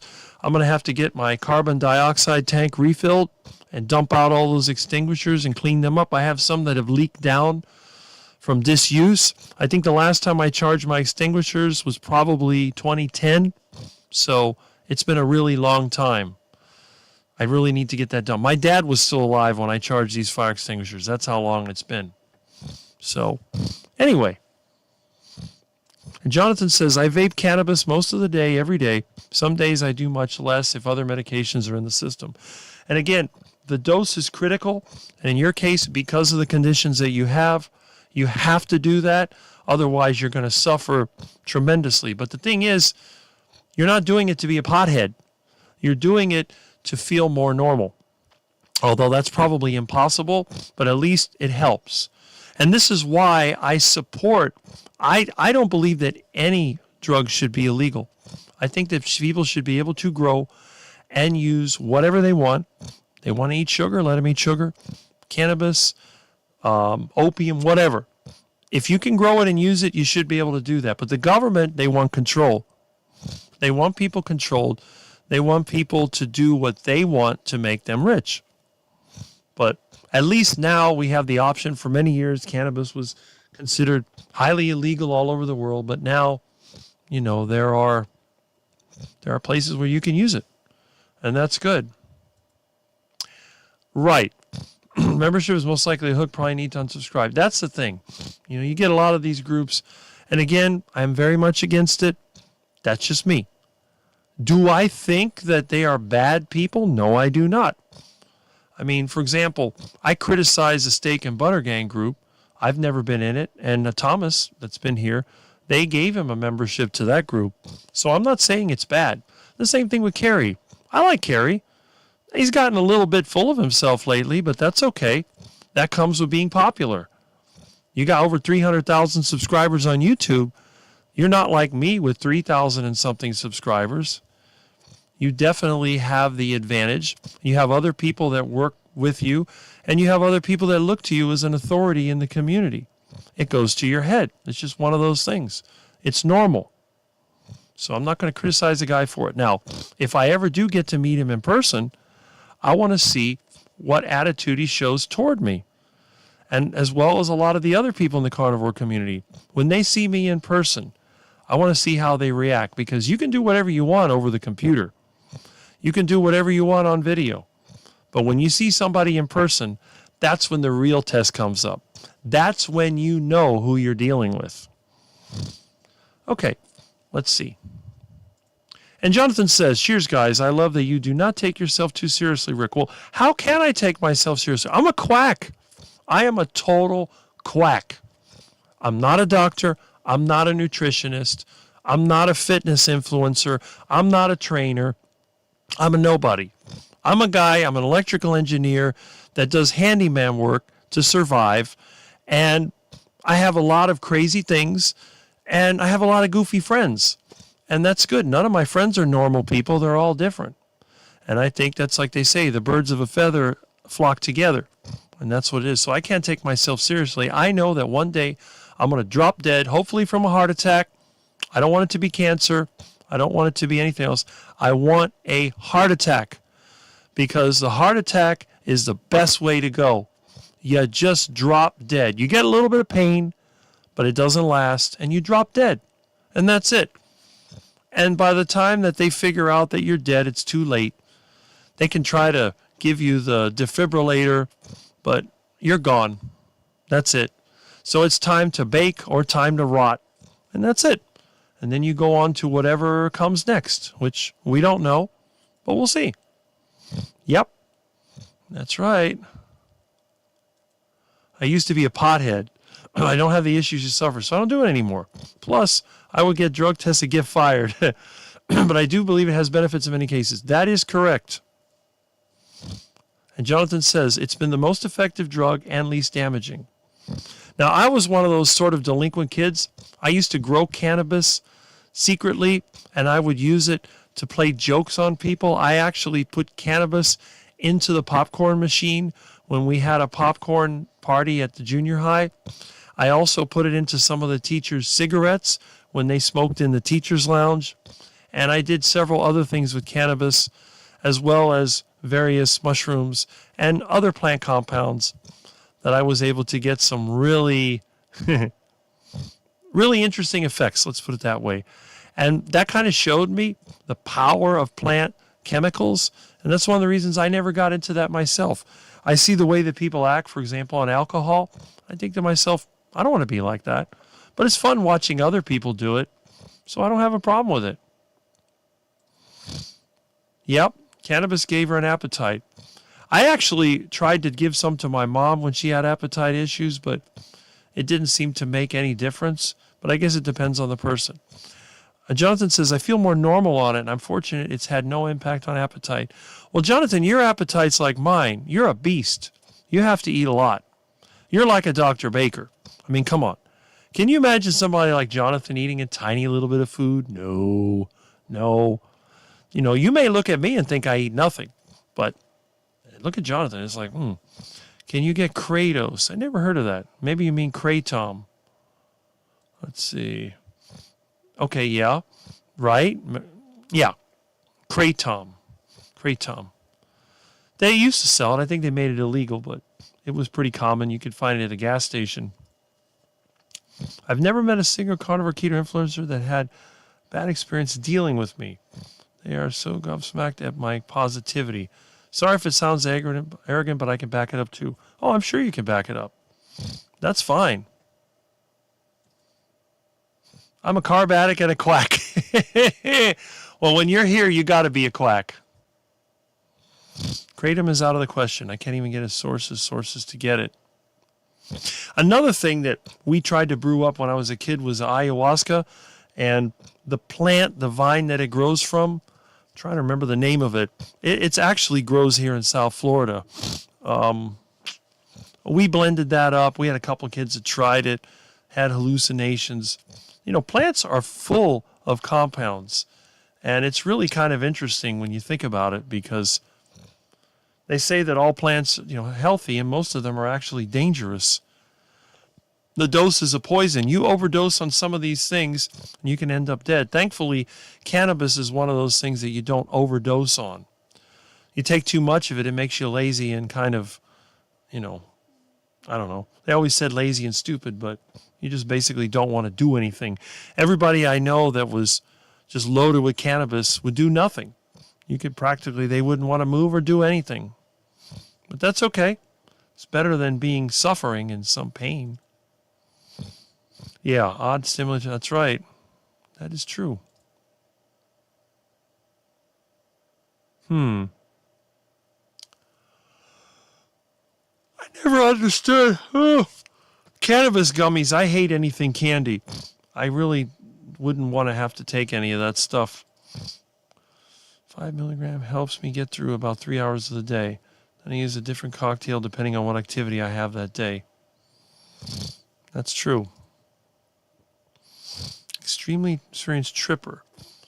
Okay, realize all plants are psychedelic. I guess they are. Oh, I'd love to go to school with Rick. Well, I'll tell you, with some of the jokes that we played, you know, there was this one bully kid that was always angry and upset. And basically, I spiked his lunchbox with my homemade cannabis extract. And let me tell you something. After he had those ham sandwiches, I never saw that kid so friendly in my life. I thought he was going to beat me up. He wanted to be my friend. He gave me a hug. Like, what in the world happened? And that was one of my little alcohol-based cannabis extracts, because what did we do? We would use alcohol to extract the material from, you know, from the plant flowers and then put it in the sandwich. But, hey, that was the 1980s, early 80s, junior high. I was a mad scientist. I've always been a mad scientist. So, okay. My meals are around 600 grams each, 4 times per day. See? I would eat more if I was on a fat-less diet. See, now, Jonathan may eat more than me. I eat 3 times a day, about 2 pounds each meal. So, it's not unusual for me to put away 6 pounds of meat in a day. And it's all high fat. I lost 65 pounds eating much of watching YouTube every day and not exercising. There you go. When you're on the carnivore diet, that's it. I have to admit, when I was a duck food connoisseur, I really liked jelly beans. Well, you must be Ronald Reagan. Dun, dun, dun, dun, dun, dun, dun, dun, dun. And, you know, what was his favorite saying? Will. That's a deep subject, Mr. Reagan. And his goofy wife, just say no to drugs. Yeah, right. That's a bad idea. It created when it first hit stores. I took capsaicin one time. Now it's outlawed, causing issues in people. Again, I took 10 at a time of straight kratom. Interesting. I did that to the principal in elementary school. I put laxative. I put X-Lax in the coffee. I'll never forget. He used to drink coffee and watch us in the cafeteria. Well, about maybe 15 minutes into his coffee, he dashed out the door and had to hit the bathroom. So, X-Lax, I think it was called Bavarian Cream or something like that. I don't remember. But I got a hold of it. Something we had at my friend's house. My parents didn't really have laxative. I mean, we had milk and magnesia, but we had no laxative. But a friend of mine, we had X-Lax. X-Lax coffee. What you do, you replace the coffee creamer with the X-Lax. That was a trick. They had these little coffee creamers that had a little thing that you'd peel off. So what I did, I took one of those, and then I think we used a hair dryer. I don't remember what it was, to heat it up so it'd stick back together. And I filled it with that, and I put it there where he put the creamer. So he poured it in the coffee and used the spoon. You go ding, ding, ding with a little spoon. And I'm sitting there trying not to laugh because I knew what was going to happen. And then after nothing happened, I got disappointed. I thought, oh, because I figured as soon as he drank the coffee, he'd run to the bathroom. But it was probably 15 minutes or so, and all of a sudden you hear the chair squeak on the ground. He gets up. We used to have those tables, I don't know if you remember, that would fold down for the students. The table was like a T shape, and you tip it over, and then it would have like a place where you could sit in it. So it was a weird table, had like two sides to it. You tipped over one side, and it made it into a bench you could sit on and eat on it. The principal sat up front. He had his own table, and it had a regular chair. So I remember I hear the chair, and I look, and I see him getting up, walking towards the screen door, and then he started moving faster and faster. So I realized that, laxative coffee did the trick. But I never tried laxative on any of the other kids. I did give the bully the cannabis, and the other one, of course, was the stink bomb. I used to make stink bombs in school, and they were really bad. And you put them into a little glass bottle. Remember they used to have those little alcohol bottles they gave you on the airplane? Well, for some reason, I used to find those all over the place. You take one of those, you put your stink bomb recipe in there, and then you throw the stink bomb, anywhere in the school, usually in the hallway. You throw it, it breaks open, the smell comes out, and it is really, really bad. And then smoke bombs. And then I made a smoke stink bomb combination where I used sugar and potassium nitrate fertilizer and the sulfur from Super X drugs, a stink bomb. It was so bad. And I packed it with cat hair and whatever nastiness I could get in there.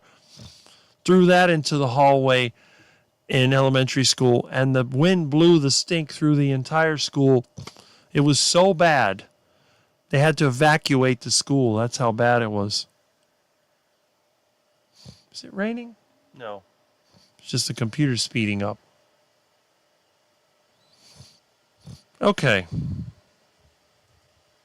Yep. Look at how lean he looks. It's amazing. X-Lax.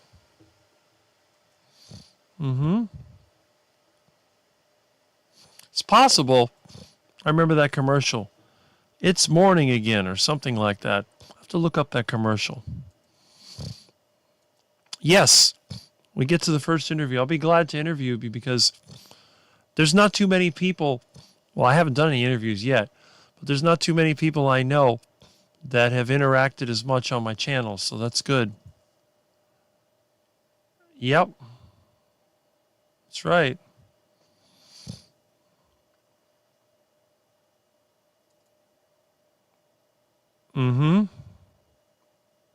There you go. Now, again, it looks like we have caught up on the comments. Let me see here. Let me check how many people we have. We have 33. Wow. Let me refresh this. Oh, I don't want to do that. Okay. Yeah, we still have 33. That's really good. I'm actually kind of impressed. Again, we have the best people here. Glad my tidbits gave you some insight. Yeah, your story and me hearing it is going to cause a positive domino effect and spread. And this is why we're here. The idea is to get your experience out there and let other people know how it's helped you. You have to realize that the mainstream, the general media, is always going to be against this until it makes some money. But for now, the carnivore diet or the carnivore lifestyle is something that they discourage. And they discourage it quite intently. They don't want people living like this. Why in the world would they want anybody to live like this? But anyway, I'm glad. I'm glad that you're here, and I'm glad that you can help others. Now, again, you said that I might be the unicorn. I'm the oddball. Yeah, I consider myself to be the odd duck. There is only one Rick. There will only ever be one Rick. Now think about it. What would you have to do to clone me? Well, first of all, how many people are 6'6"? Very few. But even besides that, how many people like the old stuff that I do? I live in an older house, and even if I move to a new house, it's going to be built exactly like the old house was. I like old cars. All the things that I like are from a different time. The way that I handle things. I'm not going to go out and go into debt to buy something I can't afford. I'm only going to use what I can find. And that's it. I'm not trying to impress anybody. And unlike most people, I'm not out there chasing women. I'm not interested in getting into any relationship. The only long-term relationship I have a pet. That's about it. And a few ducks. And those are never long-term because they come and go. So someone like me is not going to attract a lot of people. Not too many people want to be like Rick. But on the other hand, I'm somebody that people can look to and they say, you know, maybe it's not so bad. Maybe that's okay. I don't know. Is Dr. McGregor insane? Now, who is Dr. McGregor? I'm not sure. You'll have to educate me on that. Dr. McGregor.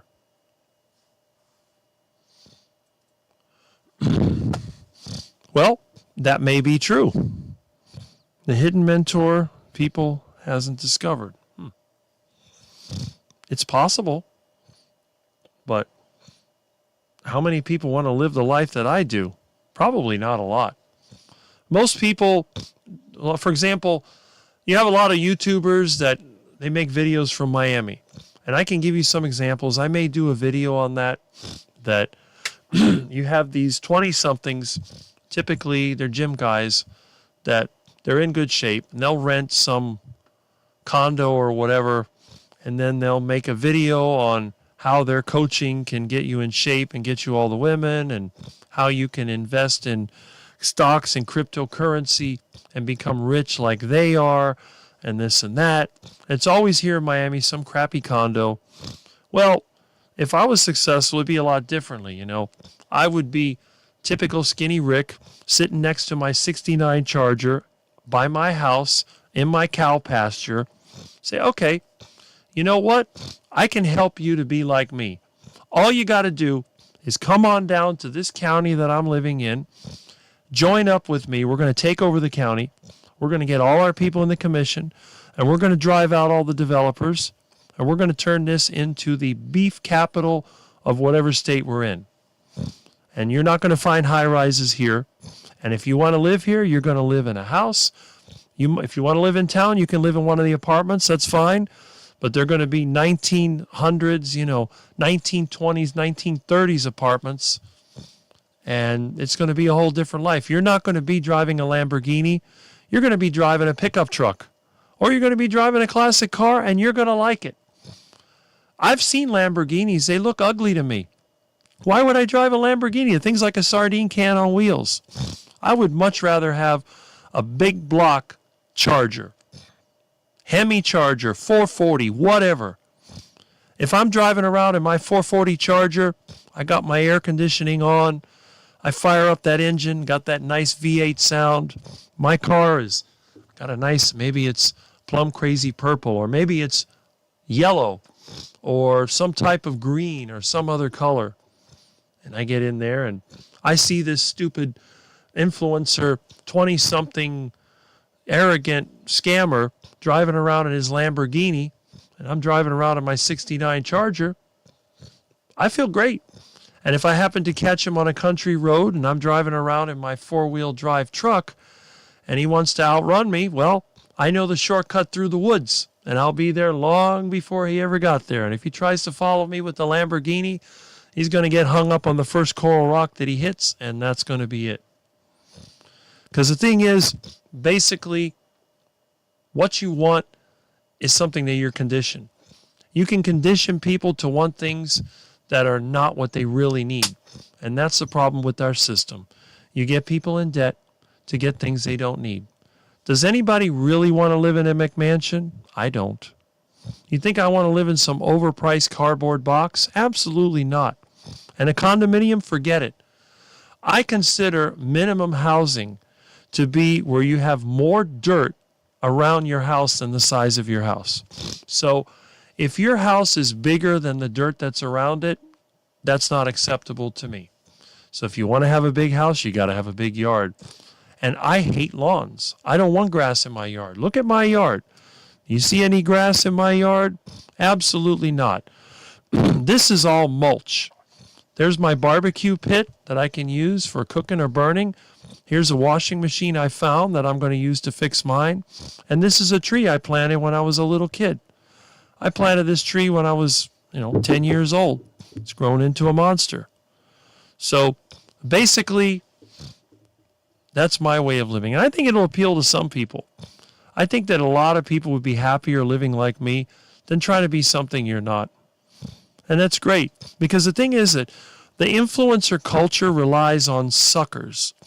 In order for one 20-something to have Lamborghinis and live in an overpriced condo in Brickell, it takes hundreds or thousands of people to degrade their life to support it. But if you live the Rick lifestyle, it's just the opposite.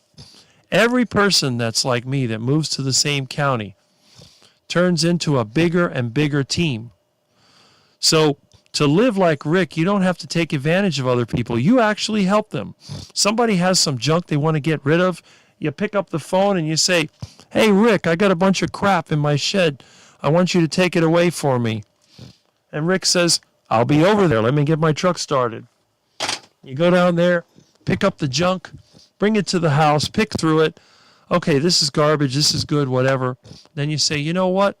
You call your friend up. Say, "Hey, Al, I got this bicycle and I got this stuff I can't use. You want it?" "Yeah, whatever." "Hey, Scott, I got this lawnmower. You need a lawnmower?" "Yeah." "Hey, Joe, I got this little portable auger thing. You want it?" "Yeah." "Okay." Next thing you know, they come and pick it up. And then instead of your county have a gigantic landfill that gets bigger and bigger and bigger, what ends up happening? You don't have a landfill. You have everybody mulching at home. Everybody taking their scrap to the scrap yard. People giving away stuff they don't need. Instead of demolishing their house, they just give it to somebody else. It's like, well, you know what? My mom's house is too small. The thing's only 2,000 square feet. I'm not going to tear it down. I'm going to sell it cheap. I'm going to buy another place, build another one. And that's it. So it's a whole different way of looking. And you don't have to waste anything when you live like Rick. Now, you may live in kind of a run-down place like I do, but it's only temporary, because once you get your people in the county, you get them in the value adjustment board, you get them in the property assessor's office, and you go, "You know what? I know the dummies in Miami are paying $500,000 for that shack, but in our county, that's only worth $50,000.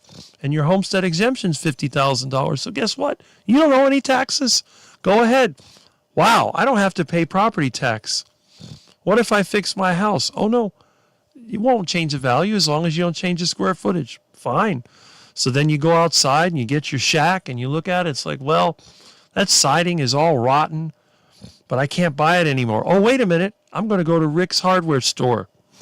We got Rick's Hardware Store down in our little town. And you go there to Rick's Hardware Store. I need some Dutch lap siding. Oh, we got that right here.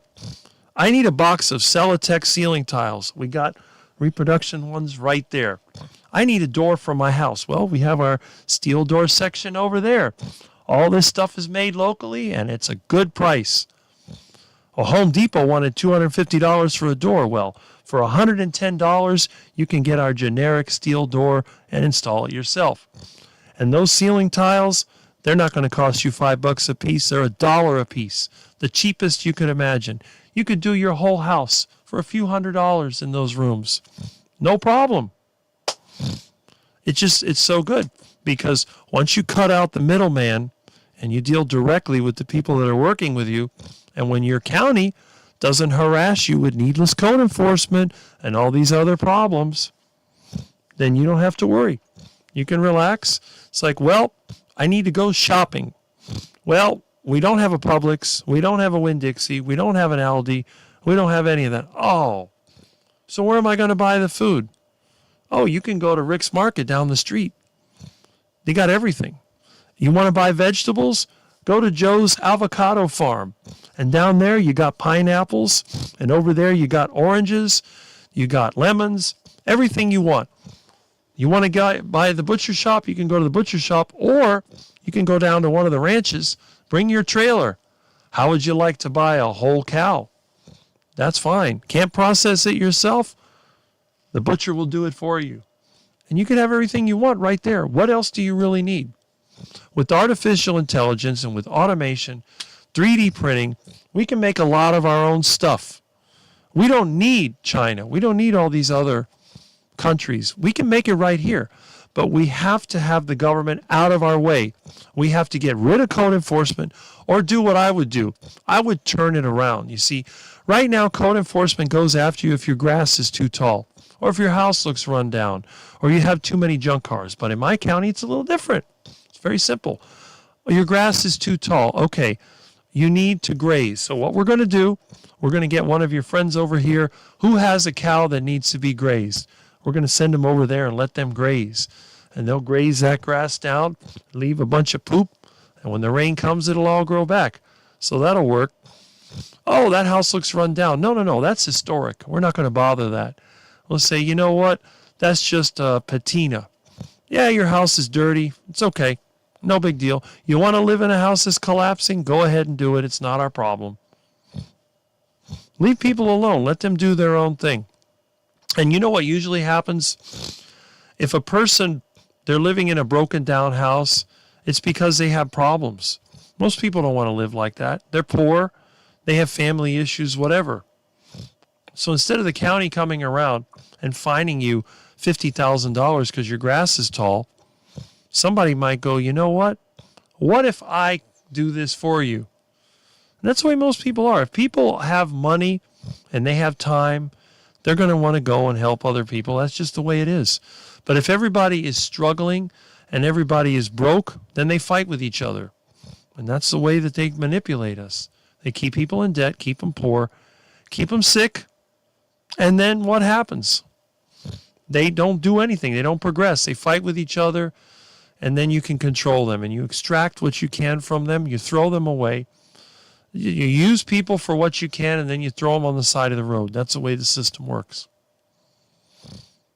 Okay. Yep. That's right. That's why you like my channel. Okay, it's Dr. Greger. Oh, boy. Michael Greger. Oh, my goodness. Do you know that Dr. Greger is younger than me? Yes. He's like 4 years younger. It's unbelievable. How Not to Age, How Not to Die. Well, I guess the How Not to Age book didn't work too well for Michael Greger. Compare Michael Greger to, let's say, Dr. Baker. Which one would you rather look like? Me? I'd rather look like Dr. Baker. But, hey, whatever. He's funny, though. I ought to make some videos making fun of him. Yeah. That's Dr. Greger. Michael Greger. Okay. Do you just mix the ashes in with the rendered animal fat, or do you go through? No, what you have to do, I haven't made the video yet, you have to filter the ashes. You have to get all the carbon and everything out of it, and then you create the lye from that. I haven't made a video on it. I'll have to show you. I've just been so busy, I haven't had the time. That's the problem. Okay. 318 wedge. I got a couple of those. 383 Magnum. Got that in one of my chargers here. I think it is. And you know, my version of the American dream would mean the environment and everything would improve, because instead of looking at Florida from the sky and it looks like a cancer of a city spreading, it would look kind of like the wilderness, just slightly modified. You'd have a few more roads, you'd have a lot of trees and some pastures, but it would definitely be better, because I don't like concrete. I mean, I like building my house out of concrete, but I'll cover the house with plants. That way it looks like just natural. I don't want something that looks like a city. Now, obviously, at a place where you have a lot of trade, I would have a city, but it would be like old-time New York City or old-time Chicago with these large buildings with stone and terracotta. None of this painted crap like we have now or the stupid glass. That wouldn't be the way it is. It'd be a sort of neoclassical. 426 Hemi, there you go. Why waste time, you know? Size doesn't matter, that's what I heard. Well, I don't know. I think it does. Yeah, 2,000 square foot on 9 acres of land, plus my mom's 12 acres because she lives in Florida, so it's like mine. My wife used to try and sell and move to the city. No, city life sucks. You know, city is crap. I don't know why people like the city. That's right. That's another thing, less taxes. I don't know, Quadrajet, that's for Chevys and GMs. I'm perfectly happy with my Carter, and I got Carter AVS and Carter AFB. They work fine. I like the Carters better than the Hollies. Hollies are too, I don't know, temperamental. Huh. Okay. Yeah, I guess some people like that stuff. There's a beef producers classes on how to produce. Yeah, see? They get 8 people. Everyone gets 1/8 of that beef to take home. That's right. It can't be that difficult if you're set up for it. You need some type of hoist. You'll need a cooler. I mean, I guess it's just like processing a duck on a larger scale. You can do it. I've seen videos of one person cutting up a cow themselves, lifting it up in the air, you know, taking out the guts. And there's several videos. And my friend, I haven't seen him lately, but, what's his name? Ray, I'm trying to think of the name of his channel. I think it's called Michigan Hay. He did a video where they processed a cow. So it's not that difficult. And once you do it, you're good for months. You're going to have all the meat you need for at least half the year. For some people, it may be the whole year. So that's actually pretty good. And the best thing about processing a cow, it's not just the meat. You also have the bones and other connective tissue you can make gelatin from, and also the skin. A lot of people don't talk about that. If you can process the leather, you can do everything from upholstery. You can even make certain seals, diaphragms, and stuff for old industrial equipment. And that's a good thing. So cattle, in my opinion, are great to have around. Humans have been keeping cattle for thousands of years. And there's a reason why we do it. They provide a lot for us. A cow is basically a solar-powered composter. It goes around, it's a mower, it's a composter, and it's a protein and other factory, collagen, all the things. So it's basically making all these products, and the only waste it puts out is cow poop, which turns back into soil. Can you imagine a factory making all the artificial leather, artificial protein and all that, all the pollution it would produce? And we already have something that does it. It's a cow. And the thing is, what would you rather live next to? A factory or a cow pasture? Well, cow pasture, you have a fence, you have grass, you have some trees, you have cows walking around. The most offensive thing you'll get is some cow noises like a moo or roo, and then the smell of cow poop, and that's about it. Or you could be next to a factory spewing out chemicals with a giant parking lot full of cars, people coming and going, traffic all over the place. I'd rather have the cow pasture. The cows just walk around and do their thing. Their tails are swishing, they're moving around. That's it. What's wrong with that? What's wrong with a cow pasture? And we see that DC Rebuilding, he's here. We're talking about you earlier. Spot on, mate. There you go. Hopefully I'll be seeing you on Sunday. I know you have your live, and if I'm here, I'll be on it. So keep an eye on that. You should watch it anyway, but check it out. I might be there. So that's a good thing. So let's see. We are close to 1 o'clock. How much time is that? 9, 10, 11, 12. Oh, 5 hours. We're hitting 5 hours. I know we've gone as long as 8, but that's not necessary. So anyway, Milton was here earlier. He ran out. He didn't come back. I don't know if he wants to come back. Let me see if I can open the door and see if he wants to come in. I don't know what he's doing. Oh, Milton, where are you? Meow, meow, meow.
Come on, Milton, let's come. Come on.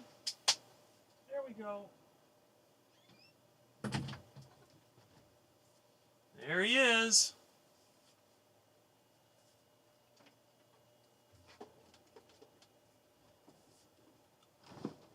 All right, so where's my little monster? There we go. Come on, little buddy. Let's go, you silly little puss. Look at that little cutie. Oh, yeah. You're such a good kitten. Here's my little friend. Okay. Cute little guy. You're a nice cat. I like you. Look at that friendly cat. Look at that.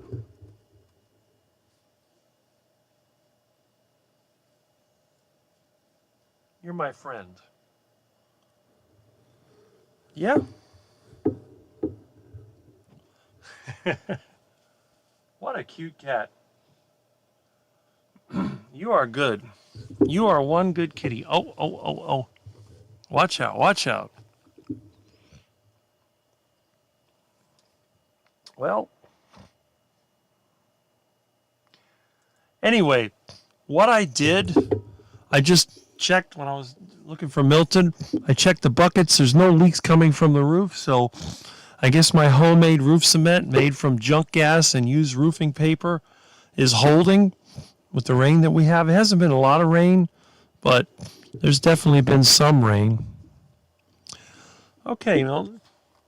Yeah, he was asleep earlier. I guess he was over there by the window looking outside, and he went ahead and decided, hey, I want to come in here and catch my buddy up. There he goes.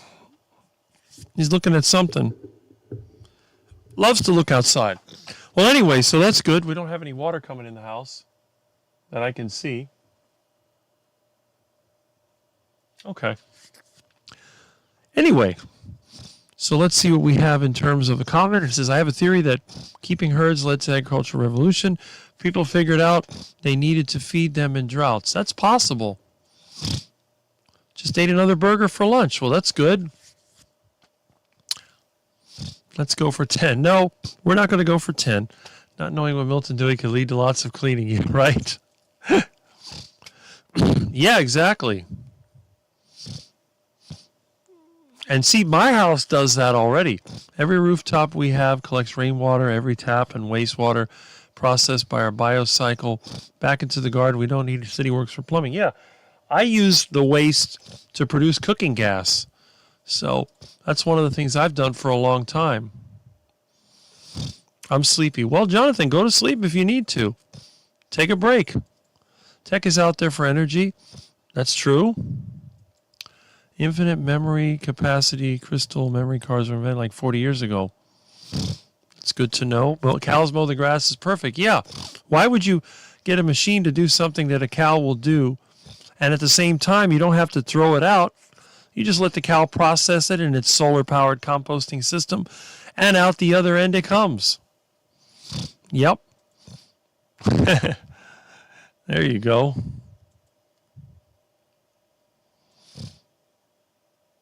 Nah, he's just sleeping. Well, thank you. Milton is very blessed to have you as you are him. I love my cat. Come on. What are you doing?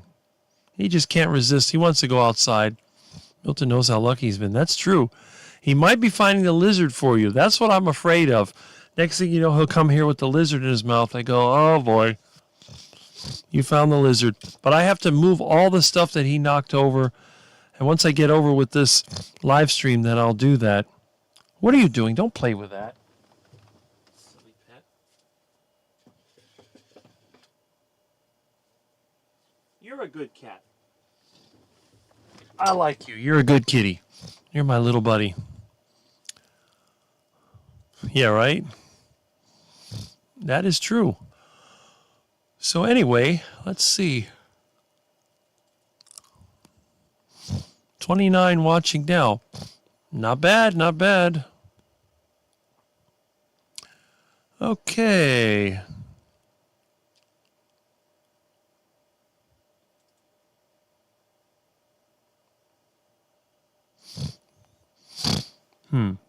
Interesting.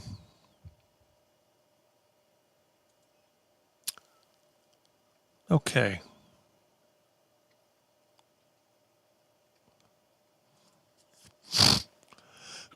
Okay, let's see. Got a question here.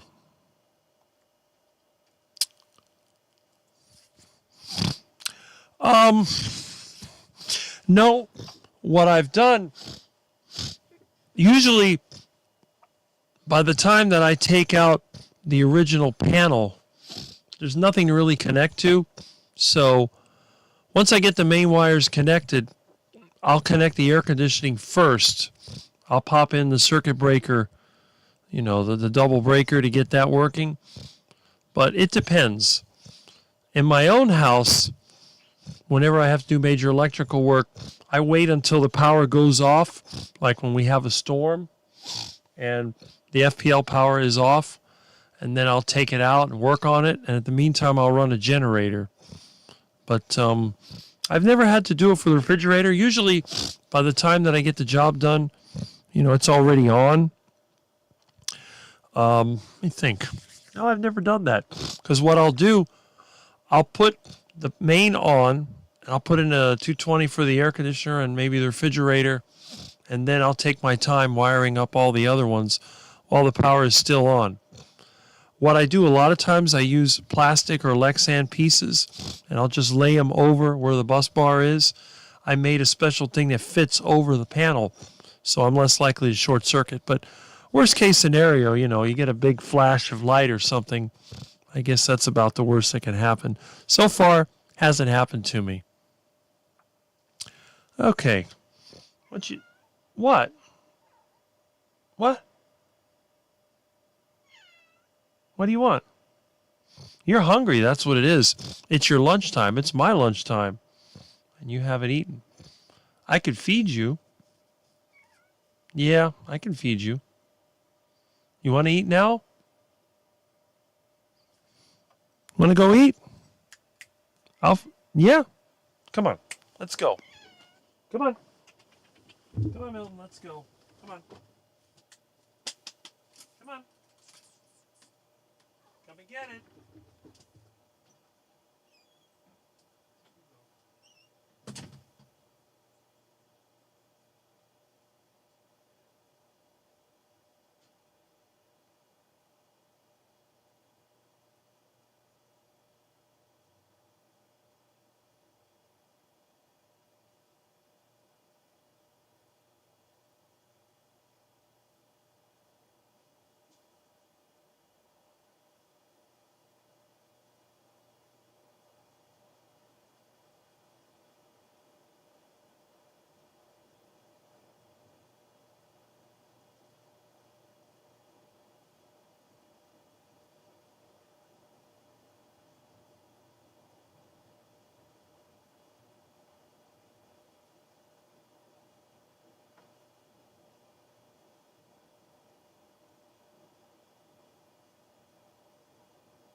All right.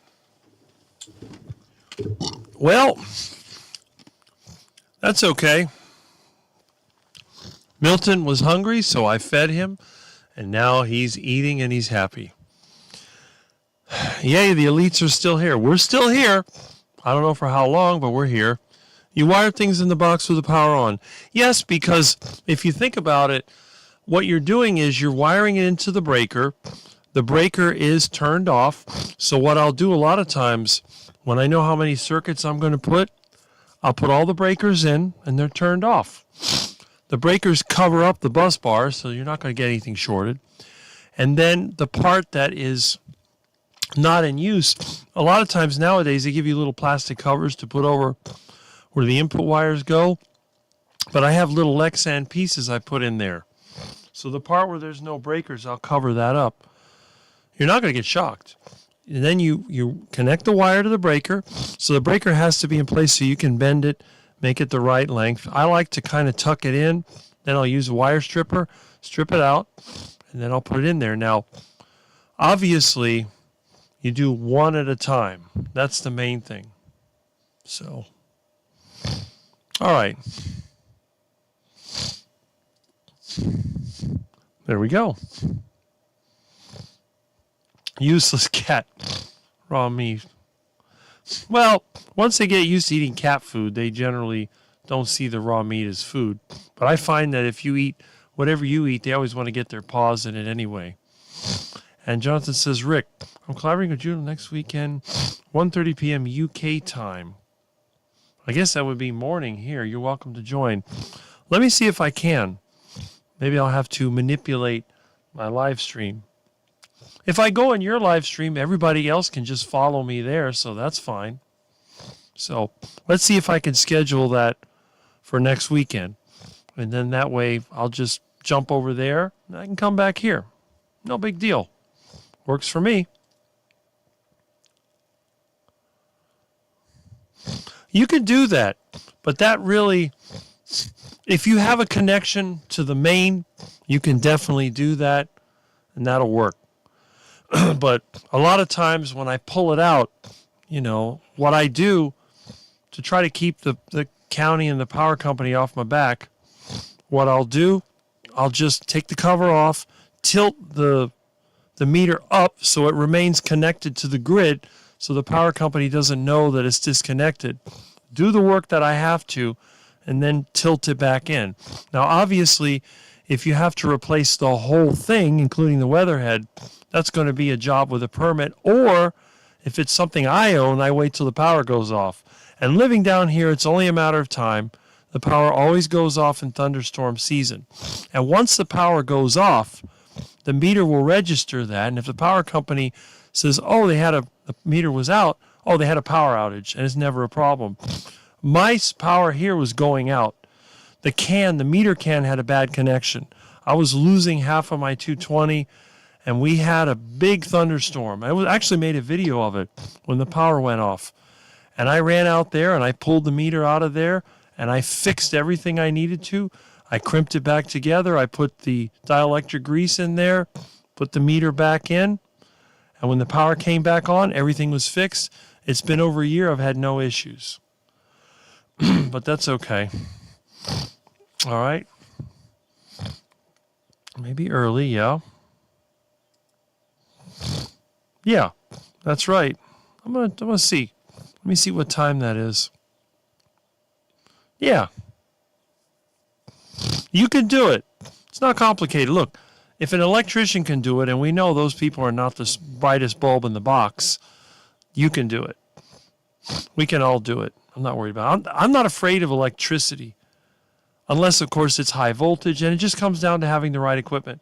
If you're going to work with high voltage, you need to have the right equipment, the proper gloves, protection.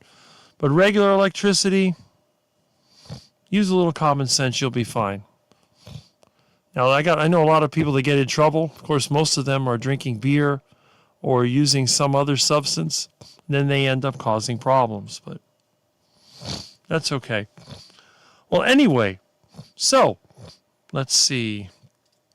I guess everybody is pretty much still here. I wonder how many people we have left.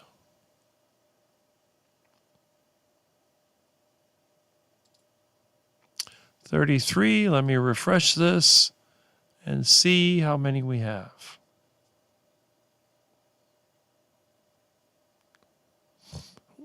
Huh. It still shows 33. That's interesting. I must have some kind of record here. I got more and more people watching. That's good. Maybe some people saw me. Like I'm down to 32.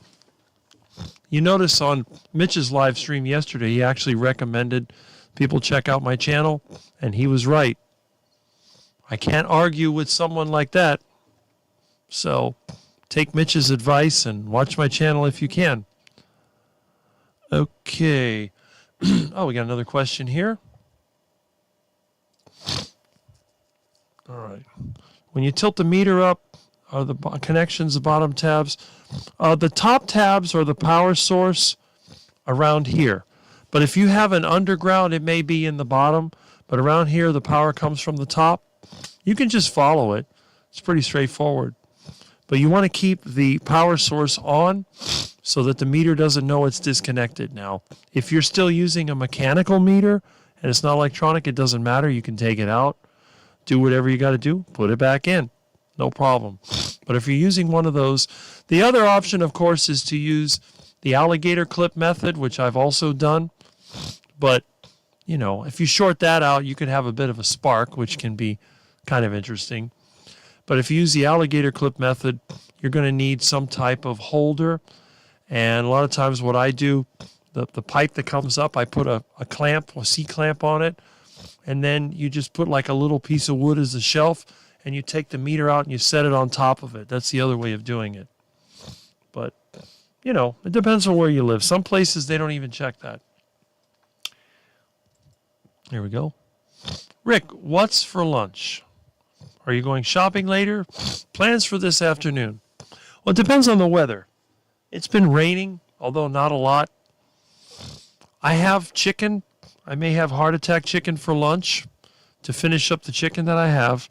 I do need to go back to the store, but I probably won't go to the store in the rain because riding a bike in the rain is never fun. I guess I could ride. If I have to work, if I do have this job I need to do, I need to call these people back, see how many people have called, and I may have to get in the van and work. And if that's the case, then I'll just stop at the store when I'm driving. I don't make a special trip for the store. Smart meters are a problem. Yeah, and they're all over the place too. Taking you on drive to work. Well, there you go. You can feel free to listen. I shouldn't be too distracting. Now, I haven't done any show or tell, so let me show you the show or tell item for the day.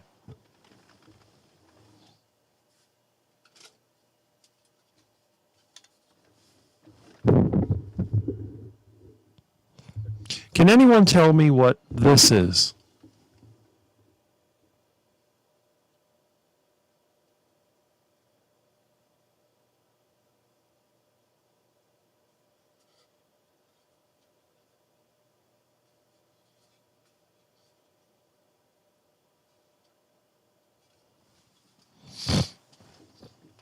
Now, if you're listening, you won't be able to see it, but if you're watching, do you have any idea what this is for?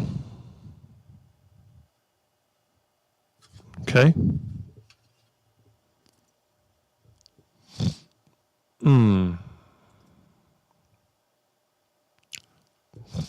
I know what you mean. The internet can be frustrating here at times as well.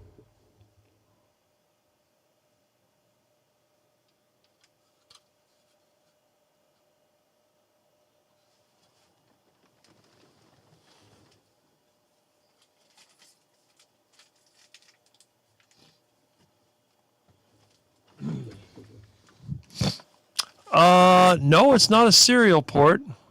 I'll give you another hint.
What it is, a lot of people have never seen this before, but if you've been around as long as I have, you know those multi-line telephones that I use, like the one I have on my wall?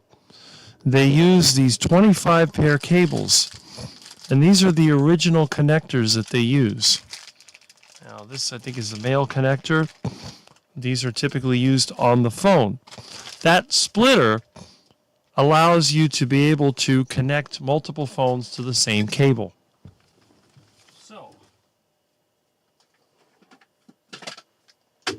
you want to install one of these.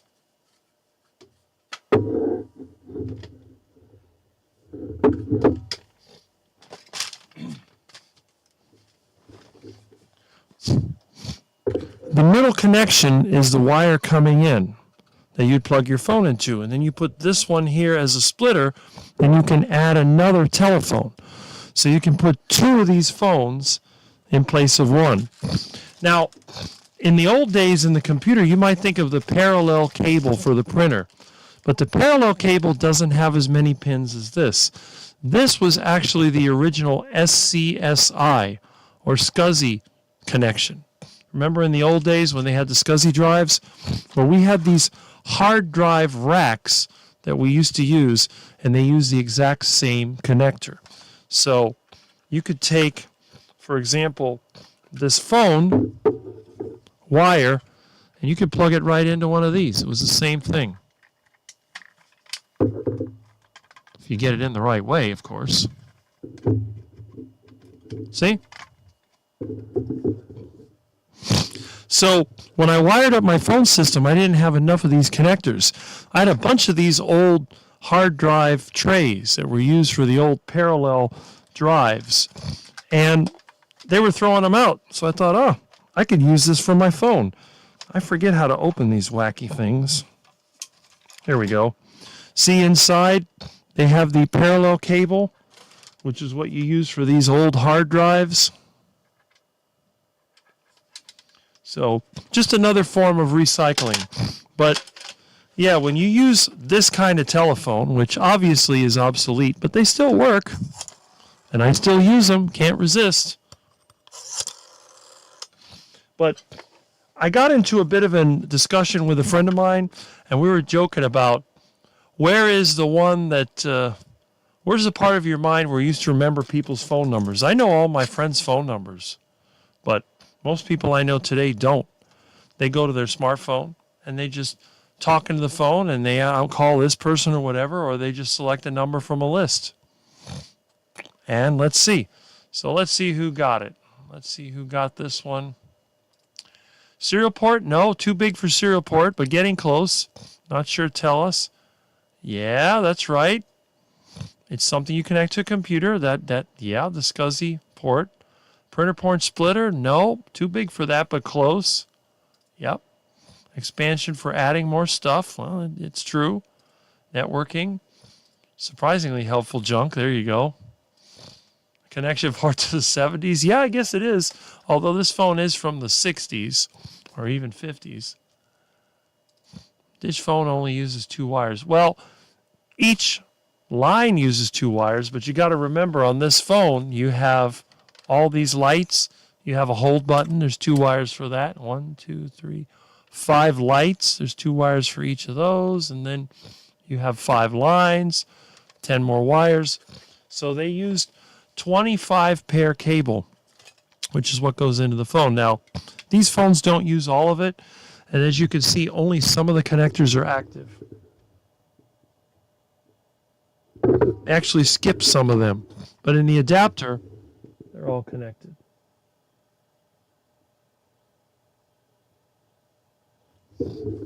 But these splitters were real common in the old phone systems, and I found this one. I've been running out of them. I had a lot of them, but I put them into use. But it's amazing that after all these years, the stuff is still in good shape. That's back when everything was made in the good old USA, and it held up fine. So I need to take some time out. If it turns out to be a rainy day, I'm going to try to explore these hard drives, try to get some of this 20-plus-year-old data out of here, see what kind of videos I can find, what information I had from back when I first started on YouTube. I mean, you have to remember, I wasn't even 40 years old when I started on YouTube. I was, 39? 38, 39 years old when I started on YouTube. And now I'll be 57, so YouTube's been around a while. And I never did any of the other social media either. Everybody else that I know, they're Instagram. I don't do Instagram. I had a Facebook page. I haven't used it in ages. I'm not even sure how to find it, but, that's it. But yeah, this house there's an infinite supply of things that I can show off. I could put one in every video and I'd never get to the bottom of it.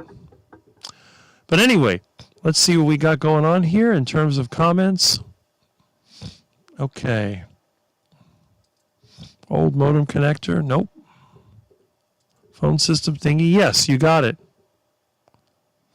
Oh, I didn't know that. They still use it. Wow. And you got it right. I didn't see the multi-phone. Yeah, it may not have shown up. NEMA is all the good electrical stuff. Well, that's just National, what is it? Electrical Manufacturers Association. And the NEMA is actually different types of plugs. I was going to make a video on that as well. You got different types of outlets, different types of connections. There's all kinds of standards that they use, which is fine. It's good to know. And if you're an electrician or somebody that works with electrical items, it's always beneficial. But I do like having my old phone stuff, and I see that the Firo Grandma still has some BNC connectors, and if you don't know what they look like, I'll show you that.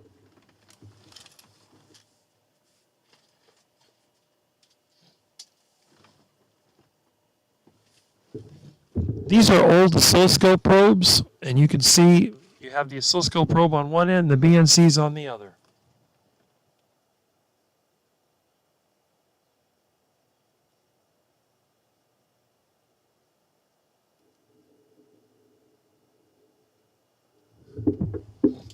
The BNC probes are good because they're sort of a twist lock. They go onto the device, and you just push it in there and twist it, and it locks in place. They don't pull out. There's also what's known as banana plugs they use on meters, and they tend to pull out very easily, but BNC works. And again, I'll make eventually an oscilloscope video. Maybe what I'll do today, I'm going to watch the weather once I get off of this, and hopefully, I can actually make a video or two. I wanted to make a reaction video to the lady being attacked by the duck. I never got around to that because the calls kept coming in. But that's okay. Let's see. Okay, there you go. Take the pet out for a walk. That's a great idea. You take your puppy out there, and that's good. Yep, I love my pets. Although my pets are usually feathered or fur with, paws. Kitty cat.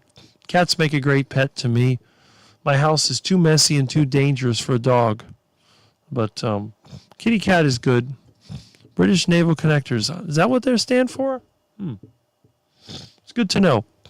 There's all different kinds of connectors. I probably have every connector you can imagine. I was talking earlier about the way we used to do networks with the vampire connectors and then those drop lines. They look like game port connectors. I still have some of those old networking cards. I got so much junk, and I don't really want to throw it out because it would make an interesting series of videos with all the things that I've done. And that's actually one of the nice things about being old, because when you're old, you have all these experiences that people have never had a chance to see. And you can get a better idea of why things are the way they are now if you look at the way things used to be. And there were some advantages, but there were some disadvantages. Yes, it is. Do ducks leash train? Believe it or not, I had a harness for walking my duck, and it would go around his wings, and it went around his neck, and yeah, he would walk with me. In fact, ducks will follow you once they become attached to you. That always happened. My duck Daisy used to do that. She'd follow me around. I don't have video of it. My friend said he did. I'd have to look that up, but yeah, the ducks, they'll follow you around. And I like walking my duck around because everybody looks, they're like, is that a duck? Yeah. And you know me, I love those Muscovy ducks, which are large and kind of mean looking. And people look at it, it's like, wow, that's amazing. But ducks are tame. Ducks are prey. They're not predators, so they're not dangerous. Even though, as you probably saw in the video I uploaded, the lady that got attacked by the duck, that's pretty funny. Yes, they do. And when I destroy hard drives, I used to do it, as a contract. I would save those. They're like neodymium magnets. They're very, very powerful. I actually have a few of them that I've used on my refrigerator to hold up papers and stuff like that, and they really stick pretty hard. So, but yeah, I got a lot of these hard drives that need to be gone through. I have a lot of things I really need to do, and I have to admit, I'm being lazy. But I just enjoy having everybody here on Saturday, getting a chance to catch up. Maybe one or two people call in, and then, it's just nice to have this opportunity because I don't get to go very many places. And it's just, I basically ride the bike or whatever, and what can you do? All right, let's see. Hope she heals quickly. We have some more Muscovy now. Oh, they follow me around looking for food. Well, you're going to be the master of Muscovy ducks. You and Bart K. You'll have your little duck flocks. I know Bart's got his lady there taking care of the duckies, so that's good. You're going to like the ducks once you get used to them. They're actually quite friendly. If you don't have a lot of predators around there, you'll have more ducks than you know what to do with. That's true. Yep. All the Mission Impossible type activities and movies to you are funny instead of dramatic. Exactly. You don't get too, antagonized easily. Huh. She lays eggs at my door. Oh, that's funny. Hey, there's nothing like getting fresh eggs delivered right on the spot. You don't have to go to the store. Just the eggs are right there. Yep. Put two together and pull them apart. Cycle a lot of the thing. Yep. I also recycle hard drives. I melt the aluminum down. It's easy to melt aluminum. I usually do it in the barbecue grill. In fact, I got a bunch of cans, aluminum cans and stuff, soda cans that I've picked up from cleanouts. I got probably 255-gallon drums full of them. I need to do a melt, so I'll pour them out on the driveway, run them over with a bobcat a few times until they're flat, and then I'll go ahead and put all that into the pot and melt it down. I typically use drywall, like old drywall, to try to produce a flux to keep the oxygen out. So I'll break up a bunch of drywall, put it on top of the pot, and then heat it up, and then let the aluminum melt, and the gypsum goes to the top. It takes the outside with it, and then you scrape that off, and then just dump the pot out, and you got yourself nice pure aluminum. Instead of having piles of scrap, you can melt it down, and then when you need it for projects, that's it. Yeah, it takes care of a duck second time. I always hear quacking during his videos, and that's it. The ducks are always active. Yes, it is, because when you need metal, it's readily available. I like it. Here's some noise. That lizard's got to be there somewhere.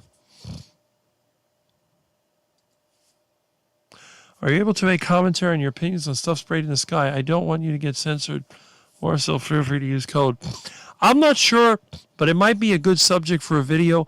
Now that it's raining, once the rainy season starts again, I'm thinking about, because I do drink rainwater, I'm thinking about collecting the rainwater and doing tests to try to figure out if there's any metal particles available. Now, I don't have any way to do spectrum analysis, but there are ways, there are chemicals you can use to react. There are reagents that you can use. There's ways I can do it. I may check for things like lead or strontium or barium or some of these other things. So that's it. Transsexual duck mother. There you go. He's got a lot of birds over there. I'm not sure where they came from, but, got a good location. It's nice to be in a place where you have wildlife, because when times get tough, you can always grab a duck or two and enjoy a nice meal. I agree. Oh, excuse me. Yep, I agree. Well, that's great. Let's see. How many people do we have? Oh, we got 30 still. Wow. Incredible. I wish they had a list of everyone that was watching, but we always have to guess. It looks like the sun's coming out. I wonder how many messages I have.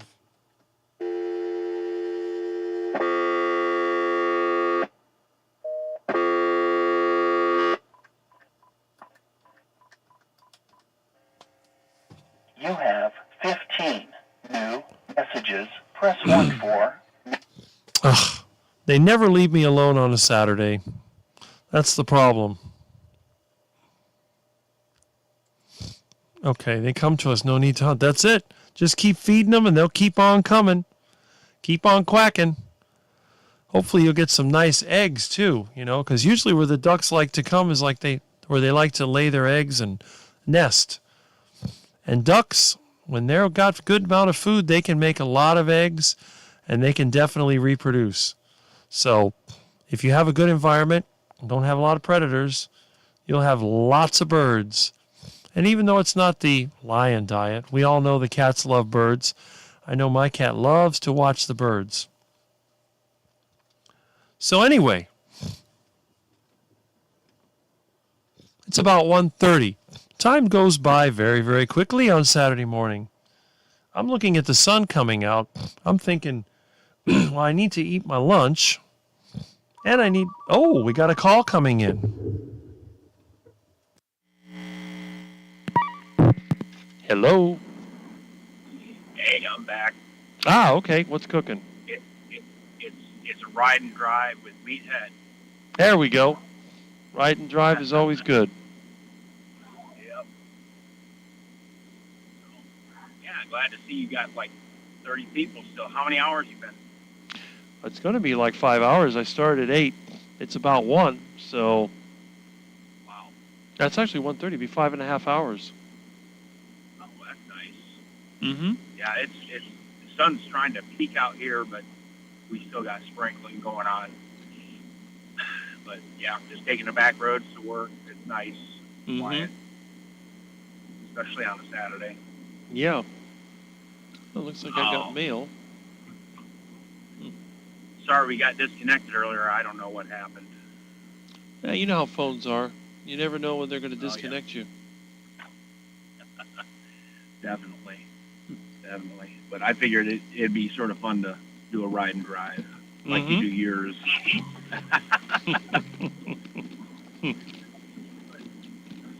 Oh. So where were we when we got disconnected? I don't remember. Anything else I can share with you? Well, I mean, we're talking about your experience. I know that you were able to beat several addictions with the carnivore diet, and you were saying that, usually if somebody was going to harass you, you would do it better when you're drunk because you'd be less aggressive. And yeah.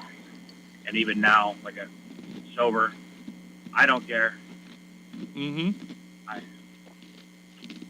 it's not worth it. No, I used to get road rage, and now I see it when my wife's with me, and she's like, "Aren't you gonna?" I'm like, "No, why? Why do I want to bother? Why do I want to waste my time?" That's right. Yeah, this ride is fantastic as far as the carnivore ride. I'm loving it.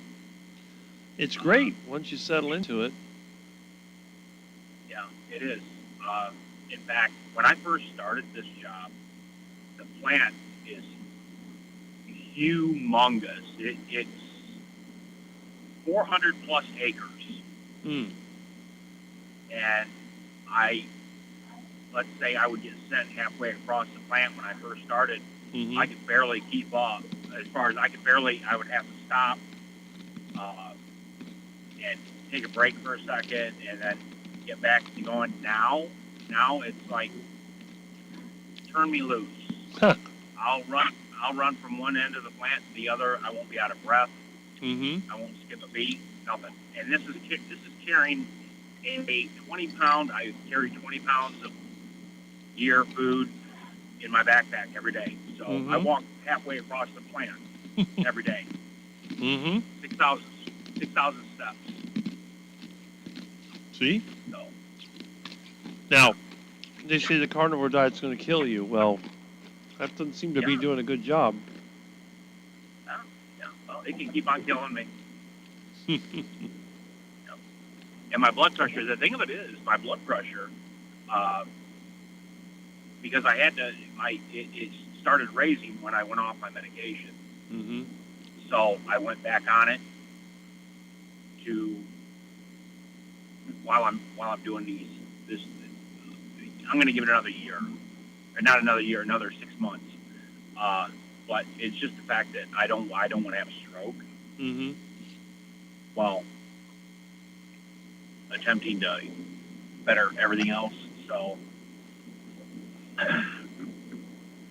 yeah, my blood pressure is typically when it was 120 over 120 over 70, Mm-hmm. and my heart rate would be 57.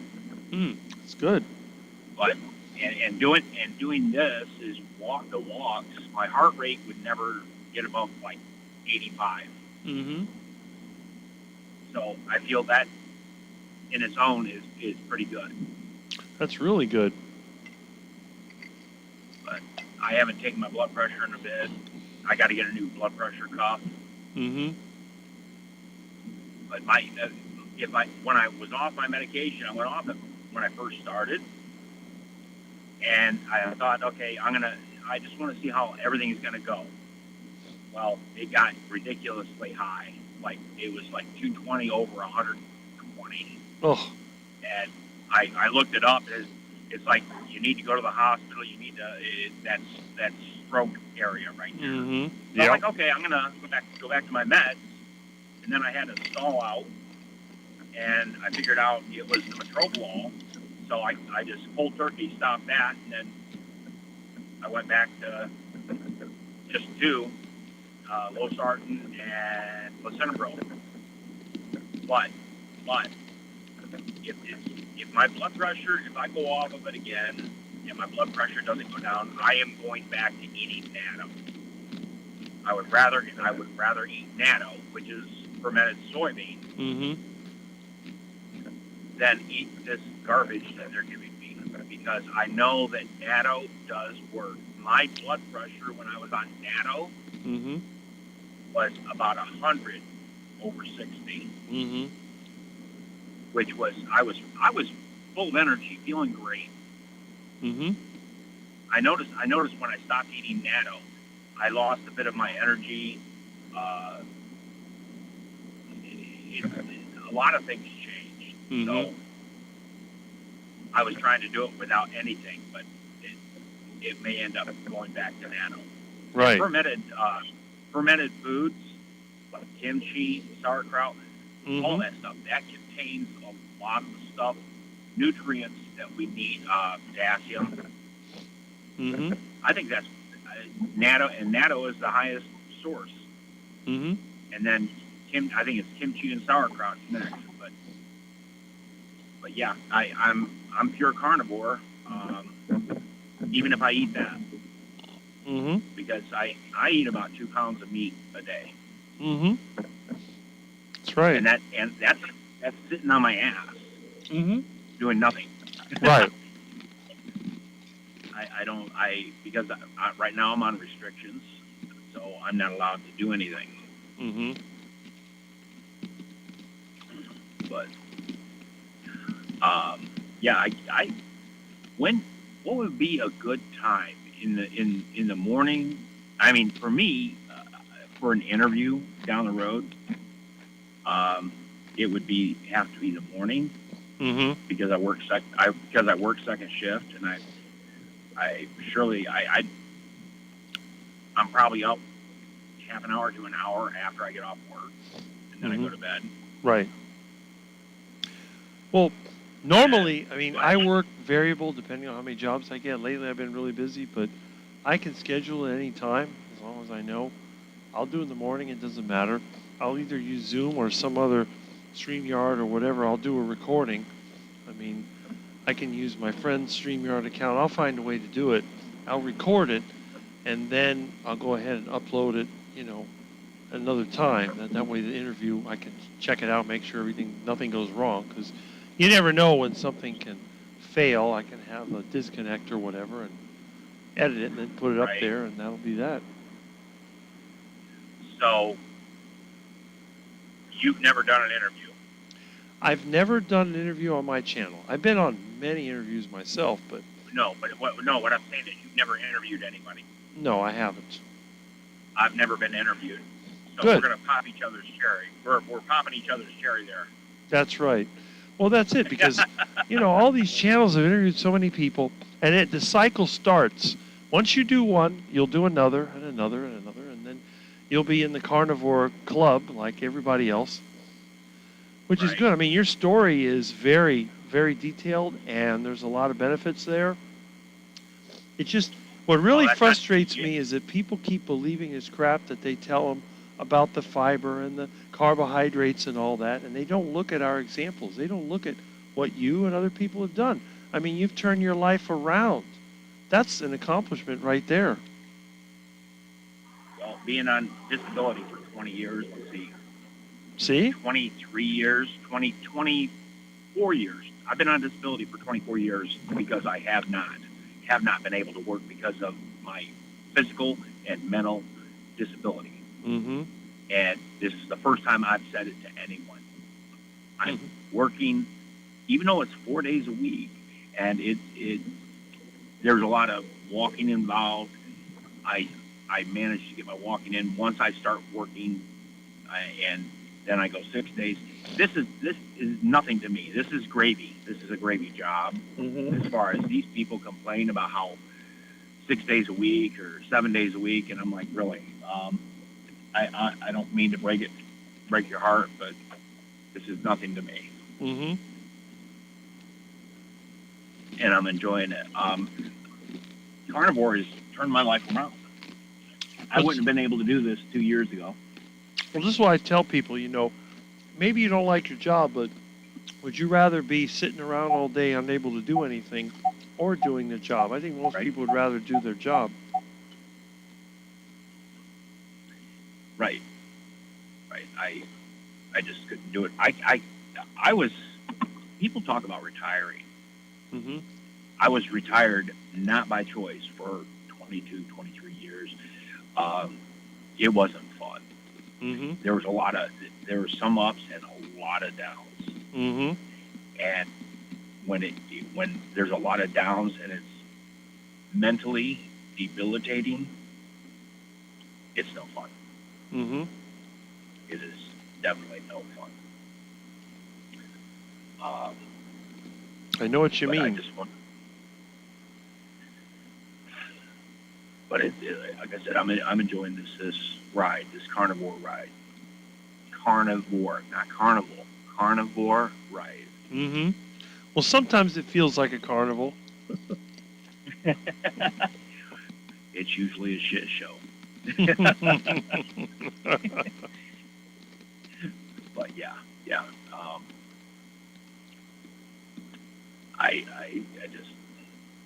I really can't wait. Rick, can I be honest with you? I was a little upset because I'm not going to do it now. I'm not going to air it out here. I'll email you about something I was upset about. But anyways, I didn't lose my cool. Mm-hmm. And I'm not going to air it out in public.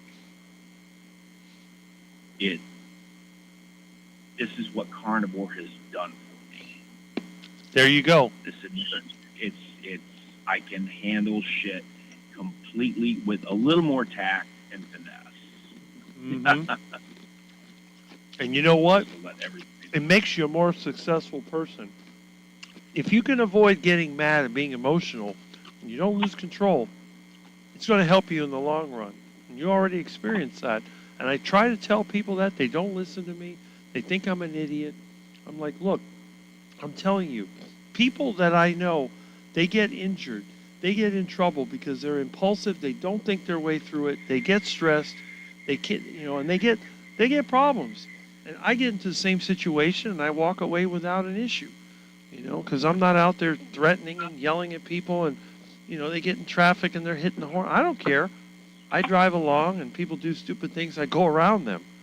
And my friend's like, don't you get mad? I'm like, I get mad when I have to. I save it for when it's a life or death situation. I let the little stuff go. There's no reason to do it. Well, stress kills. It does. Cortisol destroys your testosterone and it kills you if you're chronically stressed. It's great short term. You know, it's like when you get an ache or pain, you know, it's like I cut myself with a knife. As soon as I felt that pain, I pulled my hand away, kept me from cutting my finger off. Or if you're on a hot surface, the quicker that it acts, the quicker you can get away from it. But if you have that pain constantly, it just numbs you to it. And then all you do is be mad and upset all day, and you're looking to pick a fight because you're suffering. You know, you're being tortured all day, and you take it out on everybody else.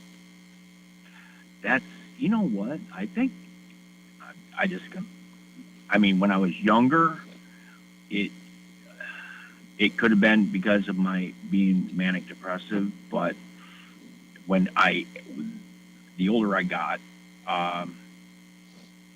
the more inflammation I had, and the more pain I was in, the more easily agitated I got. Now I've noticed again, the inflammation has receded. It takes a lot to agitate me. Just like, I'm going to be honest with you, this is a union shop, because I was in a different break area, because that's what I was told to do by my boss, because I'm on restrictions. Somebody that is an hourly employee that's union told our boss, I don't belong in this area because I'm assigned to a different area. And they're telling our boss, I need to go. And I was like, you know, we all work. Our goal is to work as a team to get this shit out of here, get these vehicles out of here. So if you get put in production, if you get put in material or whatever, that you do that job and get it done. So it's none of your business. That's why you are production, is because you are not in management. Yep. And you're not to be telling. But that's my mentality. The old me would have said, who said it, so I can go beat their ass. Right. And show them, you know. But the new me, no. I care less. Right. They're embarrassing themselves because they're out of their realm. Right. And the thing is, the people that lose control, they're looked down on, especially by the management, because they realize, you know, they're acting stupid. This is not someone that you can promote. This is not someone that you can really work with, because it's just going to be, I work with people all the time like that. They get mad and they complain. It's like the same old thing. I'm like, look, in the end, we got to get the job done. This is why the United States have been falling behind. You got these foreign countries that are going out there and doing the work. The people in the U.S., they're busy arguing with each other. This union nonsense, they've given themselves a bad name. You know, even though they've done a lot of good, they give themselves a bad name because you want to do something. Oh, you got this rule, that rule, whatever. And then the management, they end up being enemies. And you end up with a failed business. Nothing gets done. Right. You know, I tell people, like when I have my business, look, I need to get this job done. The faster we can get it done right, then we can move on to something else, or we can go home. You know, but if you argue back and forth, no, I got to do it my way, I got to do it this way. No, this rule. I'm like, oh, it's not worth it. I said, look, just leave, you know. Just leave. Go home. Forget it. Clock out and get out of here. I don't need the aggravation. You're preaching to the choir. Exactly. Preaching. Yeah, honestly, you and I have so many things in common, because I take more appreciation for the older, the vintage. I don't want to say older, the vintage things, the things that were built to last. Just like the 1930s and 1940s Sunbeam mixers. They still run. Yep. They're not disposable, and they're made of cast. You should see the fans I have in my house from the 30s, the GE and the Westinghouse. They're still working. Oh my gosh. Dangerous, but they're good. Well, it's like anything. It's like I had in one of my earlier videos. I told people, say, well, all that old equipment was dangerous. It was dangerous if you take it for granted. I've never been injured by any of those fans, because I know you don't put your hand in there. You know, it's just... Well, you got to childproof them. Oh, I mean, you know, the front of it, look, The front of the fan isn't going to hurt you because if you stick your finger in there, it pushes it away. It's the back of it that'll pull you in. It'll cut you. But, the guard is good enough for what it is. Mine are mounted on the wall. I mean, they're out of the range of kids. They're perfectly safe. Right. Even if I had kids, I'd have them there because they were designed. They tilt. You can mount them to the wall. And they had them in all the old offices. I mean, they're all over the place. But then Right. people stop taking responsibility for their actions. They don't keep an eye on their kids. They get hurt. Then they want to blame somebody else. Well, it's this that hurt them. It's like, look, you send them out in nature and see how long they last out there. You put a kid in the Everglades, he's going to be drowned before you know it or eaten by an alligator. You got to teach these Natural kids. selection. Right. You got to teach people how to deal with danger. Oh, but Rick, you work with electricity and you work with chemicals and hydraulics. I said, yes, and I never get hurt because I know what can happen. You got to tell people. It's like safety. Safety begins with you. It's not, if you want to, you can get hurt. It's easy. You want to get hurt, stick your foot under your car and run it over. There's no way you can make it safe. It's like when you go to the train, you go to the metro rail or the train, and you walk out in front of the train when it's coming up to the platform, you're going to get run over. There's no way that you can stop that. So it really comes down to personal responsibility. Same thing with diet. If you're going to eat crap and you're going to smoke and drink, and then you're going to complain when your health is ruined, well, that's just ridiculous. It's just being a lazy, I don't know how to put it. I don't want to use some of the terms that other people use. A wimp, I guess you could call it, or just Okay. Yeah. You know what I mean. You're not taking responsibility and being a man. You're just being a whatever. Snowflake? Yeah, something like snowflake. There you go. You want to complain? That's what you do. You don't want to talk to people. Somebody tries to help you, and you know what you do? I don't want to talk about it. Oh, you're hurting my feelings. Well, then just shut up and leave, because there's nothing that I can do. If you're not willing to listen, you're not willing to take responsibility for your own actions, there's nothing I can do for you. And that's what I tell them. Oh, Rick, you're a hard ass. You do that. No, I'm just telling you the truth. If you don't like the truth, go somewhere else. Go get a job at a bank or something and sit behind a desk, and that's it. You're going to complain about the danger. Oh, I can't do this. It's too dangerous. Well, then find a job you can do. That's all. Yeah. People hear about, they ask me how I hurt my back, and I tell them, then they're like, oh, poor you. I'm like, why? Because I was young, dumb, and full of, Right. That was my own stupidity. Mm-hmm. That was it. I wanted to see how fast my bike would do in a quarter mile. I found out the hard way. That's right. And I move on. That's it. Things can go wrong. A lot of it's like anything else. You can get away with something many times, but when that one time it goes wrong, you pay the price for it the rest of your life. And that's the way it is. Now, I'm not saying don't take risk. I'm saying calculate your risk. If you're going to take a risk, you got to realize, well, what if it doesn't go the way you want it to? Well, you're going to have to face some consequences. But again, it's like the whole health thing. Too many people, everybody's always telling me, I got this superfood, I take this vitamin, whatever. Like, yeah, but that's not fixing the problem. Your roof is leaking and you're over there cleaning the walls and you're replacing the ceiling and you're doing all that, but the next time it rains, it's going to collapse. You need to fix the problem first, and then you can add all those other things to it. But it's just so hard to get people to listen. And like you said, I don't even bother anymore. Unless they ask me specifically, I don't say much of anything. I may quack when they eat their duck food, but that's about it. I'm not going to tell them not to eat it. I just go quack, quack, Look at me, that's Rick with his duck nonsense. Well, the people I work with, as I've explained, they see me eat the same thing, and I've been questioned. And there's one gal that she's gone more carnivore than anything, and she understands what I'm getting at, why I'm doing this, and I will, in the interview, I will let you know my why and everything. But anyways, I've been here for a little bit to get with this job, and I saw a posting on the bulletin board where somebody had this drink and these pills that were all natural. And she showed pictures of her in like 30, 60, and 90 days. And I'm like, yeah, well, what kind of bullshit they selling? And I saw, well, this guy who had switched over to my department, and he's like, yeah, that's my girlfriend. Mm-hmm. And he says, I take it. And I'm like, really? How are you such a dumbass when you asked me about my diet?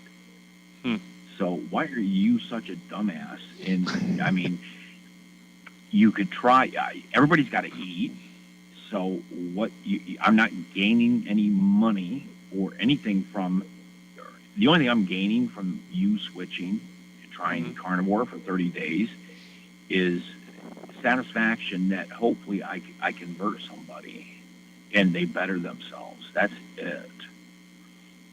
But that's when I got to thinking to myself when he told me this is his girlfriend. I said, oh, that's your girlfriend. Oh, well, nice. Everybody avoids me. Now, everybody, they don't really talk to me. They see how I eat. And I'm weird. I know the feeling. Because I eat the same thing every day. I bring in eight eggs and 8 strips of bacon, and today I brought in extra steak. I had about a third of a ribeye, and I had to cook a couple extra hamburgers because we're working over today. So yeah, it's just, yeah, I'm weird. And okay, well, I'm not going to make anything off you. You don't want to better yourself, then I don't want to listen to your complaints and piss and moan about how your health is. You know, if your hand's swollen, you got carpal tunnel. Well, I can tell you, my dexterity. I'm a shade tree mechanic. I've been working on cars since I was probably 20. I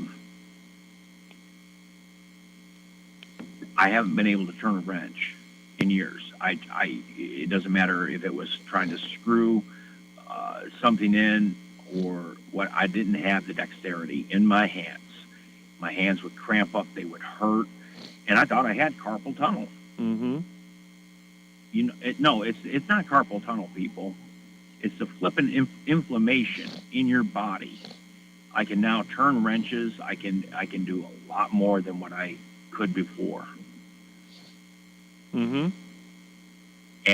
all you got to do is change your diet, and it's going to better you physically. It's going to better you mentally. And it took me 3 days before the cloud was lifted, the fog was lifted. And I'm like, I was just happened to be sitting out in the garage like I do every day and vape and have my coffee. I look across the street, and of course the neighbors park their cars in the driveway. I was never able, for 2 years, to read their plates. And I just happened to look across the street, and I'm like, holy crap. No. Oh my God. And I ran in the house. I told the wife. I haven't, my vision improved. Just like that. Yeah. And then I went out there and back in the garage and was having finishing my coffee. And it's like I had clarity. It just, I don't know what happened. I just started crying. Well, there you go. I started crying. I'm like, I'm not stopping this crap. This is after 3 days. But I didn't tell the wife because I told her, I said, I need about 30 days. Because she's a firm believer. She believes more in the medicine part than that. Well, I gave it 30 days, and I told the wife I'm not quitting. I got into it with my cardiologist, and he talked down to me when I gave him studies. I wasn't trying to be a jerk. I was just giving him, if somebody doesn't interest you with speak, you know how they speak, that you yawn, you get bored. Okay, so I figured I would talk to him or give him studies to show him on his level. so it would interest him. It could pique his interest. Mm-hmm. And he turned around and talked down to me like it was nobody's business. And I'm like, where do you get all? I pay you. I'm a customer. Right. You're here to do a job. Provide me a And service. you're gonna talk down to me. Right. And then I was, because there were a lot of snowflakes. Mm-hmm. And he was one of them. Yes. So it was, when you get into his office, any foul language, any aggressiveness shown towards staff, you will be banned from, or you won't be able to see the doctor again, and you won't be allowed in the hospital. I'm like, what the flip? Mm-hmm. Really? Yeah. Really? You see my records. I'm manic depressive. So you know that I have mood swings, and so I'm supposed to kiss your butt? Nope. No, that's not how it works. But No. I did. I bit my tongue when the staff talked down to me. He talked down to me, and then the breaking point for him was when the whole story is, it took me 6 months to get him.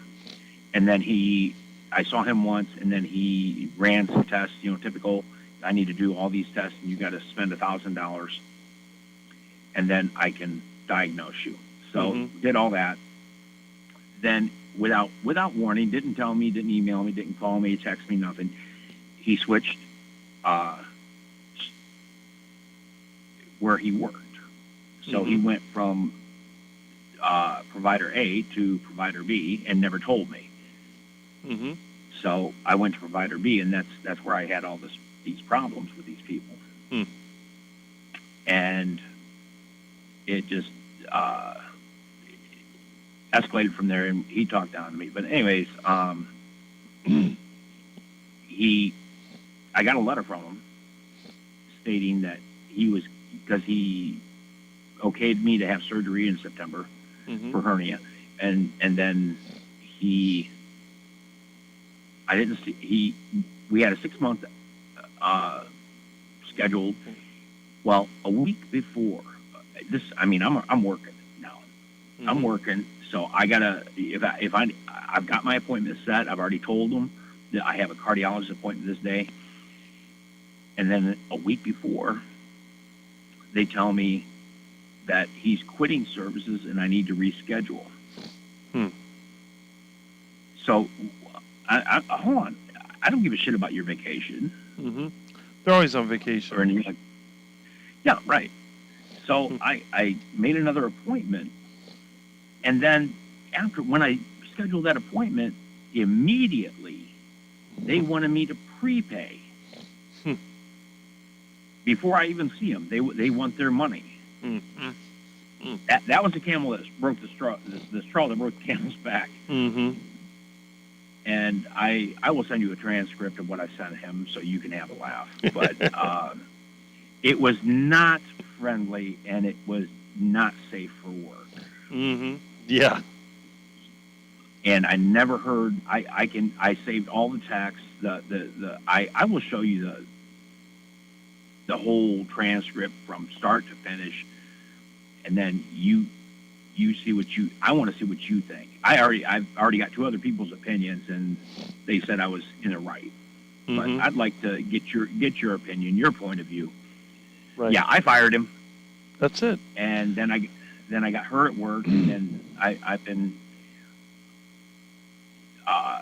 They told me I need a release from my cardiologist. I said I fired him.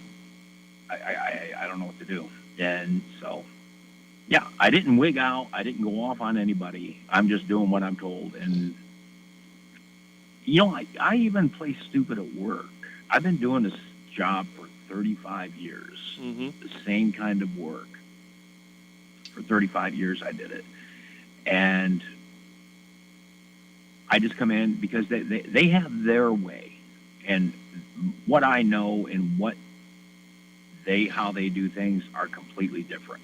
And I've been out of the workforce for 20 years. Right. So, yeah, I let it go in. I listen to everything they say, and I just play stupid. Okay, Mhm. you're gonna school me. I'm gonna listen to you. And I do it your way. I can't get in trouble. I can't go wrong. Mhm. Because if I do it my way, I could get fired. Right. Yeah, this is where before the old me. Well, no, you're not. I've been doing this job for this long. Mhm. I know how to do it. That's the old me, the Well, old meathead. the way that I do it, I always get my way because I put them on the spot. So when I work for someone and they're telling me how it should be done, I know it's a wrong way to do it. I'll ask questions. Said, okay, well, so you want to do it exactly like this, and I'll take out my notebook and I'll write it down. Okay, so I'm going to do this, and then I do it. Things don't work. Oh, what's wrong? I said, well, I followed your directions here, and then you do that a couple times, and then like, well, you know what? Just do it whatever way you think is best, and that's it. And I don't have any more problems trying to micromanage. They just say, do whatever, and that's it.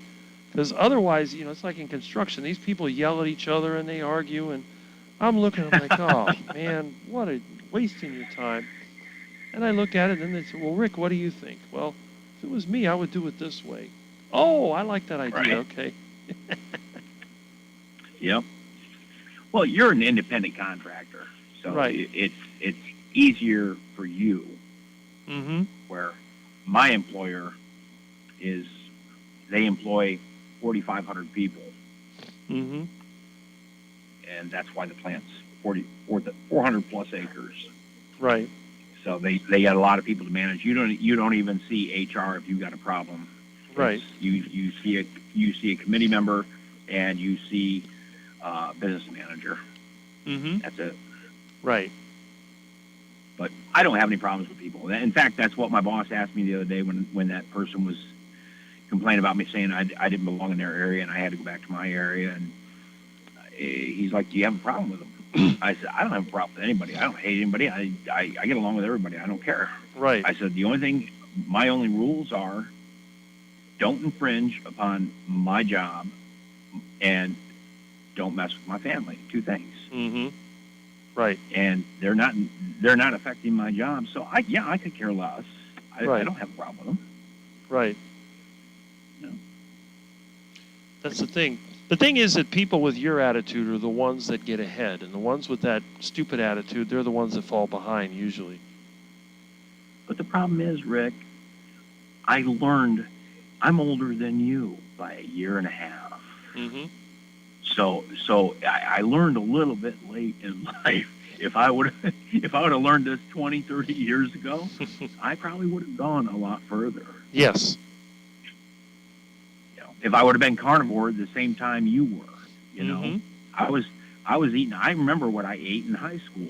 Nothing but carbs, potato skins, pizza pockets, Ew. and I smoked a lot of cigarettes. Yeah. So you can imagine all the oils Mm-hmm. and how greasy that crap was. Mm-hmm. That's Yeah, sad. and it just built up. I couldn't imagine stuff so unappetizing. And I hate cigarettes. I mean, I can't imagine. I guess once you fall into it, but I knew a lot of people that were like that. And when they were younger, they seemed to go on and they were fine. They had no problems. But they hit their 40s and then it's like everything falls apart. Yep. Well, that's because of everything that's built up. Another good thing, I have something to share with you, is since I started this show, I'm going to share with everybody, that's right. Since I started, because I quit smoking, I took up vaping. Mm-hmm. Okay. September, I quit nicotine. All I do is, it's PG, VG, and the flavor. Mm-hmm. But when I started this job, I used to vape around the clock. Every break, if I could sneak in between breaks, I'd go hit the vape real quick. Mm-hmm. Now, I am down to going a whole shift. A whole shift. I don't even. I go to my workstation. My vape is in my pocket, and I will sit there until the end of the shift. Mm-hmm. And half an hour before the shift ends, then I'll come out and vape. Right. So I'm on that way out of. I'm not going to have this vice anymore. Mm-hmm. There you go. I've already wean myself down to a cup or two of coffee a day. If I have it, I had it. I don't. Mm-hmm. So You're making yeah, all kinds I of know progress.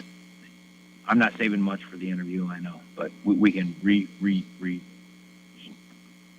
fine. all this. Yeah. But you're saying, you're making all my- kinds of progress. I mean, it's amazing. It is. It is. I don't know if you've ever people with calluses on the heels of their feet, Mm-hmm. because I haven't heard this one brought up.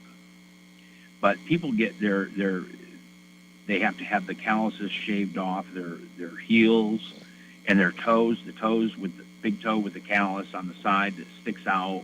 Mm-hmm. I had horrendous. I mean, well, one, I had foot fungus. Yeah, I had it my for dad had years. that too. I never, I no matter how much I washed and dried and took care of my feet, it was bad. But I thought what was hammer toe, but it's not hammer toe. It's just this callus that built up and it stuck all the way out. I mean, it looked disgusting. Mm-hmm. Like it looked like a deformed big toe. I have not done anything. I have not used a pumice stone or anything like this. Mm-hmm. And those calluses, the back of my heels looked worse than my wife's at one time. They were all cracked and thick. Mm-hmm. Now the calluses, I just very minimal rough skin. It's not thick anymore. My toenails aren't. The foot fungus is gone, Mm-hmm. and the callus on the side of the toe, it's barely noticeable. Mm-hmm. That's all that crap has practically disappeared. Yep. I walk around barefoot in the yard and concrete, and look, this is what my feet look like. Oh, I can't. Let me see here. Hold on.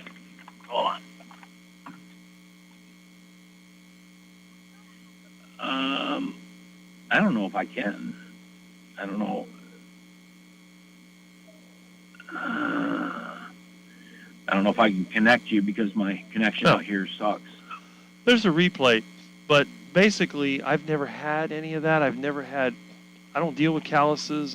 My dad used to get foot fungus all the time. I never got it.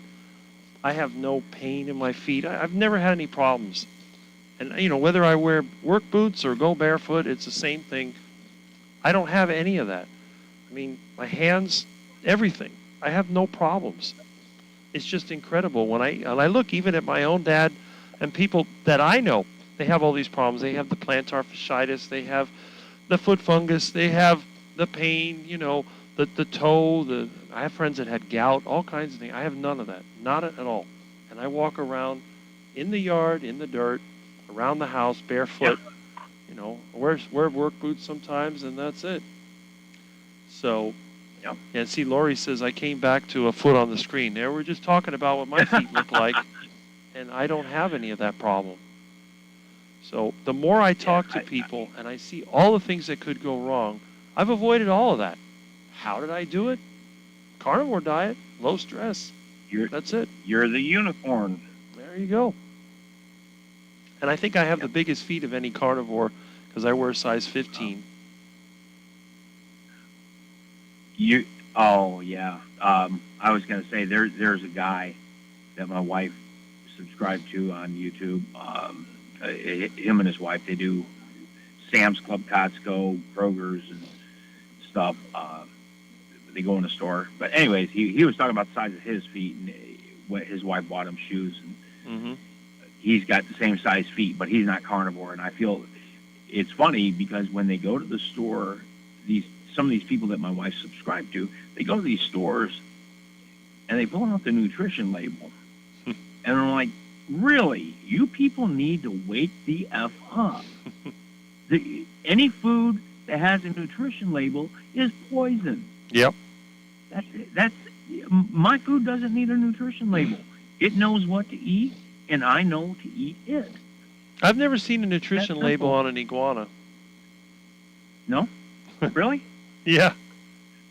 You better watch it, Rick. They make them out with one. you better watch it. So you got to keep that stuff down on the low, okay? Because they will definitely, okay, well, we're going to come out with, because Rick's been 40 years and he's eaten iguana. Well, he needs a nutrition label on that stuff. That's it. That's more, yep. If there's money to be made, they're going to find a way to do it. That's right. But they're not making money off of me. I'm like public enemy number one. I carry no debt, and I don't take their medications. I don't eat their processed food. I don't even buy their personal care products. I don't buy their soaps and shampoos. I don't buy their deodorant. I don't buy anything they sell me. I do buy clothes, but if I had my way, I'd make my own. I'm just like the opposite of everything they're trying to do, everything they make money off of. Designer brands, we don't do designer brands here. You know, everything here, form follows function. That's pretty much what it is. So if everybody was like me, they'd all be out of business. Right. Exactly. See, the only thing is, like, my wife wants to buy certain things, and I'm like, okay, well, are you going to use it? How often are you going to use it? You know, is it going to be utilized and whatnot? And she's like, well, you spend X amount of dollars on this. Mm-hmm. I said, well, here's the thing. I don't go out and spend money on nonsense. Mm-hmm. I go out and buy something. It's a tool. I use it. And just like a vehicle, I need a vehicle, because we only have one, Mm-hmm. and she, in case she needs to get out, do something, whatever, or my car's in the shop, her car's in the shop. I don't have a way back and forth to work for only one vehicle. Right. She works from home, so that's good. I said, what I buy, I use it as a tool. Mm-hmm. I get my money's worth. I'm happy. That's and right. It lasts longer and saves me money. That's even better. Mm-hmm. Yeah, I think I spent $17 on a brand new microwave because they had a clearance tag on it when I worked for a retail store, Mm-hmm. and I got first dibs. It's brand new 1,000-watt microwave, but Mm-hmm. I don't use it. My wife does. Mm-hmm. Stuff like that. Yeah. I'm all into, and you know, I'm not into making money, Rick. You know that for a fact, don't you? Yeah. You can attest to that. Oh, yeah. I have something I don't need to have at it. That's what I do. Yep. So yeah, that's my mentality. That's why I said you and I have a lot of things alike. Money don't matter to me. Right. I mean, yes, it's a tool. We need to use it, Mm-hmm. not abuse it. Right. Money, life doesn't revolve around money for me. That's right. Even the Bible says the love of money is the root of all evil. Yep. So. Yep. I agree with you. Mm-hmm. Well, I'm glad that the lifestyle is working for you. I wish that more people would take the example, but I think that the majority of people will never learn. But at least we're putting it out there. It's in a forum. They can see it. They want to look at it. If not, let them keep living their life. Let them keep wagging their tail and waddling their way to the grave. Yeah, that's. But it hurts, Rick. I mean, you know, I say natural selection, but watching somebody sit there and poison themselves when it's so easy, it saddens me. That it makes me sad. It's like I would like to just grab them by the hair and smack them some sense into them and say, look, I've shown people at work pictures of what I used to look like. And they're like, what? You got to be joking. My wife, she sent the picture to me, and I'm like, oh, my God, that's disgusting. Mm-hmm. Yep. And that's when I couldn't walk, 40 feet to the mailbox without coming back and having to sit down because I was so winded. Mm-hmm. Right. And see, this is the one thing that I tell people, you instinctively know who's healthy and who's not. Everybody admires the people that are physically attractive because that's usually a sign of health. When you see somebody that's obese and breathing hard and waddling around like a duck, You know that person's not healthy, but it's instinctive, and yet they don't recognize it in themselves and in their family. They have no problem. Their kids and their wife are all unhealthy. They don't have a problem with that. But when they see it in other people, they can see it. It's just crazy. Yep. Oh, I think I need to let somebody know they left their lights on before their battery goes dead. So, anyways, again, thank you for taking my second call. Anytime. We'll get an interview eventually. Yep. Sounds good. You enjoy the rest of your weekend. Thank you. And everybody, have fun and stay carnivore. That's it. Keep on quacking. All right. Talk to you later, brother. Yep. Bye. Bye-bye.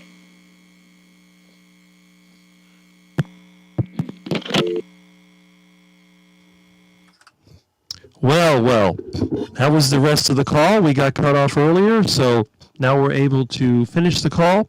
And again, eventually we will be doing an interview, which we will post on the website, on YouTube, so you'll be able to see his experience. Now, again, if you watch Dave Mack's channel, or for that matter, Homestead Hal, you'll see that there are a lot of examples that are put out there, and those are examples that are real people in the real world. We're not talking about a scam. We're not talking about something that's made up. We're talking about real people. And again, you notice that certain people are attracted to certain channels based on common interest or common backgrounds. And I think that's very important. So you may not want to be on one of the other channels, but you may want to be on my channel because you know that my way of life is so different than all the others. But then again, after you're on my channel, you'll probably be on one of the popular channels. I mean, obviously, I would recommend Dave for the No Carb Life channel to get a good interview. And then if you want to join the popular crowd, you can try to hit up the Homestead How or the Carnivore Today or one of those other popular channels and just go around the circuit. Go around all the different ones. Maybe check out Dr. Anthony Chafee. Check out his channel, Dr. Sean Baker. Hit all the channels. So you can hit mine, hit all the others, get your story out there. Because we all agree, whether we're the small carnivore channels like mine or the big popular carnivore channels, we all want your information out there. Because the problem is, no matter how much that somebody like me tries to talk to someone, they're not going to listen, period. Nobody is going to listen to a quack like me, but they will listen to people that they know if they can see the results. And they realize that the information that they've been told is not 100% correct. So I think one of the most important things that you can do, as many of them say on the carnivore channels, is put your story out there and get the courage. I wish my friend that was ex-vegan, he's talking about maybe doing an interview, but I think if he starts seeing me interview other people, he might decide to be interviewed on my channel. And that would be someone that I've known for many years who has turned his life around with not the carnivore diet, but with the meat-based keto diet. And who knows, he may be carnivore. And again, you don't have to be carnivore to benefit. As we were talking earlier, you might want to add some fermented plant foods to your diet. It can help you. Even if you add select fruits and vegetables, it can help you. But you got to get away from the duck food, from the standard American crap, from the fats and sugars mixed together. Dump that.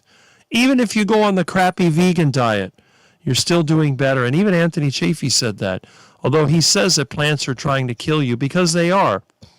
Plants do not want to be eaten, and they will put out toxins. Now, animals and insects can adapt to those toxins, but when it comes right down to it, there is no living thing on the planet Earth that can eat every single plant. It does not exist. You notice you may have one plant devastated by insects, and the one next to it, no damage at all. Why is that? They're both plants. Why is it that the insects only eat one? Because the toxins in the other plant will kill that insect. They're not adapted to it. And that's the thing. So Again, understand things on a greater level and you'll do well.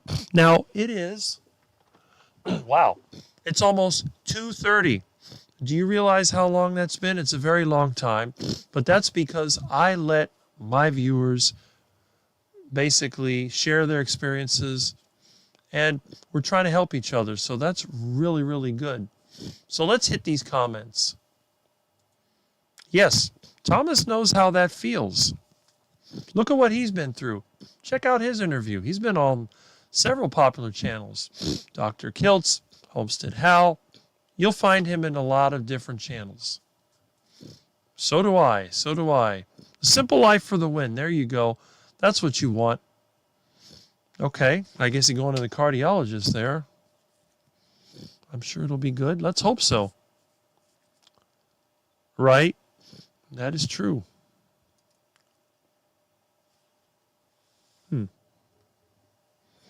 Coach Lisa said something about lemon in your water to flush your liver to carry. Okay. And I know that she's Lisa Pickard or whatever her name is. She's always on Carrie's channel. I don't know if maybe she's part of Carrie's group. I'm not sure because I'm excluded from those kind of groups. But, you know, there's a lot of good stuff. Lemon water is a shower for your insides. Okay, Mr. Lizard. He's got to be living in that air conditioner. That's what I think. That sound is coming from inside the air conditioner. I probably have lizard eggs in my air conditioner. So I'll have to get that cover off of there. Huh. Oh, well. I don't see any water coming out. Okay, so. Yeah, that's good. I mean, you might want to consider that. I mean, I do use citrus to marinate some meat sometimes. It's really good. And citrus fruits can be good. She went over Carrie's. Okay. She went over Carrie's lab work. Well, that might be good to check it out. I mean, obviously. And the thing is, even though Carrie probably doesn't like me much anymore, he does have a lot of good information, and he does have a documented history of health issues, all the medications, the weight issues, the depression, and he had heart disease. I mean, and that's all been sort of proven. So Carrie Mann is an example of someone who has benefited. Not only that, it helped his channel become a lot more popular, and now he's in the carnivore, I'm not going to say carnivore cult, I'm going to say the world of the carnivores, where you have all the popular people. What do they call that? The in crowd? So that's the in crowd. But over here, we're the outliers. We're the ones that we're doing it on our own. We're working together. We're not trying to promote anything. We're not trying to have any kind of special access or whatever. But that's okay. That's right. 67 million birds die each year from pesticides, and I know a lot of the ducks, they die from the herbicide they were spraying along the canal. Well, there you go. You got to take your animals out for a walk. Now you can relax, Jonathan, hopefully. T.Y. Carey, okay. Yeah, he at the top of the carnivore money makers. I wonder how much money he makes from this. He always says, well, I don't pay myself anything. I'm just putting it for the documentary. You think the documentary is going to make any money? I don't know. Do you marinate chicken in anything? No. Chicken's usually, well, yeah, I take that back. Yes, if it's parking lot chicken. Parking lot chicken is very tough. So I will marinate parking lot chicken in sour oranges or whatever else I can get. So, you know, whatever I can find. But yeah, sometimes I'll do that when it's tough. But store-bought chicken is just so soft anyway. I mean, they're not really chickens. They're more like Franken chickens. So I usually don't marinate it. Let's see.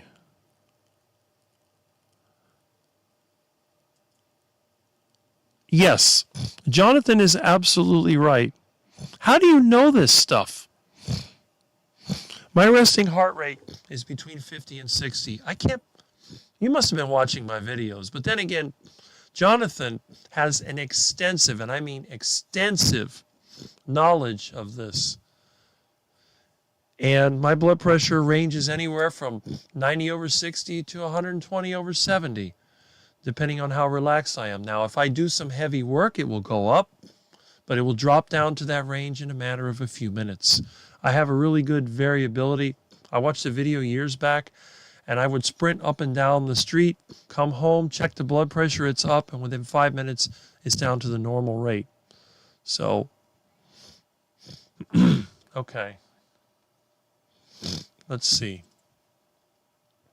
He flies around to the meetups. Did he own that theater before Carnivore? I don't know. I think he did own the theater.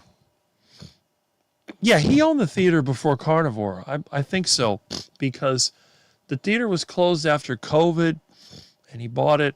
He didn't start Carnivore till maybe 2 years ago.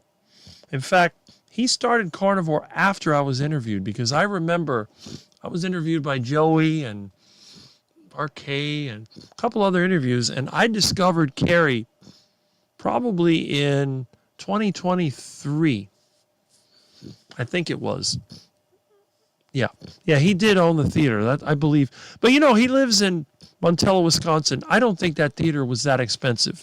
It was not Miami. If that was Miami, that theater would be $13 million, and they would have torn it down and built a 50-story high-rise. But it's a small town. I figure that theater was probably $400,000 or less.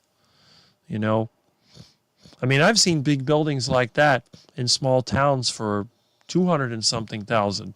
Now, obviously, you got to put money into it, so you could probably, another 50,000 or whatever. But I don't think that he made any money from that. In terms of, let's see, Jonathan says Carrie is making about $4K per month on YouTube at the bare minimum. And yes, you have a keen eye for body and health metrics. This is why Jonathan's channel is very important. You need to watch that whenever you can. He doesn't do a lot of self-narrated videos. He does use the AI voice, but don't let that fool you. The information is there. And he does his lives. And I have a lot of respect. Obviously, we all have our favorites. And you know how I feel about Jonathan. It's like my go-to when it comes to carnivore and body composition. That's my go-to right there. Okay. Yeah. Heart attack chicken. Well, what do you know? I had heart attack chicken for the first time with no nausea. I guess heart attack chicken is better than I thought it was. Derby about to start. Well, watch it. That's fine. I'm going to have to wrap this up anyway. He did own the theater, yes. Back to bed, we'll listen from there. That's fine. I hope you're going to feel better, Thomas. I mean, obviously, with your background, it may take some time. So that's it. That is too funny. If it was a gun, it'd be a water pistol. It's just terrible how skinny I am. But what can you do? You'd be surprised what a skinny guy can do. I'm a lot stronger than most people have ever seen. And unlike the friends of mine that had great physiques, and some of them still look pretty good, I don't have any injuries. Every one of them has had at least one major injury. So you may have some guy out there with his impressive looking arms and pecs, and when you go to lift up a file cabinet, he's like, I can't do that because my back's tore up. Like, okay. Or he has joint pains or knee pains or whatever. Okay. Let's see. Hope you get feeling better. Yes, I agree. Mint juleps. Oh, that's a southern thing. 150K for the theater. Okay. Well, see, it's not that expensive. That theater is old, and it would have been abandoned probably, or turned into a dollar store, knowing the way these towns are. But definitely. But you know what?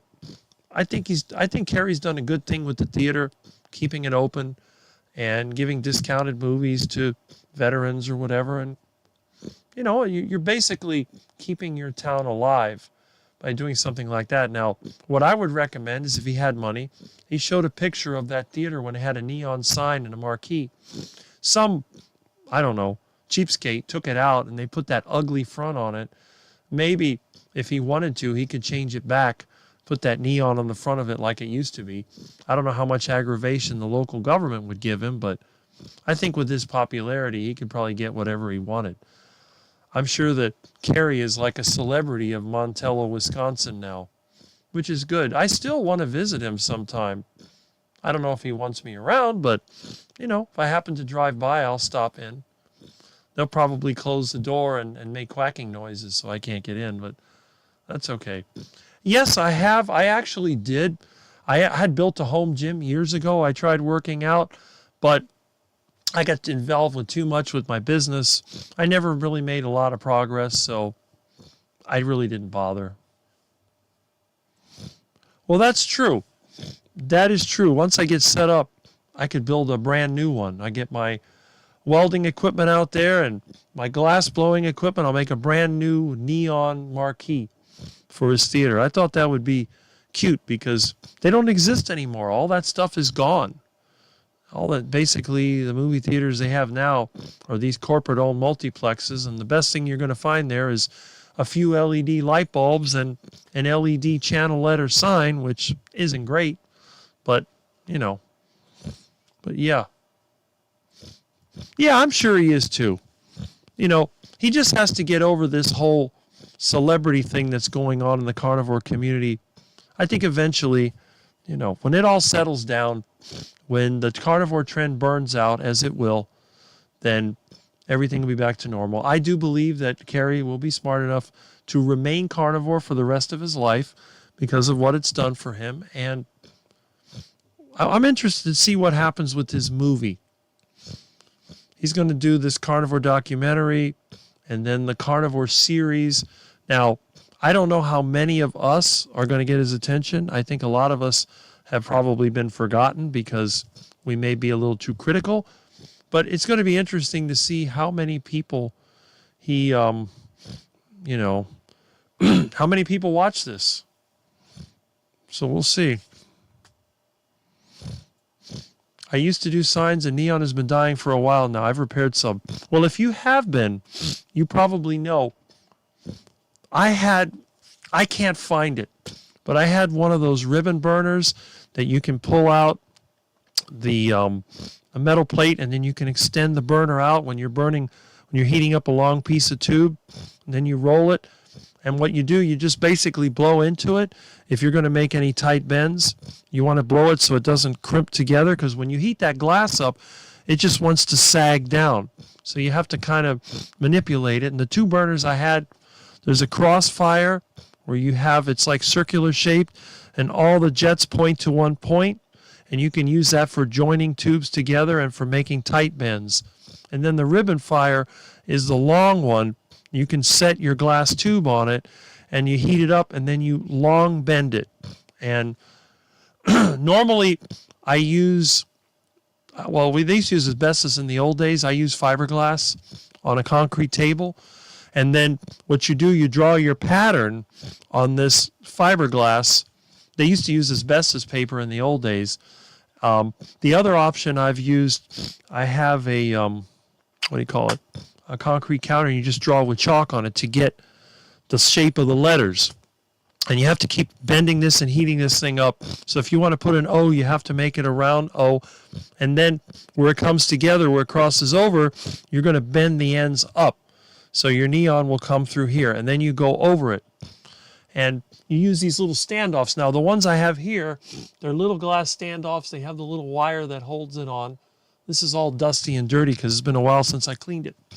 But I made these, believe it or not, years ago for some neon art, and the person changed his mind. So I went ahead, I charged him for it, but he didn't want them, so I put them in my house. And every time I would do these jobs, I'd have these leftover neon tubes, so I start putting them all over. I put them in the hallway, put them in there. A friend of mine said, "Your house looks like a brothel." Like, nah, not really. But I got used to using neon at night because it's easier for me to get in the mood to go to sleep. Then we have people now wearing red light glasses and having red lights in their house. Well, guess what? I did this 40 years ago. So that's kind of interesting. I don't know why the neon died out. It's actually very efficient. It's actually more efficient than LED. I've done calculations with a watt meter, and the neon light is the most efficient way to make a display light. It blows LEDs out of the water. A lot of LED energy is wasted on the circuitry, and there is heat, although the LEDs themselves don't get hot. Okay. Jonathan says, I'm sure Kerry has absolutely pure and altruistic intentions, and he isn't squandering money bringing randomers around with him to record segments for the movie, just like the Food Lies film. Yeah, that's right. I agree with that. It'll be interesting to see when and if he ever finishes it. Did you ever go to the famous Cameo Theater, Miami Beach in the 70s? No, I never did, although I do remember seeing it. I never went into the theater. But I remember when what's now Jackie Gleason Fillmore was like 50s style over there by the convention center. Pretty nice. Yeah, I remember you telling me that. He emailed me to come, asked to come on my channel to ask my subscribers for support for the film. Imagine the response I gave him. Probably the same response that I would give you. That track wet. On Prime 2. It is. And the thing is, these tubes are high voltage. If you touch them, they produce absolutely no heat. See? My LED lights actually produce more heat. The transformers that are used for neon are actually what's known as a shunt transformer, which means if you operate them short-circuited, they will not burn out. So, let's see. Are we still going? Yeah, I'm still here. Old electrician once told me all these LED lights don't make much of a difference in buildings as most power is wasted in transformer. That is true. I use incandescent lights in my house. But my most common form of lighting is this cold cathode neon lighting. And you got to remember, I built these in 1986 or 7. So these I made in the 1980s. I use them every single night. Now think about it. How many light bulbs would I have to put, or LED bulbs for that amount? Now my incandescents are all traffic light bulbs. I got those when I worked in traffic signals in 1993. I've never replaced a bulb. They're all the same. My electric bill is between 80 and 90 bucks a month. That's because I live in a hot place. And I have some fluorescent lights. I mean, as you probably see, I have fluorescent lights in the house. But the neon lights take the least amount of electricity. The transformers don't get that hot because of the way they're designed. And they don't burn out. These lights will probably outlast me. After I've died of a heart attack, they'll still be good when they demolish this place and throw it in the landfill. So, you know, that's it. Those incandescent light bulbs are getting harder to find. I got a good stock of them. I got a lot. I don't think I'll ever run out of them because they don't burn out. I haven't replaced one in more than 20 years. How can, I mean, the light in my room, I showed that in a video. It still works. And those were used when I got them. These bulbs, a lot of them were changed just for routine. When they used to change traffic lights, they changed the bulbs all at once. And the yellow ones last the longest because they stay on the least. If we went to the theater, we would occupy all the space. No one would see past our heads. Yeah, right? The big guys, they take over everything.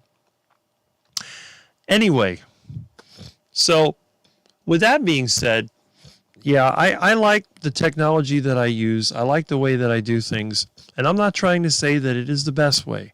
What I am saying, it's the best way for me. It may not be the best way for everybody, but it's the best way for me.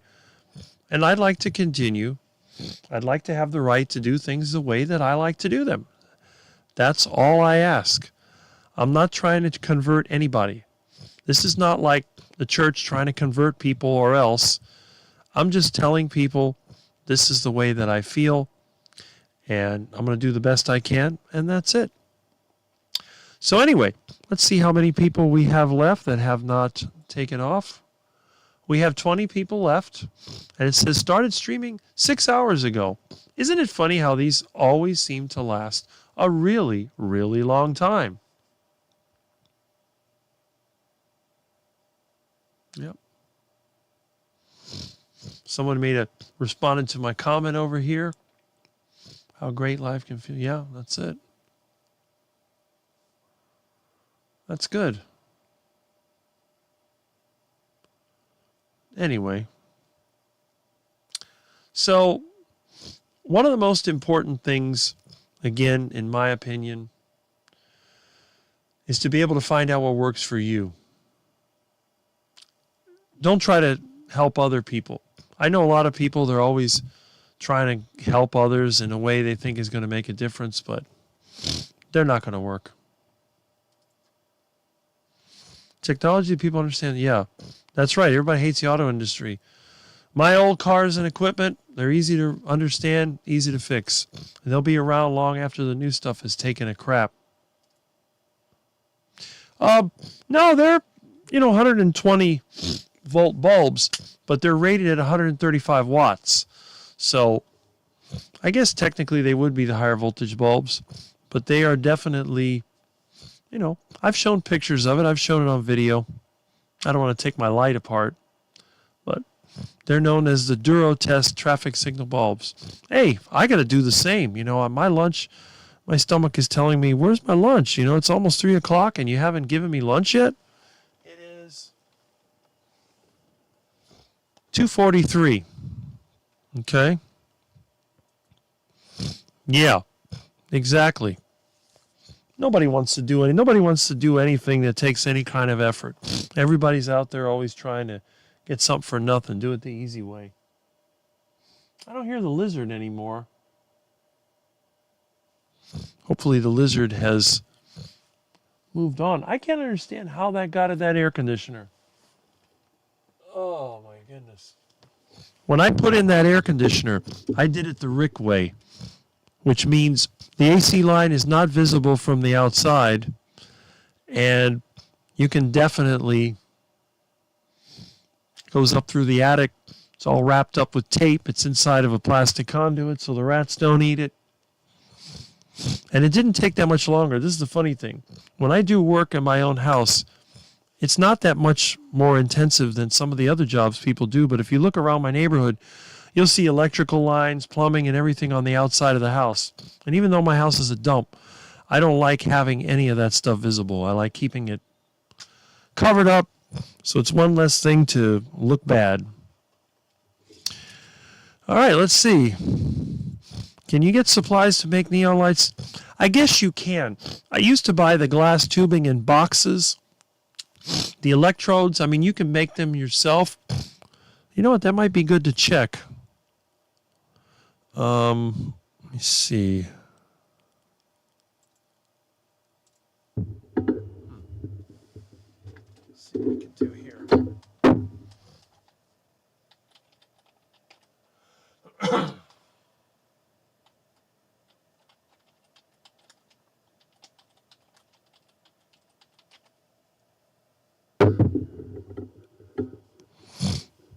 Okay.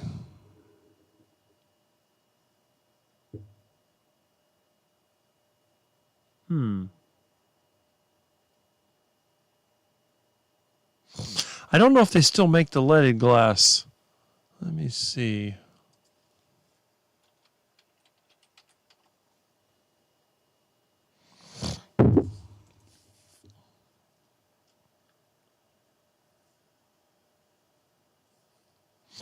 Yeah, they don't make the leaded glass anymore.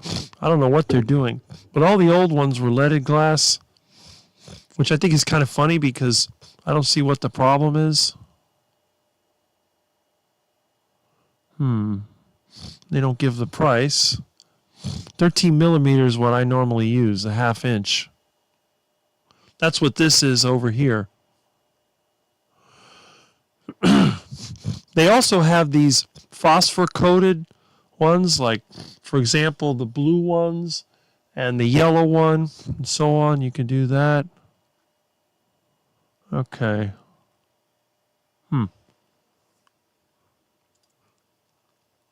Let's see.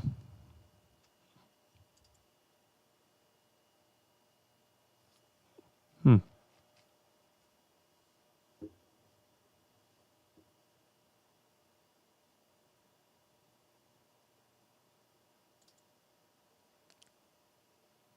Hmm.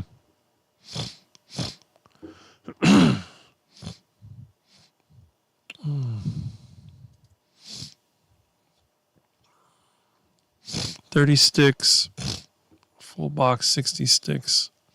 It's a lot more expensive than it used to be. It used to be $50 a box.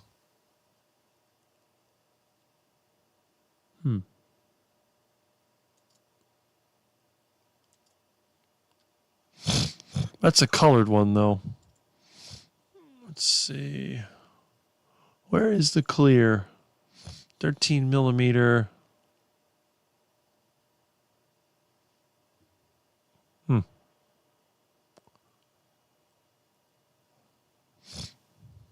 Hmm.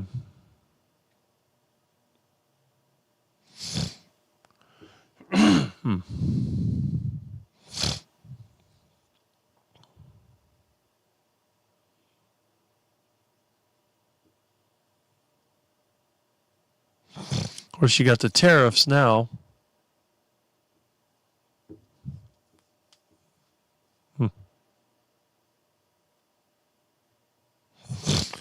I guess once this whole tariff thing blows over, I used to buy that stuff in boxes. I had a bunch of it. I may still have some of it tucked away in the attic. I don't know if I got rid of it or if I used it up or what, but I had some of it around. But if you want to learn about this, there was a book that I got, and this was the name of it.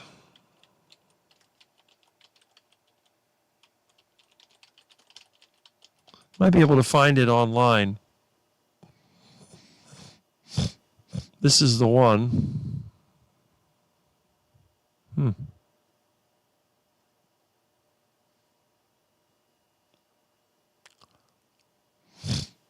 Samuel Miller was the name. I had like the 1980s version or whatever it was.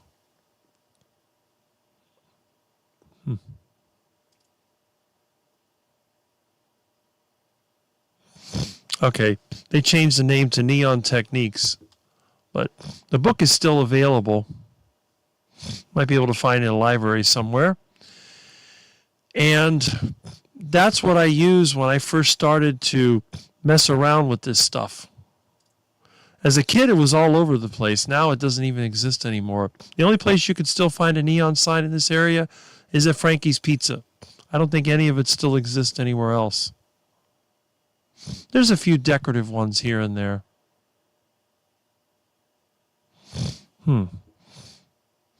Okay.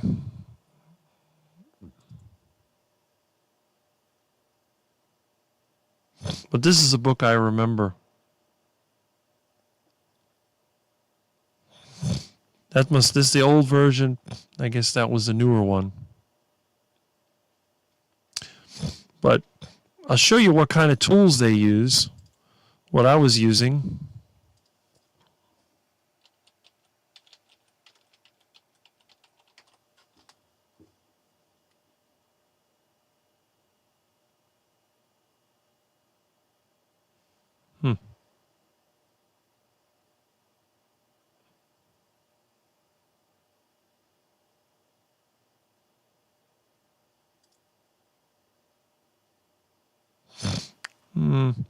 Not that one. Oh, wait a minute. No, that's not it.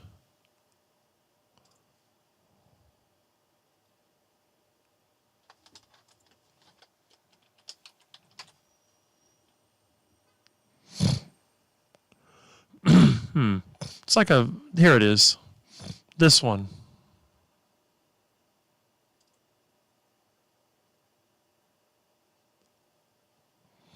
See, they're expensive, but I have one of these. I don't know where it is. It's in my garage somewhere. That's what you use for making the long bends. And then for the short bends,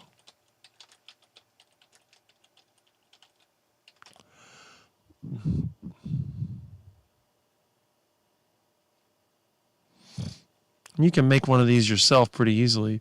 I don't see it. Okay.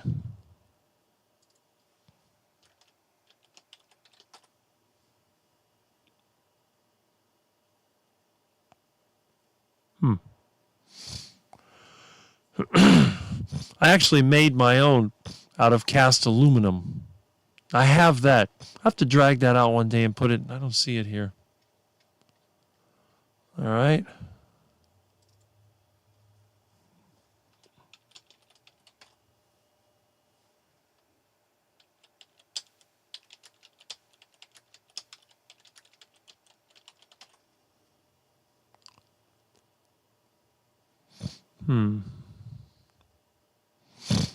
Okay. They use them a lot for like chemistry in the old days. Let's see.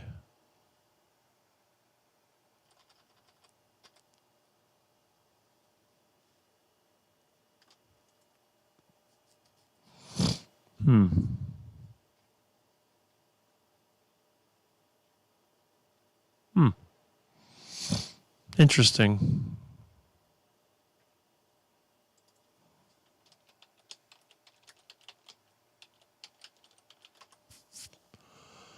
There we go. Oh, this stupid thing. What is this?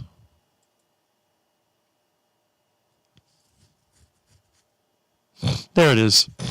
See, this is adjustable. They use them a lot for chemistry.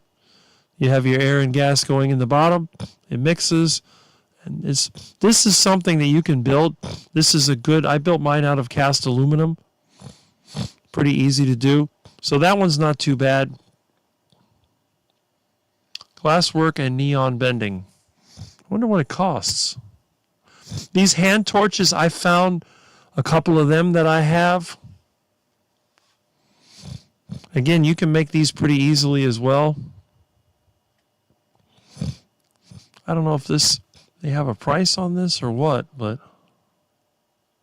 oh.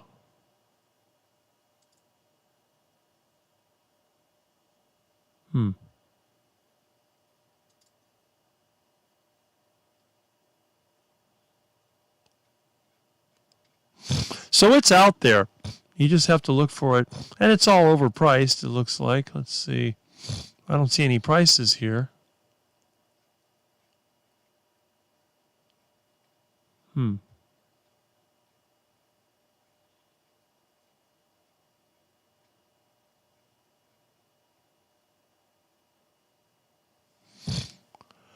Okay.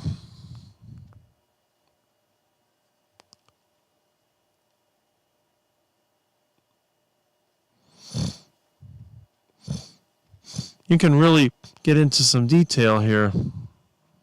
There's a ribbon burner right there. Okay.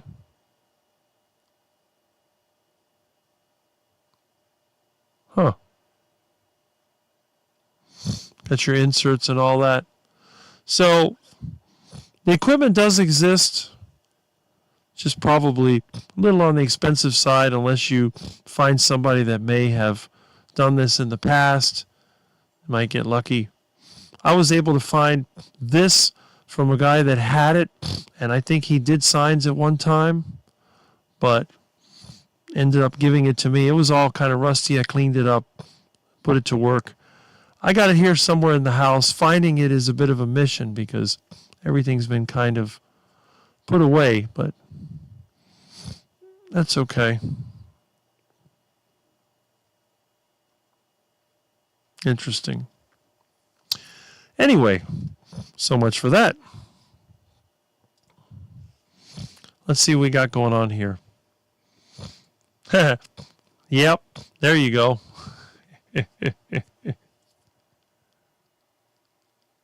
Well, that could be it, but you never know. I think people just don't like anyone that doesn't eat duck food.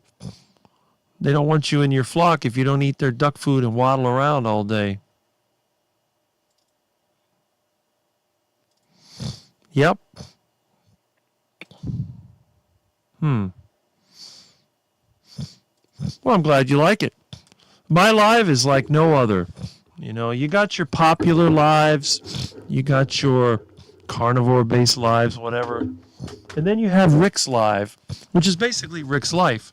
So I've done a lot of different things, and I think that's one of the great things. When I was a kid, I made friends with kids my age, and I made friends with people that were older, that were already retired. And I learned a lot of things from them. And I also learned that the best way to get a skill is to try it out and practice it and see what happens. And not everyone is built for every kind of job. Obviously, I'm one of those people that I could never sit in an office all day and deal with a bunch of papers and with a bunch of databases and stuff like that. I could never be a programmer because I think that code is ridiculous. And I would hope that it would write itself. But on the other hand, I can do physical work and craftsmanship. I'm definitely more of a craftsman than anything. That's my specialty. So anyway, that's the way that I feel. So let's see. I need to eat.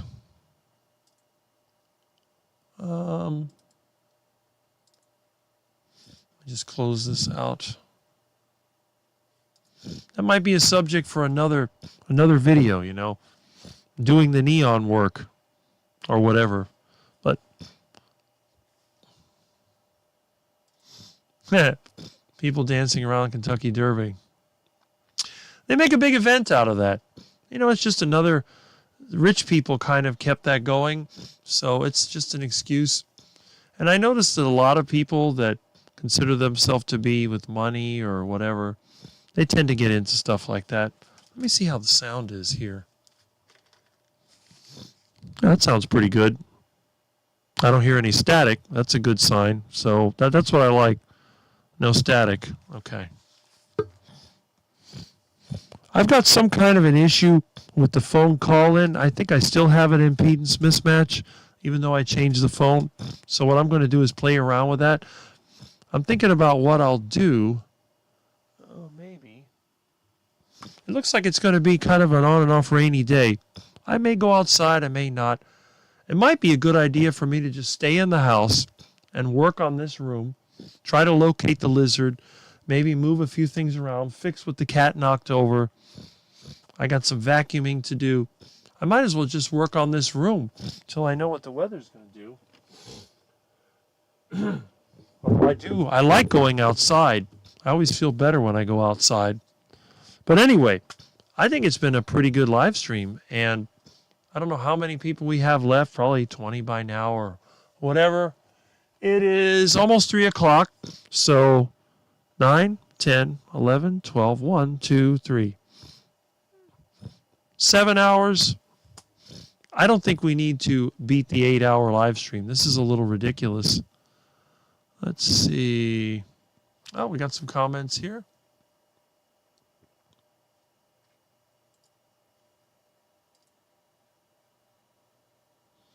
Found your book. There you go. I know it's out there. A lot of drinking. Oh, yeah, they do a lot of that. Rick, you don't have enough time to make all those videos of what you've done in your life. No, I don't.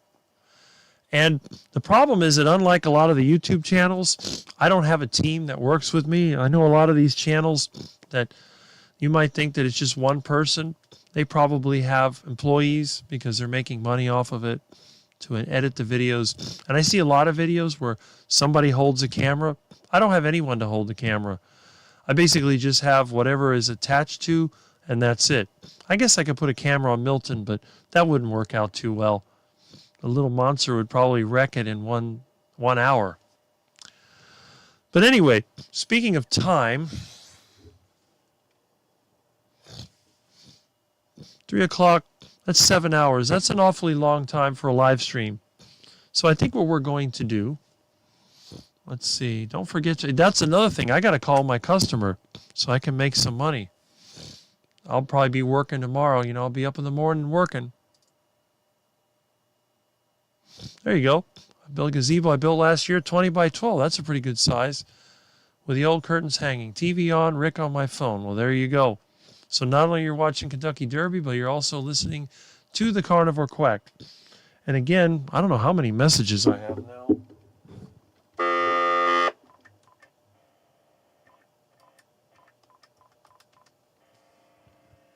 You have 15 new messages. Okay. So I still only have 15. That's good. I guess it's just be that one person that I need to talk to and try to get that straightened out. Okay, let me see. He'd be squirrel. You don't get my link. I haven't checked my email. I don't know. Let me see.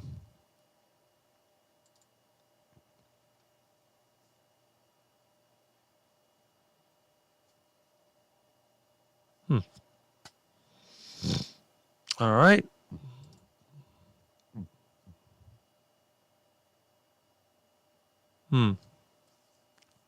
Okay.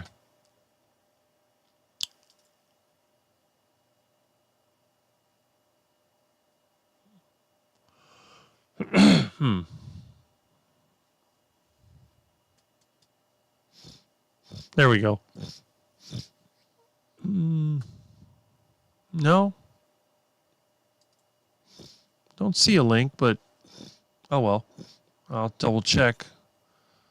All right. Let's see. Post it in chat. All right. Let me see.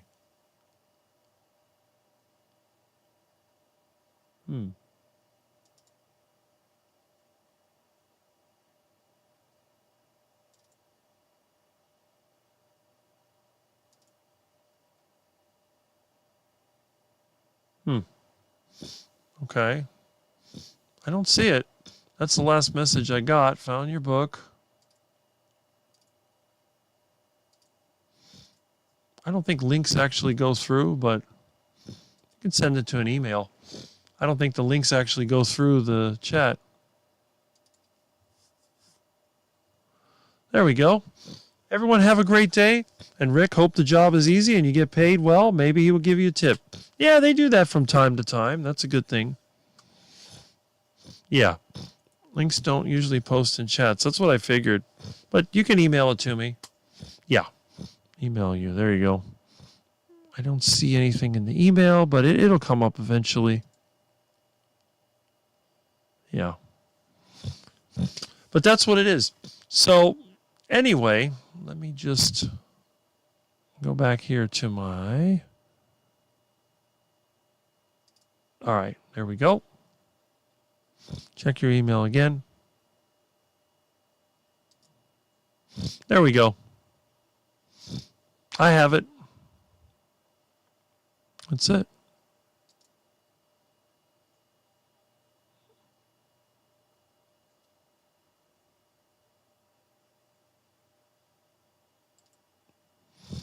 Okay, there we are.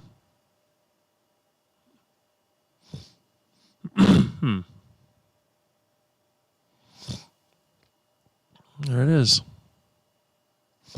I have the original book here somewhere in the house. So, again, it might be in storage. I haven't dealt with that stuff in decades, but if I ever do get set up, I'll probably do a demonstration on how to make a neon sign. What I'll probably do when I move to my new house, I'll do what I used to have. I'll make a new address in neon. And usually around the overhang of my house, I like to put neon because that's just the way that I am, like I have here. Everybody else has LED. I'll go for the neon, which I like. I like this stuff. Don't be surprised if I put even more signs around my house. Well, anyway, good day, everyone. Good day from the head quacker over here. And let me go ahead and wrap this up. I guess everybody is ready to continue their day. I'm going to do that. I'm going to try to get my lunch cooked. I'm going to call my customer back, and I'm going to see what's going on. So I hope that everybody is having a good day. I see a good stream. Ah, there we go. No Slow is here. Look at that. Oh, What is this? Come on. There we are. Yes. I'm glad you enjoyed it. I mean, obviously, this is not a really popular stream, but we definitely have some good people here, and we got good interaction. That's what I like. And I've got a future interview I'll be doing. And Jiffy says, see you next week, Rick. And again, I'll probably pop into DC's live stream tomorrow, so keep an eye out for that. But at the very least, and don't forget, Bob, semi-retired Bob's going to be having his birthday. I'll be on that. And I also am scheduled at 6 in the morning. I think it's the following week on the Dr. Kilt's live stream. So keep an eye out for me. I will put links on my YouTube channel, and you can see me. You'll never get tired of me, but that's okay. Let's tell you, maybe you get tired of me. I don't know, but hopefully you don't. There we go. See y'all later. Neon, there you go. Quack, quack. And thanks, Rick. Appreciate all the tips. Well, thanks for being here. And again, I'll see you next time. And I really appreciate your being here. So, bye for now. Catch you later.